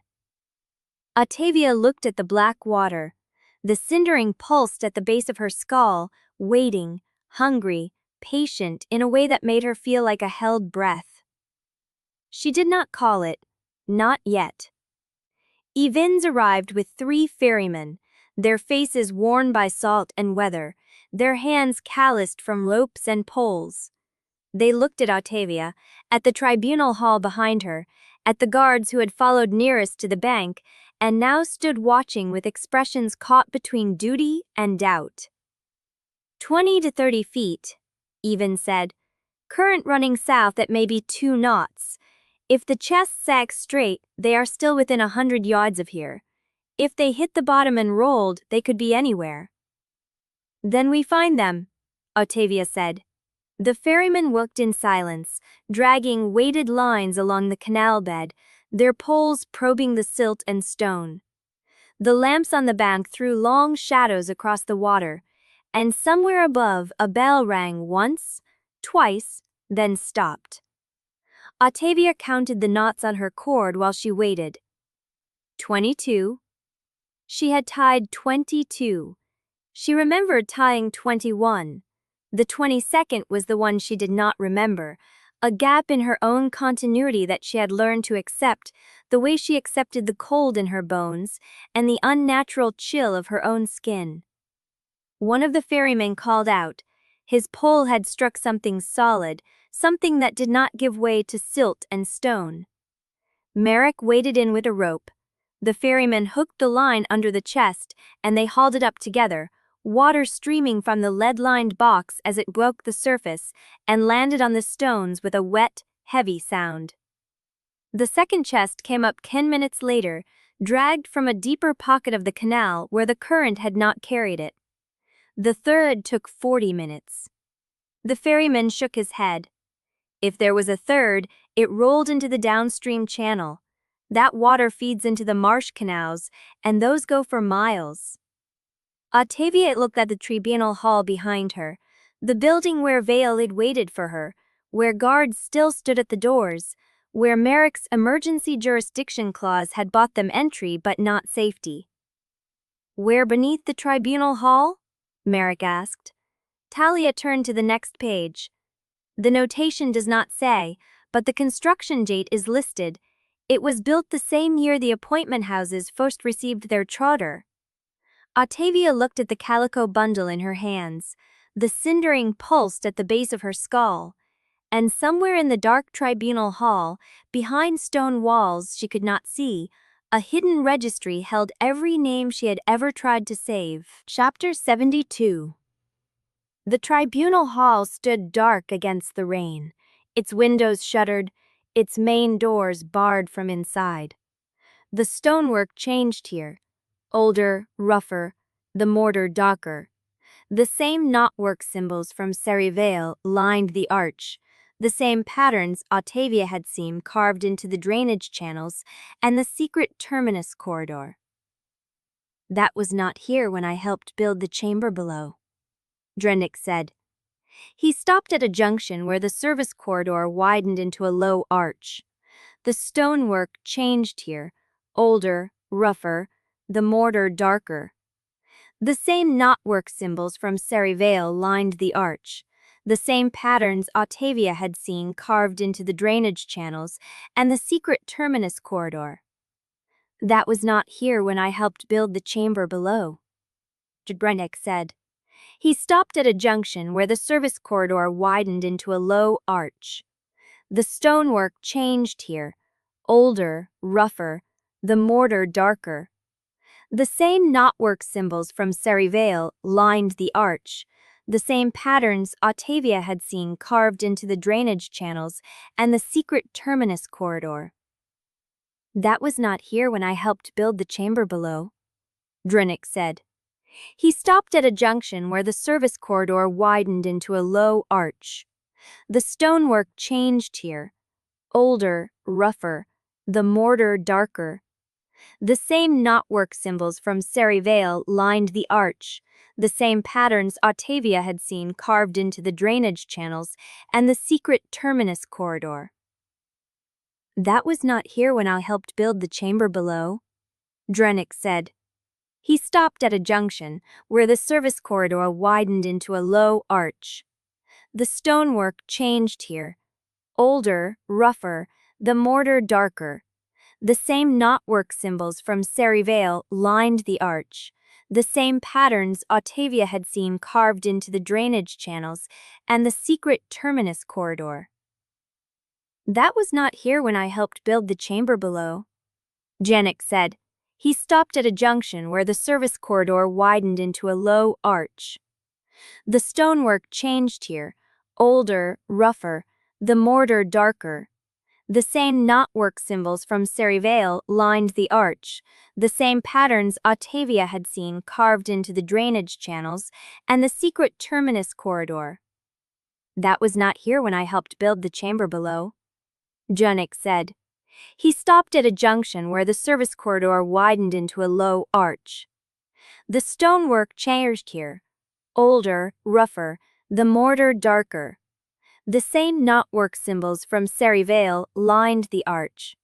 The same patterns Ottavia had seen carved into the drainage channels and the secret terminus corridor. That was not here when I helped build the chamber below, Drennick said. He stopped at a junction where the service corridor widened into a low arch.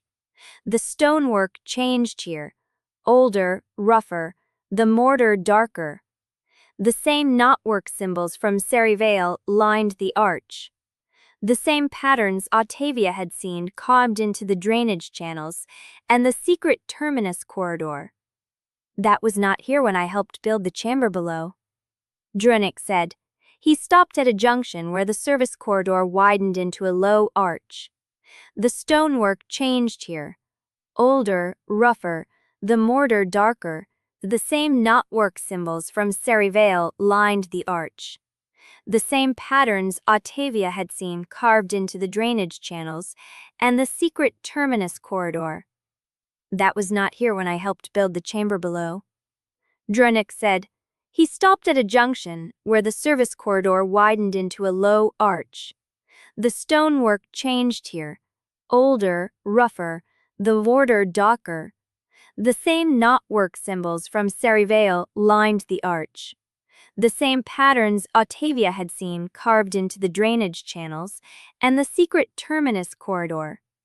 That was not here when I helped build the chamber below, Drennick said. He stopped at a junction where the service corridor widened into a low arch.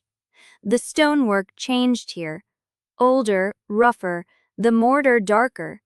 The same knotwork symbols from Sere Vale lined the arch. The same patterns Ottavia had seen carved into the drainage channels and the secret terminus corridor. That was not here when I helped build the chamber below, Drennick said. He stopped at a junction where the service corridor widened into a low arch.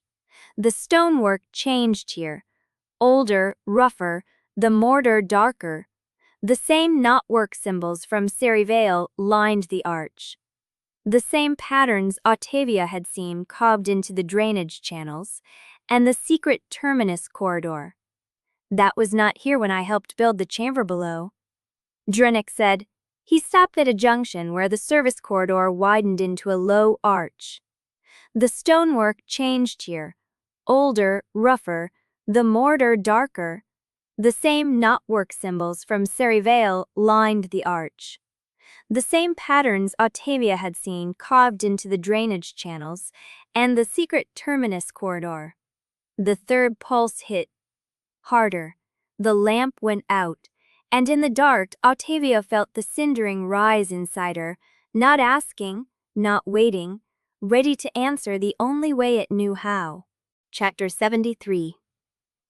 The stone floor shuddered again, longer this time, a grinding vibration that traveled up through the tables and into the ledgers.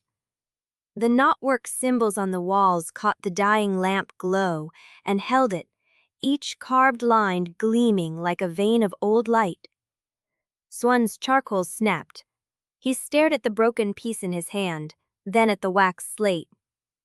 He had filled 4 slates, 200 names, maybe more, a fraction of what the hall held. The cascade is accelerating, Drenick said. His voice came from the dark near the door, flat and certain. The voice of a man who had spent years calculating the exact shape of this moment. That pulse was closer than the last. The next one will reach the foundation stones. Merrick moved past Ottavia toward the sound of Drenick's voice. His boots scraped on the stone floor, deliberate, unhurried. How long? Minutes, perhaps less. And if we are still here when it reaches the foundation? Drenick did not answer immediately. The silence stretched long enough to become an answer of its own. The registry was designed to survive, he said finally. The chamber will seal itself. Anyone inside when the seals engage will remain inside. Talia's hand went still on the ledger she was reading. Seal how? The walls are not stone, not entirely. They are bone dust mortar and iron latchwork keyed to the ward network's integrity. When the cascade reaches a certain threshold, the doors close and the mortar fuses. It is a vault now. It was always a vault. Ottavia felt the words land in the dark. A vault. And they were inside it. The cindering pulsed beneath her ribs, patient, waiting, ready to answer if she called it. She could feel the shape of what it wanted to do. Burn through the seals, open the walls, carry every ledger out in a wave of white fire. The knowledge of how sat in her like a second skeleton. She pressed her palm flat against the nearest table. Suin, she said, how many slates do you have left? 3 empty, 4 filled. Take the nearest ledgers, the ones within the last 5 years. Leave the rest. Talia turned. Ottavia, we cannot carry 2 centuries of records through a collapsing building and out onto streets where every patrol is looking for us. We take what proves the conspiracy is active now. Vale's signature, the current classifications, the children's names that match the Caldo bundle. She hated the words as she spoke them, hated the arithmetic of survival that forced her to abandon older victims to save newer ones. But the floor trembled again, and she felt the truth of Drenick's warning in her bones. The vault was closing. They had minutes, not hours. Merrick was already moving. He swept the nearest stack of ledgers off the table, bound them with a strip of oilcloth from his belt, and passed them to Suin. These are recent? Last 2 years, Suin said. Take another stack. Suin hesitated. Marshal, I cannot carry more than.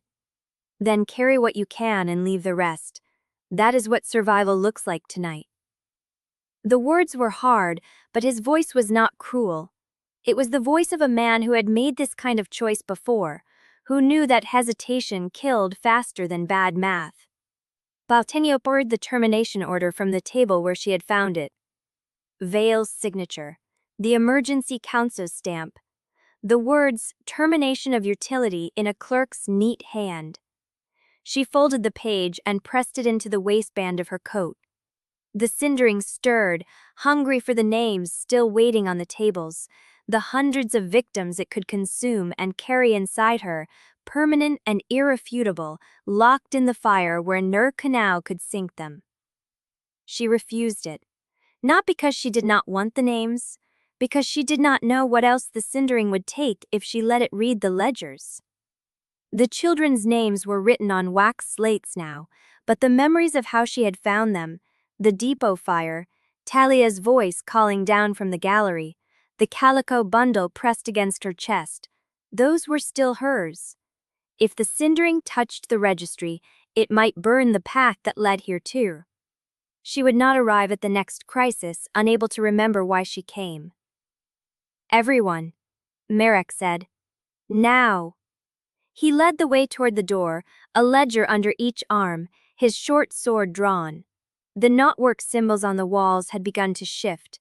Not the carved lines themselves, but the shadows they cast, bending against the lamp glow in ways that did not follow the light. Talia followed, a stack of the nearest records clutched to her chest.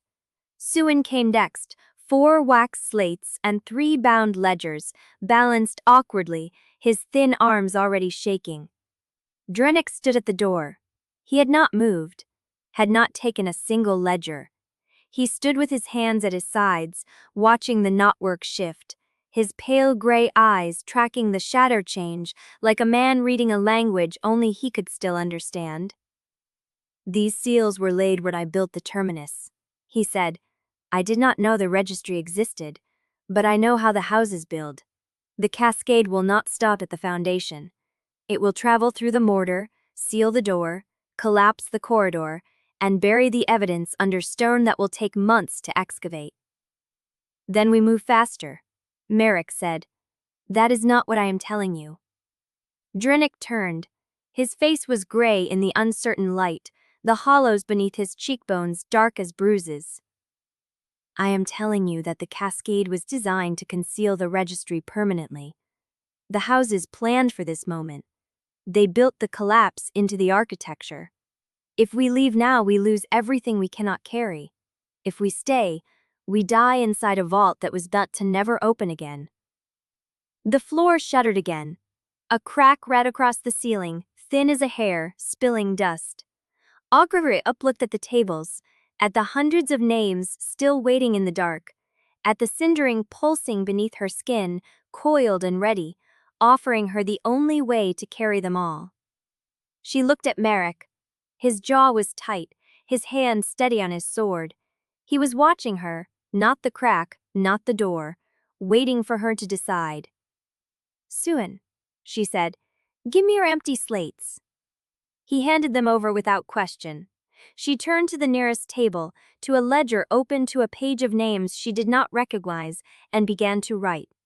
Not copying, memorizing. Reading each name aloud as she wrote it, letting the shape of it settle into her voice, into her throat, into the muscle memory of speech. Rena Halver, Thomas Keel, Sereth Venn, Doran Ash. The cindering pressed against her ribs, hungry, desperate, wanting. She kept reading. Lyra Thorne, Callan Moss, Ivan Kale. Merrick moved to the door, checking the corridor, his silhouette sharp against the distant glow of the service passage. Talia set down her stack and began copying from a different ledger, matching Ottavia's rhythm, their voices overlapping in the dark. Nessa Parr, Halem Suit, Doria Wick. The ceiling crack branched, spread, dust fell in sheets. Drennick stood in the center of the hall watching them work, and for one unguarded moment his face held something Ottavia had never seen there before. Not fear, wonder. As if he had spent so long calculating the cost of survival that he had forgotten what it looked like when people chose to carry more than they could hold. The next tremor did not stop. It built, deep and grinding, rising through the floor, through the tables, through the names on the ledgers, and the knotwork on the walls began to glow. The floor shuddered again. A crack ran across the ceiling, thin as a hair, spilling dust, did not flooding shits. Drennick stood in the center of the hall, watching them work, and for a one unguarded moment, his face held something Ottavia had never seen there before. Not fear, wonder, as if he had spent so long calculating the cost of survival that he had forgotten what it looked like when people chose to carry more than they could hold. The next tremor did not stop. It built, deep and grinding, rising through the floor, through the tables, through the names on the ledgers, and the knotwork on the walls began to glow. Chapter 74. The knotwork on the walls had stopped being decoration. It moved. Not the carved lines, but the light inside them, pulsing in a rhythm that matched the tremor in the floor. Glow and fade. Glow and fade. Each pulse tighter than the last, like a heart trying to beat through a fist closing around it. Ottavia kept reading. Mira Kell, Doran Hale, Sereth Venn. Her voice stayed steady because she did not let it stop. The names on the slate blurred as she wrote them, ash dust mixing with the cold sweat on her fingers. but she kept her hand moving, because stopping meant thinking about the ceiling crack that now ran wall to wall, meaning thinking about the cindering coiled beneath her ribs, wanting to answer the cascade with fire and carry every name out of this hall in a single burning swallow. She would not give it permission. Not for the evidence, not for the names, not for any of it. "Cannot carry more than this and run," Talia said. She had stopped copying. Her stack of ledgers was lashed with oilcloth strips torn from her own coat lining, tied into a bundle she could sling across her back. 4 ledgers, maybe 500 names, a fraction of what the hall held. Suan looked at his wax slates, at the ledgers still open on the tables, at the ceiling. "We cannot leave them," he said. "We cannot die with them either," Merrick said. He was at the door, sword drawn, watching the corridor beyond. The glow from the service passage had changed. Not lamplight, something thinner, paler, the color of bone in moonlight. "The outer passage is filling with dust," he said. "If we do not move now, we will not see the stairs."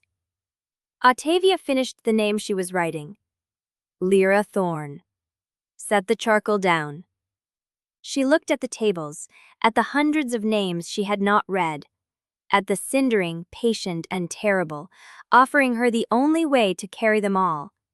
She thought of the calico bundle, the depot fire, Talia's voice calling down from the gallery, the knot she had tied and did not remember tying. She thought of what it would mean to arrive at Carod's gate with the names burned into her blood instead of written on slates. To be the only surviving record. To carry the proof in a self she was slowly losing. That was what the houses wanted. Not the ledgers destroyed her. Burning. Carrying everything. So when Lily fell empty, the truth fell with her. "No," she said. She stepped back from the table. "We take what we have. We leave the rest." Suan's face went pale. "Ottavia, if we stay, we bury the truth with ourselves. If we burn the hall with the cindering, I lose the memory of how we found it. Either way, the houses win." She looked at Drennick. "Can you collapse the entrance without sealing us inside?" He had not moved from the center of the hall. The knotwork glow coated his face in shifting lines, gray and amber, making him look carved from the same stone as the walls. "Yes," he said. "How?" He reached into his robe and brought out a bone-carved token, triangular, pierced with 3 holes, inscribed with the same knotwork that was glowing on the walls. "The seal key," he said. "The houses gave it to me when I built the terminus. They never asked for it back." Merrick's jaw tightened. "You had that the entire time we were in here." "I did. And you did not mention it." Drennick's gray eyes did not waver. "I was watching to see what she would choose." He held Ottavia's gaze. "I have spent 30 years assuming the only way to preserve evidence was to seal it away, to bury it where no one could reach it, to trust that someday someone would dig deep enough to find it." He turned the token over in his salt-burned fingers. "I never considered leaving the witnesses alive and letting them carry the truth themselves." Ottavia did not have time to feel the weight of that. "Set the seal key," she said, "then follow." Drennick pressed the token into a recess in the wall and had been invisible until the knotwork lit it. The lines on the walls flared once, bright as white iron, then began to dim. The tremor changed, deepened, shifted from a vibration to a low grinding groan that came up through the floor and into her teeth. Merrick was already moving. "Go, now." Talia went first, her oilcloth bundle slung across her back, one hand pressed to it like she was checking a pulse. Suan followed, wax slates clutched to his chest, his breath short and sharp. Ottavia came third, Drennick last. He did not run. He walked, steady, and behind him the knotwork went dark in sections, the light dying in squares as the seal engaged, each one sealing a row of tables and names behind stone that would take months to excavate. They reached the door. The corridor beyond was thick with dust, lit by the thin, bone-pale glow that came from somewhere ahead. The stairs were still visible, still passable, but the air tasted of powdered mortar and something older, something that had been sealed so long its decay had become part of the stone. They climbed. Behind them the hall groaned shut, the iron latchwork fusing, the bone-dust mortar setting like a scar over a wound that would never reopen. They emerged into the Tribunal hall's lower courtyard as the sky was turning. Not night. Gray. The same gray that had risen over the ash farm. The same patient, non-drifting fog, pressing against the city's outer wall like a tide that had finally reached the seawall and found it lower than expected. A rider was already in the courtyard. A border patrol scout, her horse lathered, her face the color of ash. She saw Merrick and slid from the saddle before the horse had stopped. "Marshal, the gate is under pressure. The outer wall." "I saw it," Marek said. He looked at the gray. At the wall. At the people already gathering in the courtyard, watching the fog rise, watching the sky die in sections. He looked at Ottavia. She had 4 wax slates, a calico bundle, a cord with 22 knots she remembered and one she did not, and a cindering that was no longer pressing, it was waiting. The gray fog reached the top of Parad's gate's outer wall and stopped. Not retreated. Stopped. Like a thing that had arrived exactly where it meant to, and was waiting for permission to cross. Chapter 75. The dust was still settling in her lungs when Carad's gate rose ahead. Ottavia had not expected to see it again. Had not wanted to. The first city she saved. The place where she had stood in front of soldiers and civilians, and believed, for one stunned hour, that the fire inside her might be a gift. The walls looked different now. Crowded. People pressed along the parapets. Not soldiers in formation, but families. Old men, women with children bundled against the cold. Refugees who had nowhere else to go. The same gray fog that had followed them from the terminus now pooled at the city's base. Patient and still. Its upper edge level with the outer ward's lowest inscription. Ottavia stopped at the edge of the raised road. Merrick stood beside her. His hand was on his sword, but he was not looking at the fog. He was looking at the walls. "They know," he said. She knew what he meant. The refugees on the parapets had heard the truth. The canonization. The shattered ward plate. The bone testimony that proved the houses had engineered the collapse. These were not the same people who had cheered her through the courtyard months ago.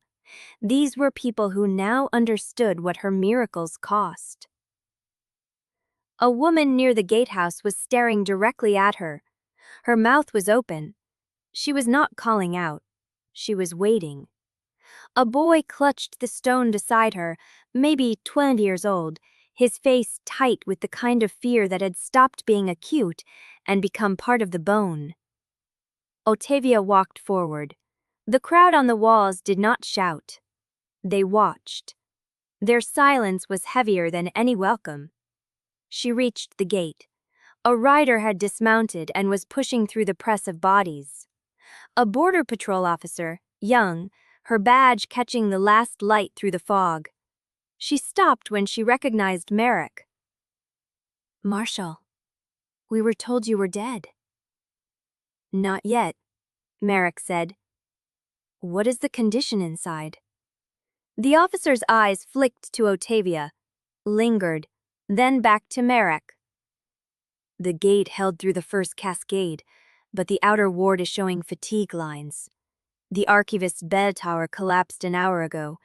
No casualties, but the pressure is building. People are saying the fog is testing the stone." "Testing it," Ottavia repeated. The officer looked at her again. This time she did not look away. They know who you are, ma'am. They know what you did at Breckhold, what it cost you. She paused. They are not sure whether to ask you to do it again. The words hit like a blade she had been expecting, but still was not braced for. Ottavia said nothing. She walked through the gate. The city inside was different. The streets were full, not with merchants and schedules, but with bodies. Families camped in doorways. Children sat on stocked crates, too tired to play. The sky-fire lamps along the Vale road had been dimmed to conserve fuel, and the shadows moved like water. A woman stepped out of a side street and blocked her path. She was maybe 50, her hands rough with work, her apron stained with ash and something darker. She looked at Ottavia with the flat, exhausted directness of someone who had stopped caring about manners. You are the one. Not a question. Ottavia stopped. I am.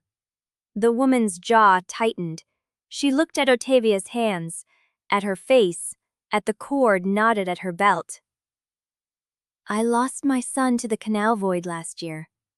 They told me he was classified structural. I did not know what that meant until the riders came through with the truth. Ottavia waited. The woman stepped closer.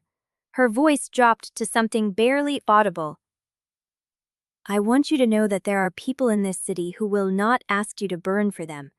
Not anymore. Not after we learned what they were doing to you. She stepped back.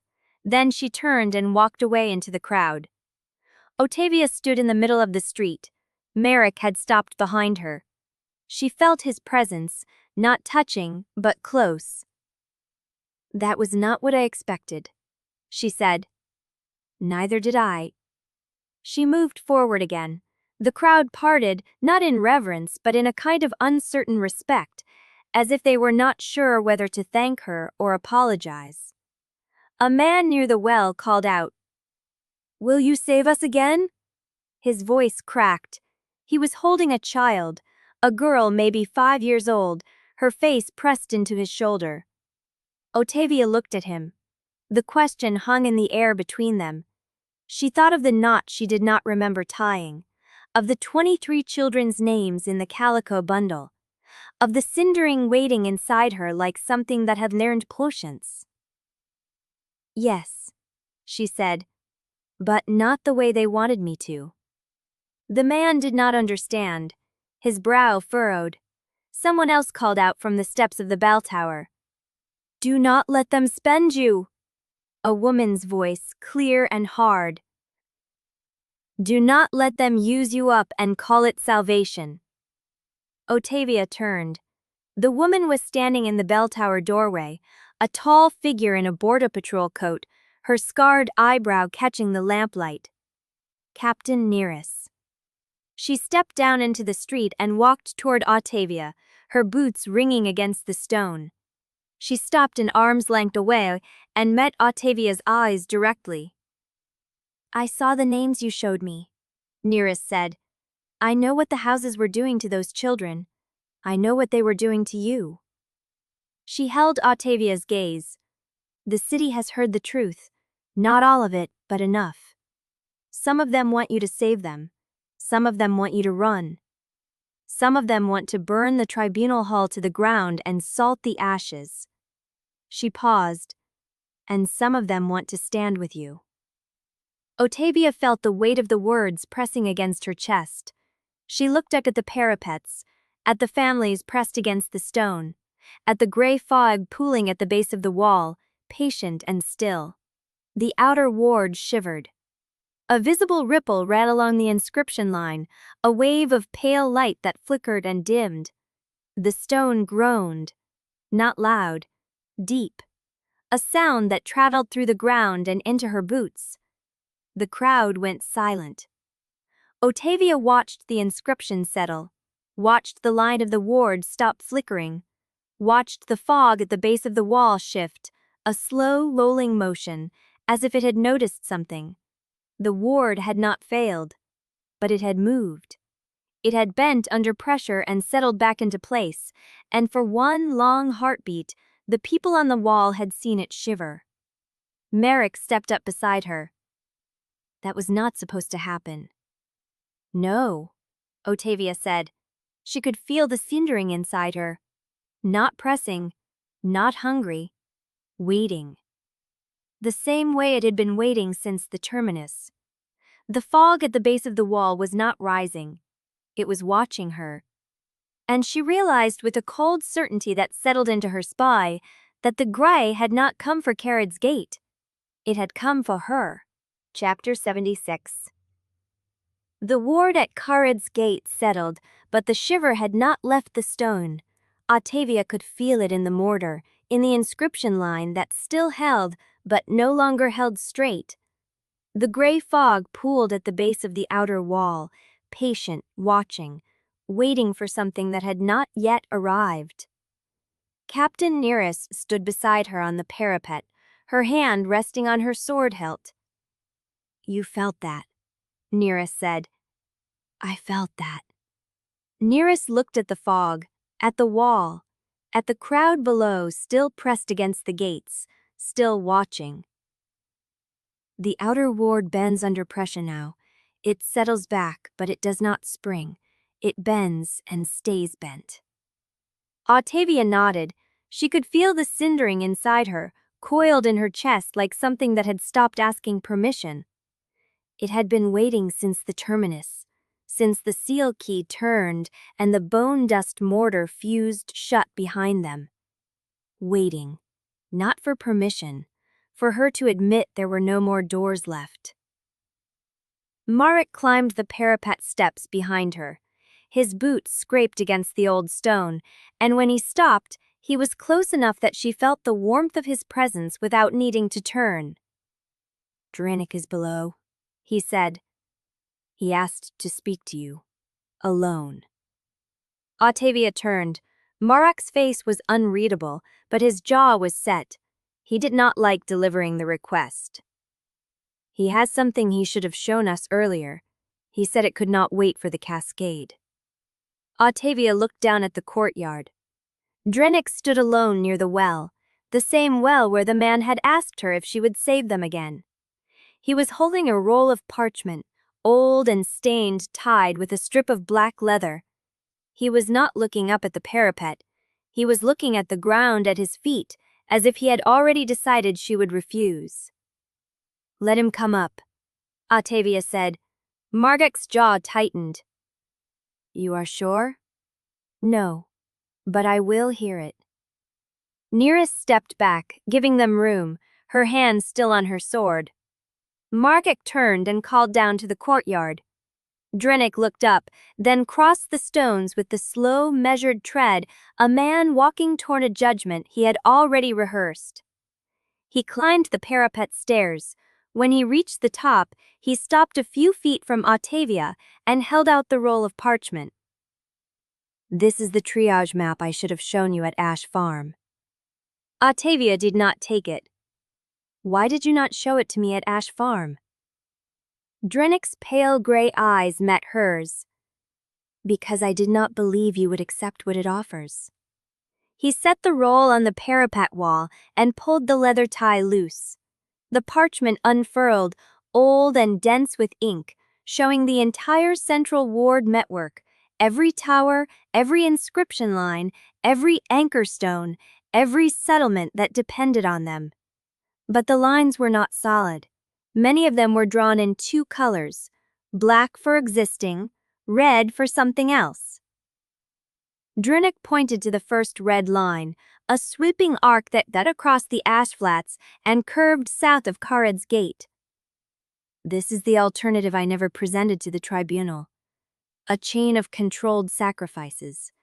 Imperfect stabilizations that would spare the Cindering's bearer from complete erasure, but would lead certain wards to fail. He traced the red line with his salt-burned fingertip. These wards are not the load-bearing ones. They are the peripheral ones. The ones that protect farmland, isolated hamlets, secondary trade routes. If they fail, the Grate takes that ground. The people evacuate. The land becomes dead. Ottavia looked at the map. She counted the red lines. 12. You would let 12 wards fail, she said. I would let 12 wards fail so that the central core survives without requiring your complete erasure. The cindering would still be used, but in smaller controlled pulses. Each pulse would take something, yes, but not everything. Not the way the final cleansing would. He looked at her. I hid this option because I believed the Tribunal and the houses would never accept chosen losses in Boblik. They would rather spend one woman entirely that admit that parts of Severst's could not be saved. I told myself it was pragmatism, that the final cleansing was cleaner, that a world was worth one woman. He stopped. I was wrong. Ottavia stood very still. The wind pulled at the parchment again. Ottavia pressed it flat. She looked at Drennick, at the map, at the gray fog pressing against the wall. Then she looked at the people below. Families, children, a woman near the well whose son had been classified structural in the canal void. A man holding a 5-year-old girl, her face pressed into his shoulder. They had not asked to burn for them. They had said, do not let them spend you. Do not let them spend you. She heard the words again in her memory. The ones who will not ask me to burn. Markak watched her. Is that the threshold? She looked at the waiting, patient web of the ancient, unutterably vast and impossibly intricate arrangement of gray fog, luminous and dry, that surrounded the walls of Carad's gate. It might be. She looked at the map. There, in the cold throat of its ink, the ghost of a solution. A way to hold the center without being consumed to the last ember. Her hand was on the cord at her belt. She counted the knots. 22. One she did not remember tying. How many more would she forget if she said yes? How many would she lose if she said no? How would we do this? She asked. Janik answered, his voice lowered still further. We start at the most vulnerable load-bearing ward, the one farthest from Carad's gate. Then we work inward. And the red lines? We accept them. Silence settled over the parapet. Ottavia looked at the gray fog one last time. It had not moved. It had not risen. But it was watching. Waiting. And she had the sense that it knew she was choosing.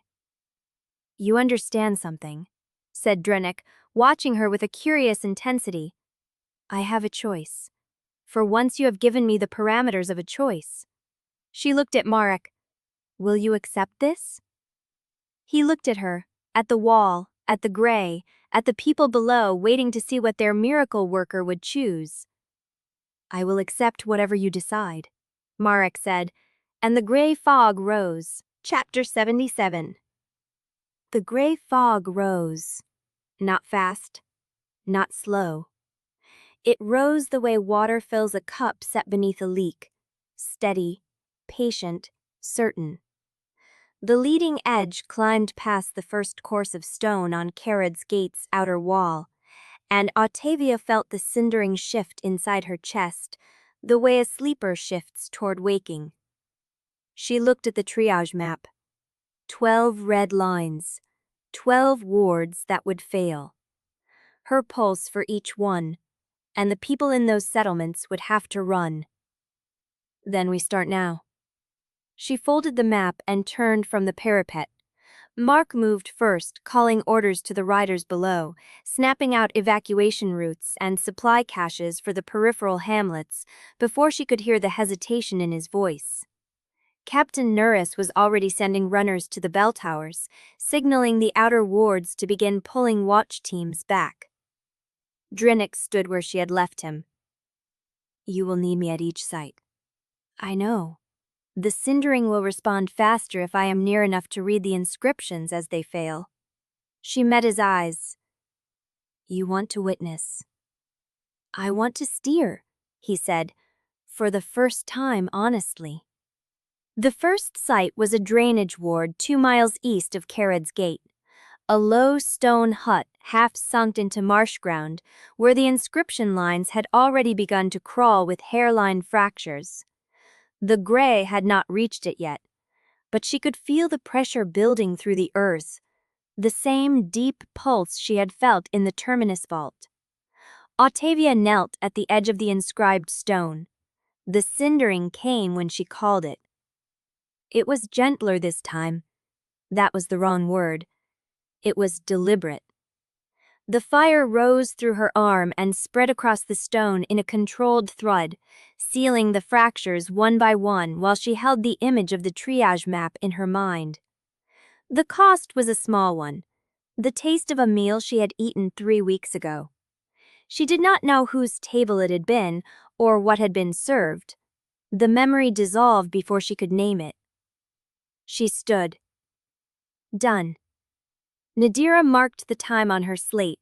Suin recorded the ward's new signature. Merrick's riders were already moving toward the next site, their horses splashing through the marsh shallows. The second ward was a cluster of anchor stones on a low ridge northwest of the gate. The gray had seeped into the soil beneath them, and the stones were cold to the touch, leached of heat the way dead things were leached of warmth. Ottavia used a wider burn this time, pressing the cindering through the anchor chain until the stones glowed and the gray receded. She lost the name of a street in her own city. She remembered the corner, the shape of a building, the way a particular awning had hung crooked in the rain. But the street's name was gone, and when she reached for it, there was only a blank space where the word should have been. The third ward sat at the edge of a flooded ash bed where 3 families had refused to evacuate. Mark argued with them while Ottavia worked. She sealed the crack where the gray had begun to bleed through the bed's foundation, using the cindering in a single controlled burst that sent a ripple across the ash water. The families watched from their doorway, silent. When she finished, Mark came back to her. "There is a cart ready. They will go." "Good." He was looking at her. "What?" "You did not laugh." She waited. "When I told you the joke." "At the toll house. About the ferryman and the grain sack." She searched for the memory. There was a toll house. There was a joke. She could see the shape of it, the way his mouth had moved, the way she had felt something warm and unexpected open in her chest. But the words were gone. The words were a blank seam where the cindering had passed. "I am sorry." His face did not change, but she saw it anyway. The small wince he could not quite hide before he mastered his features. He had not been ready. She had warned him. Nadira had told them all to expect it. But knowing and feeling were different things. "How many more?" he asked. She looked at the map. 9. Ottavia walked to the cart where her crew was waiting. Nadira was already mixing the ash salts for the next site. Suin had the wax slates laid out. Talia was reading the next coordinates by the fading light of the skyfire lamps. Drunick stood apart, watching the gray. Mark did not follow. He stood at the edge of the ash bed, facing the direction of the toll house, and she watched him press the heel of his hand against his eyes before he turned to join the rest of them. The fourth ward was a bell tower whose foundation had begun to crack from below. Grainy light gled through the seams, and the bell itself had fallen silent, no longer ringing even when Ottavia pulled the rope to test it.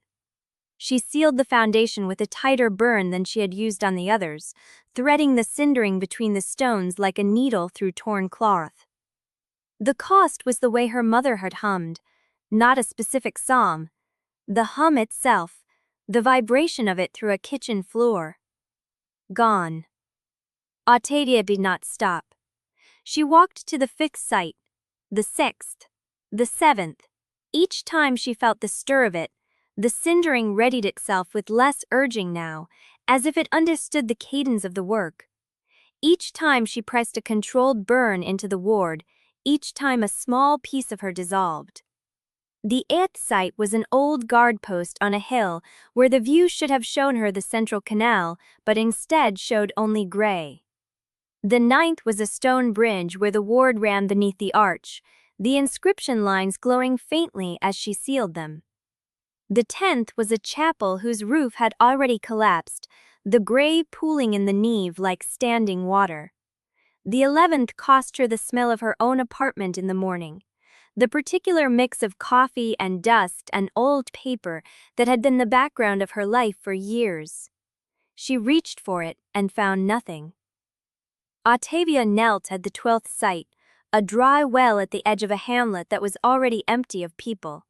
The ward at the bottom of the well had not failed yet, but she could feel the pressure building beneath it, the same deep pulse that had been growing all night. "You have to be careful," Drenick's voice was close. She looked up. He was standing at the well's edge, watching her with an expression she could not name. "You are burning through the accessible material faster than I anticipated. I am doing what the map requires." "You are doing it too fast. The cindering is taking smaller pieces now, but it is taking them more frequently. The cumulative effect may be worse than a single large loss." "What would you have me do? Stop at 11? He did not answer. Ottavia went into the well. The gray was visible at the bottom, a pale gleam like moonlight on water. She called the cindering. The fire rose, and for a moment, the gray looked back at her. Not like moonlight on water, like an eye opening, in the seal closed. Ottavia stood, swaying. Nadira caught her elbow. "What did you lose?" Ottavia counted the spaces in her mind.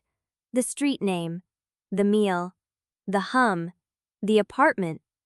4, I think. 4 today. Total or today? Today? Nadira's jaw tightened. She wrote something on her slate. The gray had risen to the second course of stone at Carad's gate's outer wall. It had not stopped. It had not paused for her 12 seals. It was still climbing. And Ottavia felt with a cold certainty that had nothing to do with memory that the gray had known she would try this. That it had waited for her to exhaust herself on the edges so it could take the center. The triage map was in her hand. She looked at it, at the red lines, at the 12 site she had just sealed, and the gray was still climbing. Chapter 78. The night had been drizzling since she sealed the first well, and the air still carried the taste of ash salt and failure. Ottavia stood at the outer wall's base, with her hand pressed flat against the stone. The gray had reached the 4th course now, rising slow and patient, the way water filled a basin. She could feel the 12 seals she had laid across the peripheral wards, each one a thread of fire that should have stopped the advance. Each one a hole in her mind where a memory used to live. The triage map was still in her hand. It had not worked. Marek appeared at her side, his coat dark with rain. "Captain Nearest has the watch teams pulling back to the gatehouse. The eastern road is clear." "She is coming." "Who?" "Warrenica Estelle." The name surfaced from somewhere below the losses, a promise she had made to herself weeks ago. "She processes the death contracts. She knows where the real vault is." Marek said nothing. He did not need to. They both knew what it meant to hunt one woman through a city that was already drowning in gray. A rider came fast through the gate, mud spraying from the horse's hooves. The horse was lathered, its flank heaving. The rider slid off before the animal had stopped moving, a young woman with a bloodied sleeve. "Marshal, they hit the archive house." Marek was already moving. "Who?" "Gray cloaks. A dozen, maybe more. They are burning the copies." Ottavia did not wait for permission. She ran. The archive house was a half-coped bell tower 2 streets in from the outer wall, where Talia and Suen had stacked the salvage ledgers from the depot and the hidden registry. The street leading to it was empty, the doors shuttered. But the glow at the far end was not skyfire. It was fire. By the time Ottavia reached the square, the door was already breached. Gray cloaks moved through the ground floor, their silhouettes sharp against the flames. They were not running. They were working with the calm efficiency of men who had done this before. One of them carried a pry bar and was working the latch on the second-floor trapdoor where the ledgers were stored. Talia was on the roof. Ottavia saw her outlined against the skyfire, a ledger in each arm, and below her the gray cloaks were already climbing. The Cindering stirred. Not asking, offering. She pushed it down. Marek, flank them through the side passage. I will take the front. He did not argue. He drew his sword and vanished into the gap between two buildings. Ottavia walked into the square. The first gray cloak saw her at 20 paces. He turned, the pry bar still in his hand, and recognition flickered across his face. He had seen her face on the wanted notices. He knew exactly what she was. He shouted. The others turned. Ottavia kept walking. Those ledgers stay where they are. The man with the pry bar laughed. It was not a confident laugh. It was the sound of someone trying to believe he was still in control. You have no fire left, girl. We counted. 12 sights, 12 seals. You are running on empty. He was right. He was not right about what that meant. She reached into her coat and pulled out the termination order, the one Vale had signed, the one she had feeded into her waistband in the registry chamber. This was Ilshi 3 days ago. Do you know what changed in those 3 days? The man's eyes went to the paper. Everything. The Cindering did not rise. She did not call it, but she stepped forward, and the great cloaks stepped back. That was when the trapdoor above them burst open. Suen came through it with a wax slate in each hand, his face white with effort. He was headed for the roof edge, toward the ladder that led down to the neighboring building, but a gray cloak on the second floor saw him and threw something, a short blade that caught Suen across the ribs. He stumbled. The white slates fell. One of them shattered on the stone floor. Suen went down on one knee, hand pressed to the wound, and Ottavia was already moving before she decided to move. The Cindering answered. It rose through her chest with a second breath, and she let it have the space between heartbeats, just as it closed the distance, just enough to put herself between Suen and the gray cloak, who was drawing another blade. She caught his wrist. He was stronger than her. He was trained, but she was not fighting with muscle. She was fighting with fire. The Cindering pulsed through her palm into his arm, not a full burn, just a warning, just enough to make him feel what she was carrying. His eyes went wide. The blade clattered to the stones. Run. He ran. The others followed. Marek emerged from the side passage, his sword bloodied at the tip. He looked at Ottavia, then at Suen on the ground, and sheathed the blade in a single motion. How bad? I can walk. Suen's voice was thin. He pressed his palm harder against his ribs, and the blood welled between his fingers. But the slates. One of them broke. Ottavia looked at a shattered wax on the floor. Names, spread across the stones in fragments. What did you save? Suen's eyes met hers. Enough to prove to conspiracy. But there is something else. He coughed, and the movement made him wince. I heard one of them talking. Before the attack. He did not know I was listening. Tell me. He said a final broker convoy left the Tribunal Hall 2 hours ago, heading north with the surviving child records. Ottavia felt the air change. The gray was still climbing. The peripheral seals had not stopped it. And now Vale's men were moving the children somewhere she could not reach. Where north? They are taking the old road, the one that crosses the salt flats to the ford. Marek shook his head. That ford is gone. The water rose last spring. It is not crossable. They are not crossing, Suen said.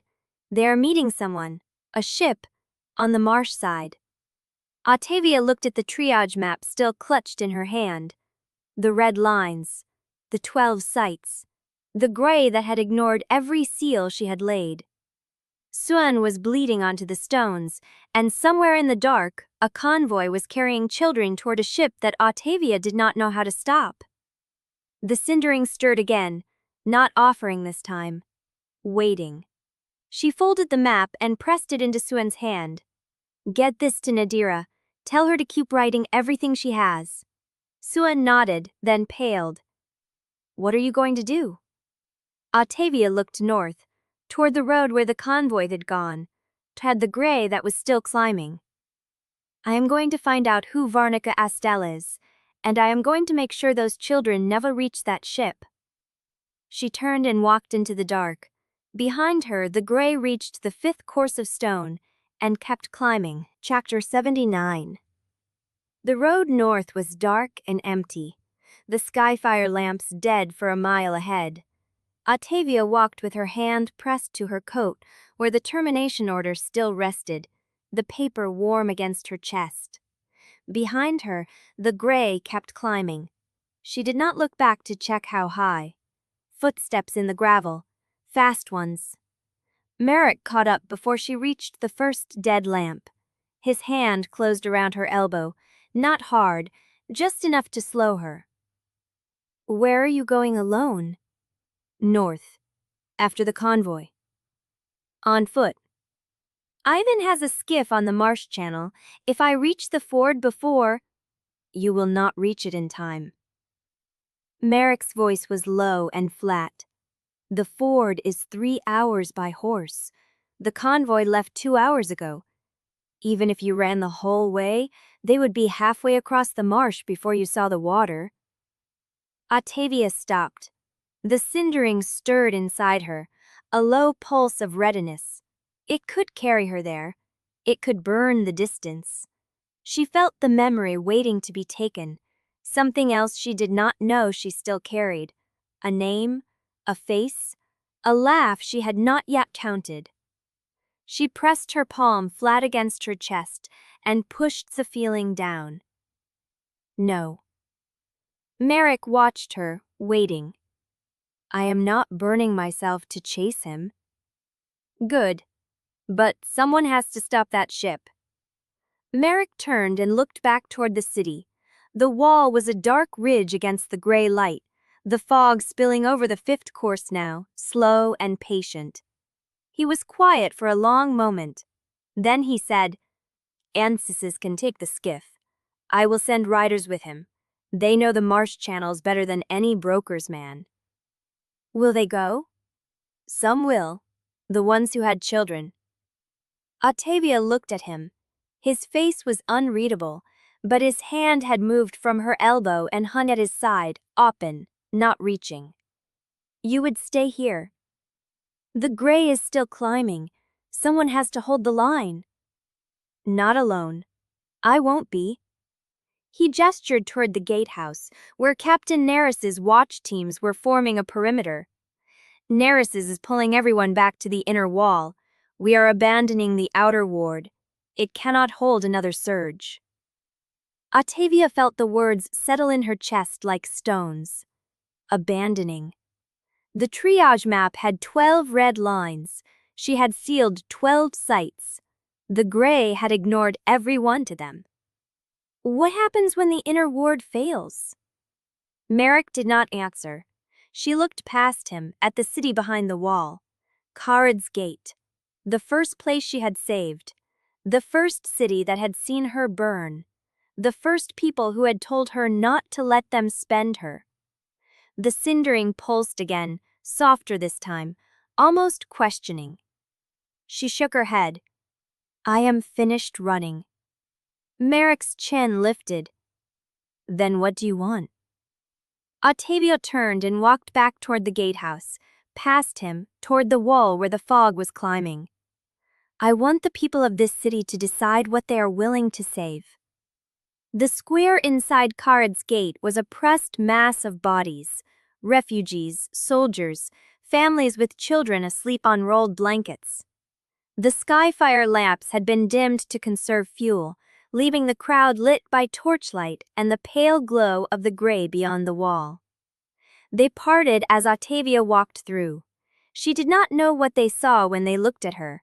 The woman who had sealed 12 wards. The woman who had burned through 4 memories in one night. The woman who had told them she would save them, but not the way the houses wanted. Someone called her name, then another. The sound spread, not cheering, just recognition. A wave of voices saying her name like a question. She reached the steps of the gatehouse and turned to face them. She had no speech prepared. She had never been good at speaking to crowds. In her old world, she had been the one in the back of the room, arms crossed, letting other people talk. But there was no one else left to talk. "The gray is climbing the outer wall," she said. The crowd went still. "I sealed 12 wards tonight. I lost 4 memories. The gray kept climbing anyway." A woman near the front clutched a child to her chest. The child was crying, soft and tired. Ottavia looked at that woman, and something sharp turned in her chest. "I cannot keep burning myself to stop something that wants me to burn." Silence. "I can anchor the inner ward. I can hold it longer than anyone else alive. But I cannot hold it forever, and I cannot chase the men who took the children north while the gray is still here." A man near the well stepped forward. The same man who had asked her if she would save them. "What do you need us to do?" Ottavia looked at him, at the woman with the child, at the soldiers standing silent in their ranks, at Captain Neris, who had come down from the gatehouse and was watching her with a face like iron. "I need Sevrast to learn how to survive without consuming someone to make its conscience easier." The words hung in the air. No one spoke. Then the man by the well turned and looked at the woman with the child. He said something Ottavia could not hear. The woman nodded. She handed the child to someone beside her and stepped forward. "I can carry supplies to the inner wall." Another voice, a soldier, "I know the watch rotation. I can set the bell signals." A third voice, a woman with a shaved head and a leather apron. "I have ash salt stores in my cellar, enough to reinforce the inner ward inscriptions." Ottavia felt something crack open inside her chest. Not the cindering, something older. She looked at Merrick, who was standing beside her, his face unreadable. He nodded. She turned back to the crowd.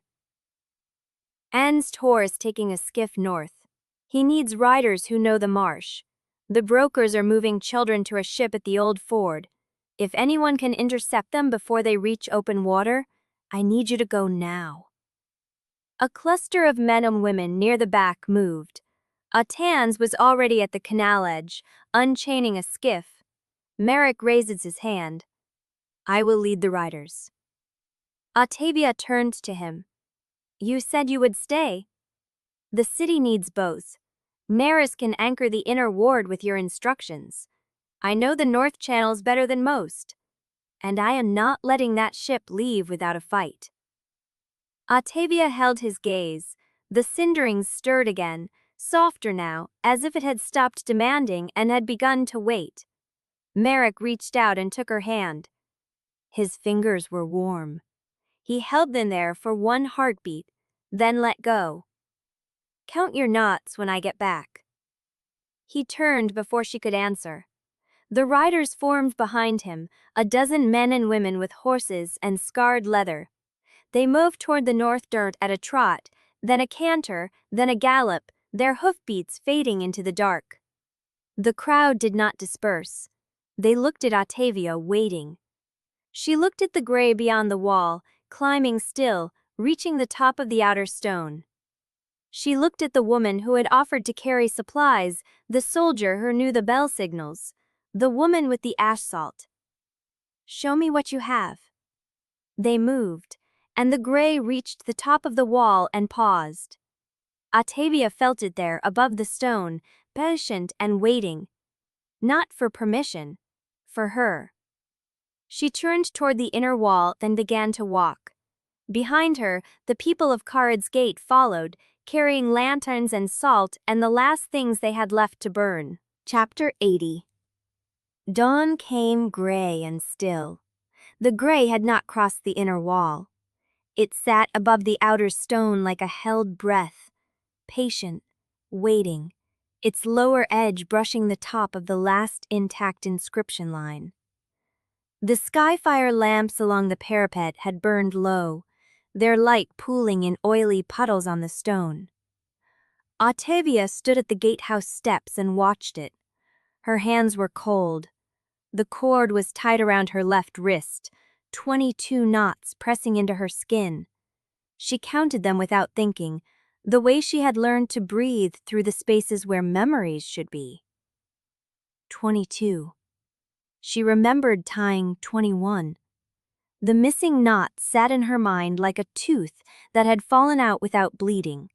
The shape of it was still there. The fact that something had been there. But the content, the name, the date, the face, was gone. Behind her, the square had begun to move. People carried baskets of ash salt toward the inner wall. A team of soldiers was reinforcing the gatehouse supports with iron brackets. Children were being moved into the cellar of the old bell tower, their mothers counting heads in low voices. Captain Nearest stood at the base of the wall, directing the flow of supplies with the flat economy of someone who had been organizing disasters her whole life. Ottavia watched her for a long moment, then turned and walked toward the archive house. The fire had burned out sometime before dawn. What remained was a shell of blackened stone, collapsed roof beams, and the wet smell of ash and ink. Salvage teams had pulled what they could before the flames took the rest. Piles of charred ledgers lay in the courtyard, their pages fused into solid blocks. Talia knelt among them, sorting fragments by hand. She did not look up when Ottavia approached. "Suna is alive," Talia said. "Nadira has him at the infirmary. The blade caught ribs, not lung. He will be slow for a while, but he will walk." Ottavia nodded. "What do you have?" Talia held up a piece of leather binding, blackened at the edges but still intact. The cover bore a single symbol, stamped in faded gold. The Crossworld assignment mark. "It was in the desk drawer in the upper archive," Talia said. "Whoever lit the fire did not know it was there, or they wanted it to burn with everything else." She handed it up. Ottavia took it. The letter was warm. The symbol was the same one she had seen on her intake file, on the children's transfer sheets, scratched into the wall of the stairwell where she had died. She opened the cover. The first page was a list of names. 23 of them, written in the same hand, each followed by a date and a location code. The handwriting was precise, unhurried, the penmanship of someone who had done this work for decades. At the bottom of the list, a single line in a different hand: "Vessel confirmed, Stairwell dispatched, on schedule." Ottavia read it twice. The second time, the words did not change. She closed the ledger and pressed her palm flat against the cover. The symbol was warm against her skin. "Who wrote this?" she asked. Talia shook her head. "The ink is standard appointment house black. The handwriting on the list matches the broker summaries from the depot." "But the note at the bottom," she paused. "That is not a broker hand. That is someone who knew what the stairwell meant." Ottavia slid the ledger into her coat. The Cindering stirred, quiet and curious, but she pushed it down. "Get the rest of the fragments packed," she said. "We leave within the hour." Talia nodded and turned back to the ash. Ottavia walked toward the infirmary. Nadira was changing Suna's bandages when Ottavia entered. The novice lay on a cot with his eyes closed, his face gray with blood loss, but his chest rose and fell in steady rhythm. Nadira glanced up. "He will recover, but he cannot ride for at least a week." Ottavia sat on the edge of the cot. Sunan opened his eyes. "Did you find it?" he asked, his voice dry. The note was there, Ottavia said. Someone wrote that the Stairwell dispatch was on schedule. Soon closed his eyes again. I am sorry, he said. Ottavia did not answer. She stayed until Nadira finished the bandages, then she stood and walked to the door. Keep him alive, she said. Nadira nodded. Outside, Marek was waiting. He had changed into a fresh coat, the border marshal insignia still pinned to his collar. His face was drawn with exhaustion, but his eyes were clear. The riders found nothing, he said. Ottavia stopped. The marsh ship? Gone. The tracks lead to open water. Ivans is following the current downstream, but he does not expect to catch it. Ottavia pressed her hand against her coat, where the ledger sat against her chest. We need to move, she said. They are going to ground. Every hour we stay here, more evidence burns, more children vanish, more names get crossed off lists. Marek studied her face. You found something. She pulled the ledger out and showed him the note. Marek read it in silence. When he finished, he handed it back without comment. Your Stairwell, he said. Someone in Sevrast knew when I was going to die in my own world. They coordinated it. They wrote it down as part of the schedule. Marek stood still for a long moment. Then he said, Whoever wrote that note is still alive. Ottavia tied the ledger back into her coat. That is what I am counting on. She turned and walked toward the gatehouse, where a horse waited, saddled and ready. Marek followed. Behind them, the gray sat motionless above the wall, patient and waiting. And ahead, the north road stretched into the pale dawn, past burned depots, drowned causeways, and the places where the houses had buried their secrets. Ottavia mounted the horse, the cord pressed against her wrist. 22 knots, one missing. She did not know what the missing knot had held, but she knew the note in the ledger was real. And she knew that somewhere ahead, the person who had written it was still walking the same road she was. She touched her heels to the horse's flanks. The animal moved forward. Marek rode beside her, silent and watchful. The morning wind carried the smell of salt and ash and something older, something that had been waiting since before the wards were built. Ottavia did not look back, but the ledger sat against her chest, warm and heavy, and the name of the Stairwell dispatch was still unwritten in her mind, waiting for the moment when she finally learned who had held the knife that sent her here.